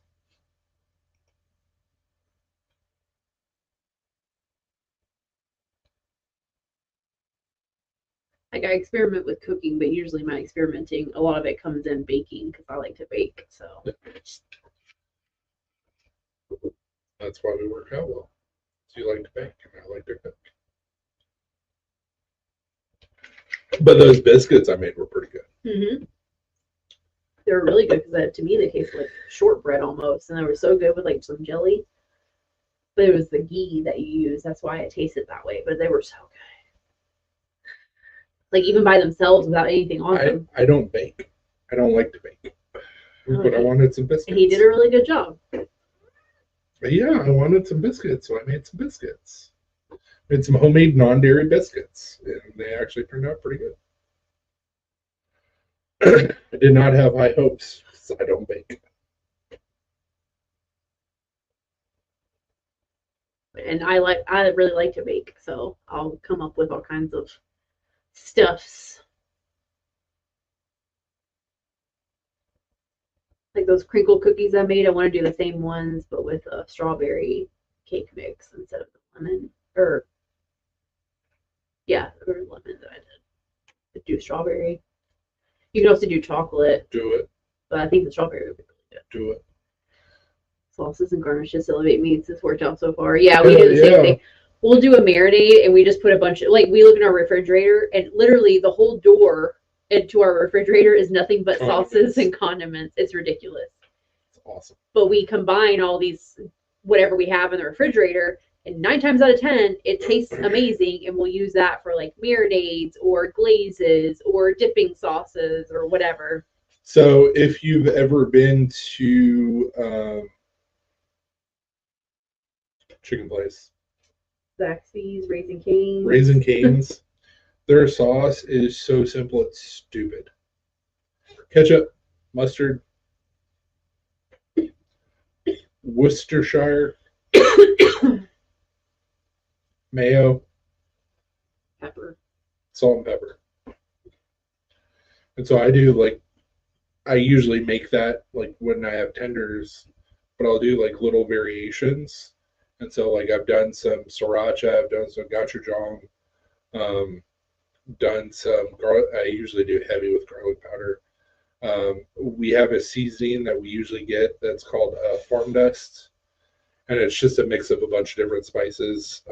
Throw some of that in there. Like you can get some really good mixes, and it's so simple: ketchup, mustard, Worcestershire, mayo, and whatever else you want to put into it.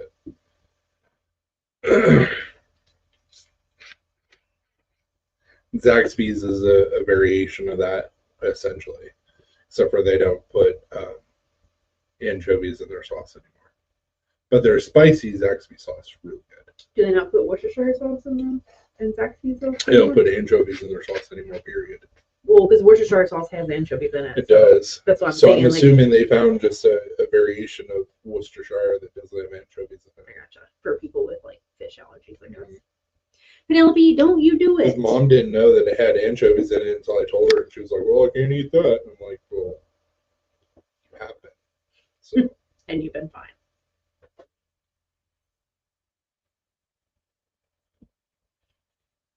Whatever. I think this is the longest video we've done so far. Mm-hmm. 4 hours. It's It's almost like the long before time where we used to live forever on Facebook. Except for we would at this time, and obviously that was quite a while ago, like several years ago, but we would be fucking hammered. Sloshed. We'd be like, wait, I got an idea. You didn't know that it was in Caesar? That's like one of the main ingredients, man. Yeah. I don't listen. Bruh. I don't like anchovies, but I love me some Caesar dressing and some Worcestershire sauce. And Zach's. Yeah. Well, Zaxby's. well, it used to be Zach's sauce. The flavor that they give to sauces and stuff is really good. After working in restaurants where we would open up anchovies and like make our Caesar dressing that way, I don't know that I could get down with like anchovies on a pizza. No, they're awful. I don't know if I could do that. It smells awful. They smell awful. They look awful. They feel awful. And when you put them on pizza, But look, Caesar dressing, anything with anchovies in it, it's usually delicious. I used to work at a pizza place, and every now and then we would get an order for a pizza that had anchovies on it. And it was so disgusting because A, they smelled, but B, you smell those anchovies going through the pizza oven. It was disgusting. The smell that they No, I know, I get it. I was there, I did it, but it's like it's gotta be good. It's gotta be. I don't know, every now and then we would get that order. A few people would order it, and it's just Link, what are you doing? the like super fishy smell that you smell when you first open anchovies. What It are you just doing? amplifies whenever you put it in the oven. Get off the desk. But anchovies in stuff, I think, because a lot of sauces and things like that have anchovies in it. What you do is you take the anchovies and you put them in a skillet and you cook them down just like you would if you were like caramelizing onions. Yeah. You cook them down and you keep on reducing them, and that's what gives that salty, like a nutty flavor. That's the flavor I like, but I couldn't get behind like just eating anchovies. I don't know. I've always been curious about it. Have you ever had peanut butter steak soup? Brian, some things don't need to be combined together, okay? Peanut butter and beef is one of those things in my head. No. Ooh, listen, woman. Like Sonic came out with that peanut butter bacon. I want to try it so bad. That sounds disgusting. The peanut butter bacon sundae from Burger King was delicious. I never tried it. It was amazing. I know you liked it. It was really good. It's like, to me, peanut butter and meat. Like, okay, Asian sauces, some Asian sauces have peanut butter in Peanut it. sauce. But you also are putting other stuff in it. Just straight peanut butter with like meat. So I don't know. peanut butter sauce with beef, how is that any different than pork with peanut sauce? It's not. I don't know. I mean, I'm not a super huge fan of peanut sauce either, like with stuff. But Oh my god, peanut sauce is so good. it's so delicious. So it's peanut butter bacon burger with jalapeno. I want to try it so damn bad. Our Sonic is supposed to have it. In the last like 2 weeks, I've been like, I want to put this in my mouth, and our Sonic doesn't have it. I want to try it. I want to try it so bad. What is this deal with peanut butter steak soup? You had me curious. It's soup. If it has steak in it, it's probably going to be more like a stew. That's just the chef. Why are you crying? Because you can't claw me? Probably. I don't know, guys. To me, like some things just don't need to be combined, and peanut butter and like meat just are one of those things that in my head I can't Just get. make some burgers and put peanut butter on it rather than other sauces. I would make a sauce with the peanut butter. Link. I wouldn't just use straight peanut butter. You know, Not a fucking Neanderthal. come on. Oh, I mean, that's what Sonic does. no. It's got to be a peanut butter sauce. Hell no, it's not. They take those big jars of peanut, the cans of peanut butter. Oh, well. That's all fucking like liquidy, and that's what they put on the burger. You think fucking Sonic's out here doing the gourmet shit? Hell no. They take that canned peanut butter and throw it on a fucking burger and call it a day. I still want to try.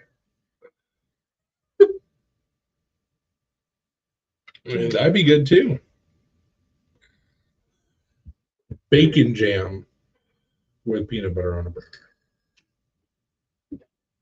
Also, if you've never had jalapeno bacon jam and put it on a peanut butter and jelly sandwich, you're missing out. Well, just a peanut butter sandwich, and you use that for the jelly. Yeah, it's so good.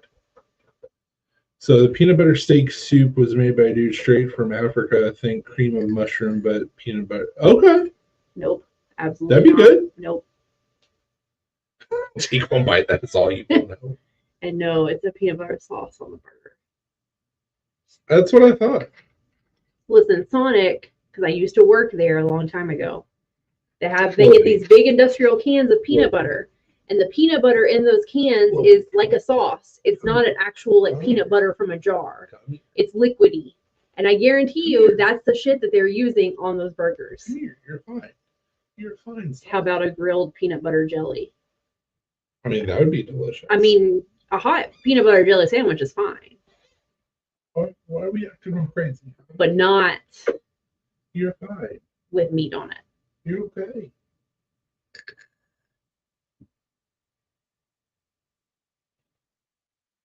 I remember having to open up those cans of peanut butter at Sonic, and I like peanut butter, but something about that peanut butter, the way it smelled when you open up the can, it almost would make you gag. And it was just like you get it all over your hands because you're peanut pouring butter farts. Yeah, because you would pour it out into the thing, and it would get all over your hands, and it was kind of gross. Make them like grilled cheese. Hell yeah. See, I like toasting my bread and then putting peanut butter on hot bread because it gets like melty. Melty. That's really good. And then put in your jelly on the other piece of bread, putting them together. Why are you squirming so much? I'm down with that. Why are you squirming so much? Just want to keep her some rabbits. I guess I'm the weird one in this conversation about peanut butter.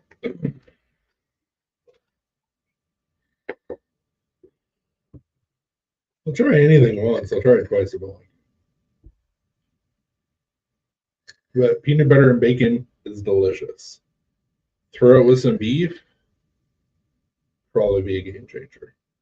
See, the only meat that I can see with peanut butter is bacon because you have the sweetness of the peanut butter and the saltiness of the bacon, so you get that sweet salty combo.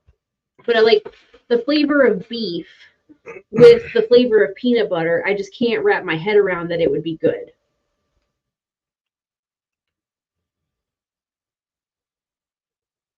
That's what I struggle with. I'm just like, nope, those two things do not go together. Absolutely not.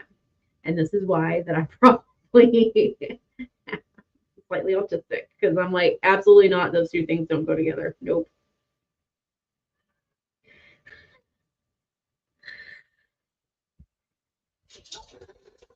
So, coming from a member of the community that is full on autistic, how can you be slightly autistic?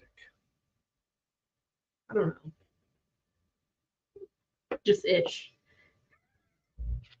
Doesn't work that way. Tried bacon with maple syrup. I like it. The burger and peanut butter with chili would be. Okay. I can like- see that. I like sausage with syrup. Bacon with syrup is okay. But I like sausage with syrup better.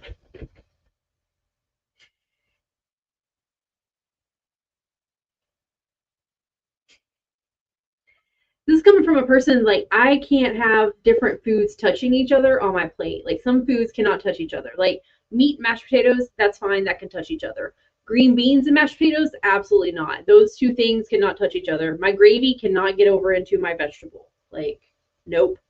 I know it's all going to the same place, but I can't do it. Also, once again, there's no such thing as autistic-ish. Like, you don't get a little touch. It's all or nothing. May have a touch at the 10th. No, either you are or you aren't. And you are, for sure. My dad would always be like, it's all going to the same place while he's like mixing everything on his plate. And I'm like, nope, can't do it. My dad used to say the same thing. Yeah. For the longest time, I had to have everything separated. No, I just don't care. Like I said, some things touching on my plate, it doesn't bother me, but some other things, like my vegetable and my mashed potatoes and gravy or like whatever, it can't touch each other. 'Cause it's, I mean, you've seen my dad when he pretty much eats everything. He just goes, oh yeah. mixes up everything. It's like, uh, Cuban food, I can mix up everything because it all goes well together. Like For rice sure. and beans, your meat, like whatever, that's fine. But the flavors all but work. white people food. But white Gotta keep it separated. white people food can't do it. Your flavors don't meld well together. Racist. Your flavors don't meld well together. Self-hating white.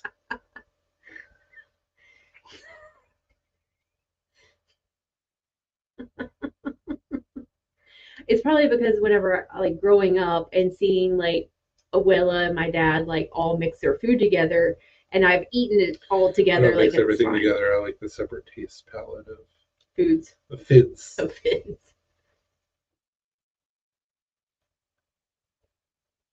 See, I do too. I mean, Yeah, dude, you're good. I knew what you meant. I was just being an ass. yes, like I like to eat everything separate because I like the taste of everything separately. Also, like you eat a little bit of something and then you eat a little bit of this and then you eat a little bit of that. I can't eat just one thing and then move on to the next thing on my plate. Like I have to eat a little bit of this, a little bit of that, just work my way back and forth on my plate until it's all gone. Whereas you will eat one thing until it's done and then you move on to the next thing on your plate, eat that all until it's done, typically. Tism. I don't know what to tell you. So how are you with shepherd pie? No. Shepherd pie is gross. Also, Shepherd pie never should have been invented because of the peas. Brian, to give you an idea, whenever I was little, my mom would make chicken pot pie. And I'm sure it was delicious. But I would refuse to eat it. And I would sit at the table and cry because I didn't want to eat this food because it was all fucking mixed up together. And my mom would sit there and, back in the day, it was you eat this or you go to bed hungry. And I would sit there and just cry and not eat my dinner, and I would go to bed hungry. I'm cool with Just with that. I'm cool with everything in chicken pot pie except for the carrots. I still to this day do not like cooked carrots. If I'm gonna eat cooked carrots, hold on 1 second. Would you fucking cat stop jumping on the goddamn desk? Okay. Like to this day, if I eat cooked carrots, it's going to be either steamed and still kind of crunchy, Or raw. or raw. And Alina, we usually put like a brown sugar glaze on top of the carrots, and I'm fine with that. My mom, when I was younger, would always cooked carrots, and it would be mush and flavorless, and still can't do it to this day. Still don't prefer like cooked carrots in my soups or anything like that, even though I will absolutely do mirepoix, but it's all blended together and you can't like see the carrots. So even though I know they're in there, like it's different. It's just flavor. It's not mush. And it's kind of the same thing with shepherd's pie. It's like the peas and shepherd's pie I can't get down with. What the? I hit mute on my microphone. Well, shit. It's got tired of the cats jumping on the desk. They're acting crazy, so. So wait, let's check this out. Am I muted? We'll see if that did anything. It may have been picked up by the microphone on the camera. Maybe. Something we better think about with future lives. He said no. So I wasn't muted when I muted the microphone? Well, there's been so many things that have been heard that shouldn't have been heard. Oh no. It's definitely a Ma the Meatloaf moment. Oh no. Good to know. I wish somebody would have told us sooner. You asked, am I muted? Shit. Our computer has betrayed us. Yep. Well, usually when we mute ourselves, like, I'm like, Yeah. so we're probably good on that note, but screaming at the cats. We hear everything. Apparently. Fuck, where does the extra sound picked up from then? Does it like even change the sound? Like, do I sound muted? Or like further away? Then if that's the case, then that would tell us it's coming from the Uh-huh. camera. Yeah.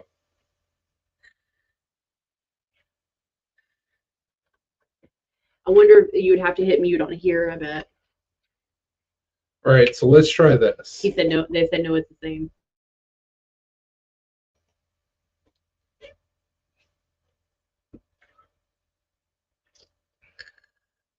Did you hear any of that?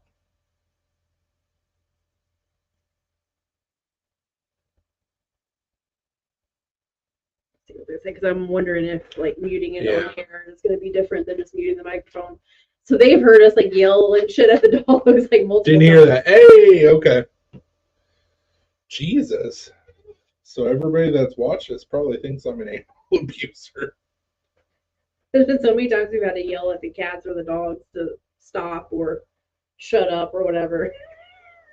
We don't beat our animals, but we do yell at them. No wonder why people don't watch our shit anymore.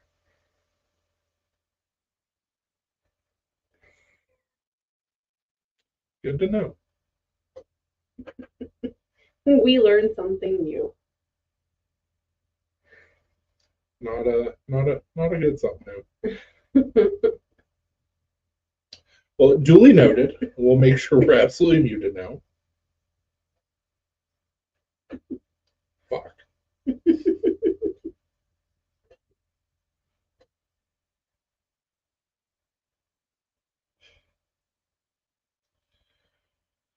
Well, so that was fun.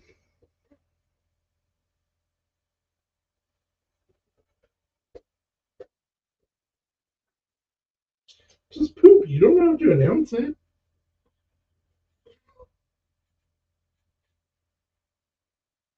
When you tased the dog repeatedly, that was harsh. That never happened, sir. I don't even have a taser. Want a taser? Never owned one.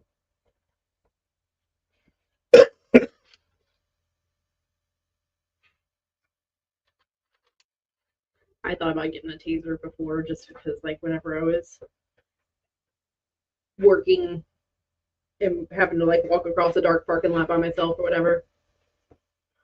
Because I exactly didn't hear a thing. I'll start my clothes and stuff. Have a great rest of your night, everyone. Have a good night, B&W. Have a good night.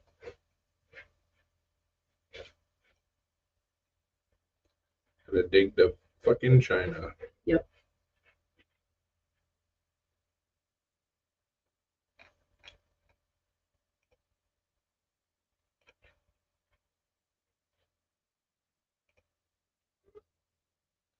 Shut up.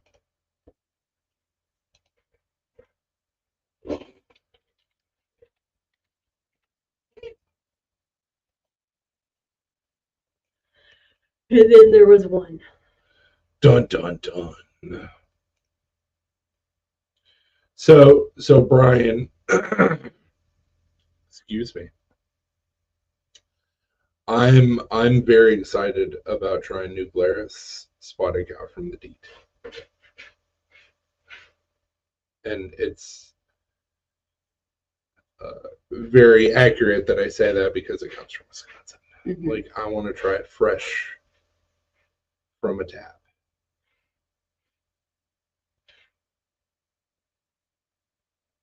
I've tried it out of a bottle and it made my toes curl. So, sure, out of the tap, I'm going to be like, that may have to change my pants.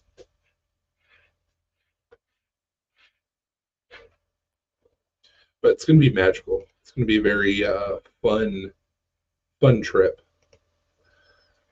It's amazing, way better than bottled. Oh my god, I can't wait. Cannot wait. So I'm going to get you, you're going to have the opportunity to meet my mom's side of the family. Yep. Some. And then you're going to get to see Lambeau and Green Bay Packers original field in the high school that my mom went to. And several of my family members went to.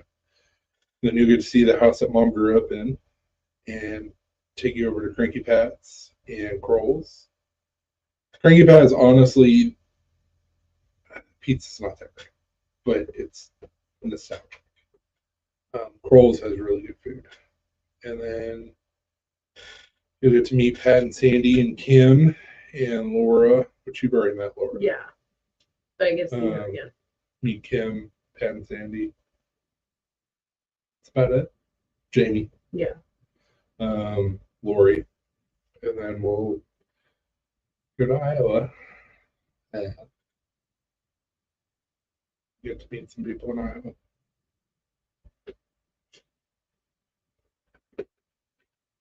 Link, will you stop? Link. Douchebags. All of our cats are douchebags.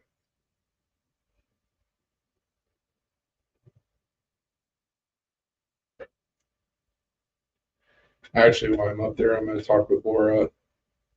Should be a good vacation. I'm going to talk with Laura because I think that Grandma and Shad are buried at Fort Howard. I think that's the name of the cemetery. I think it's called Fort Howard.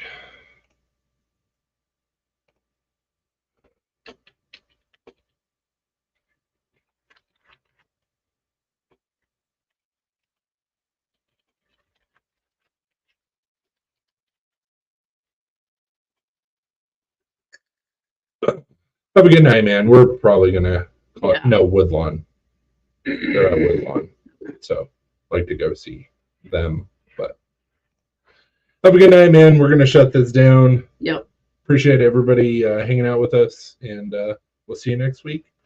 Deuces. Bye.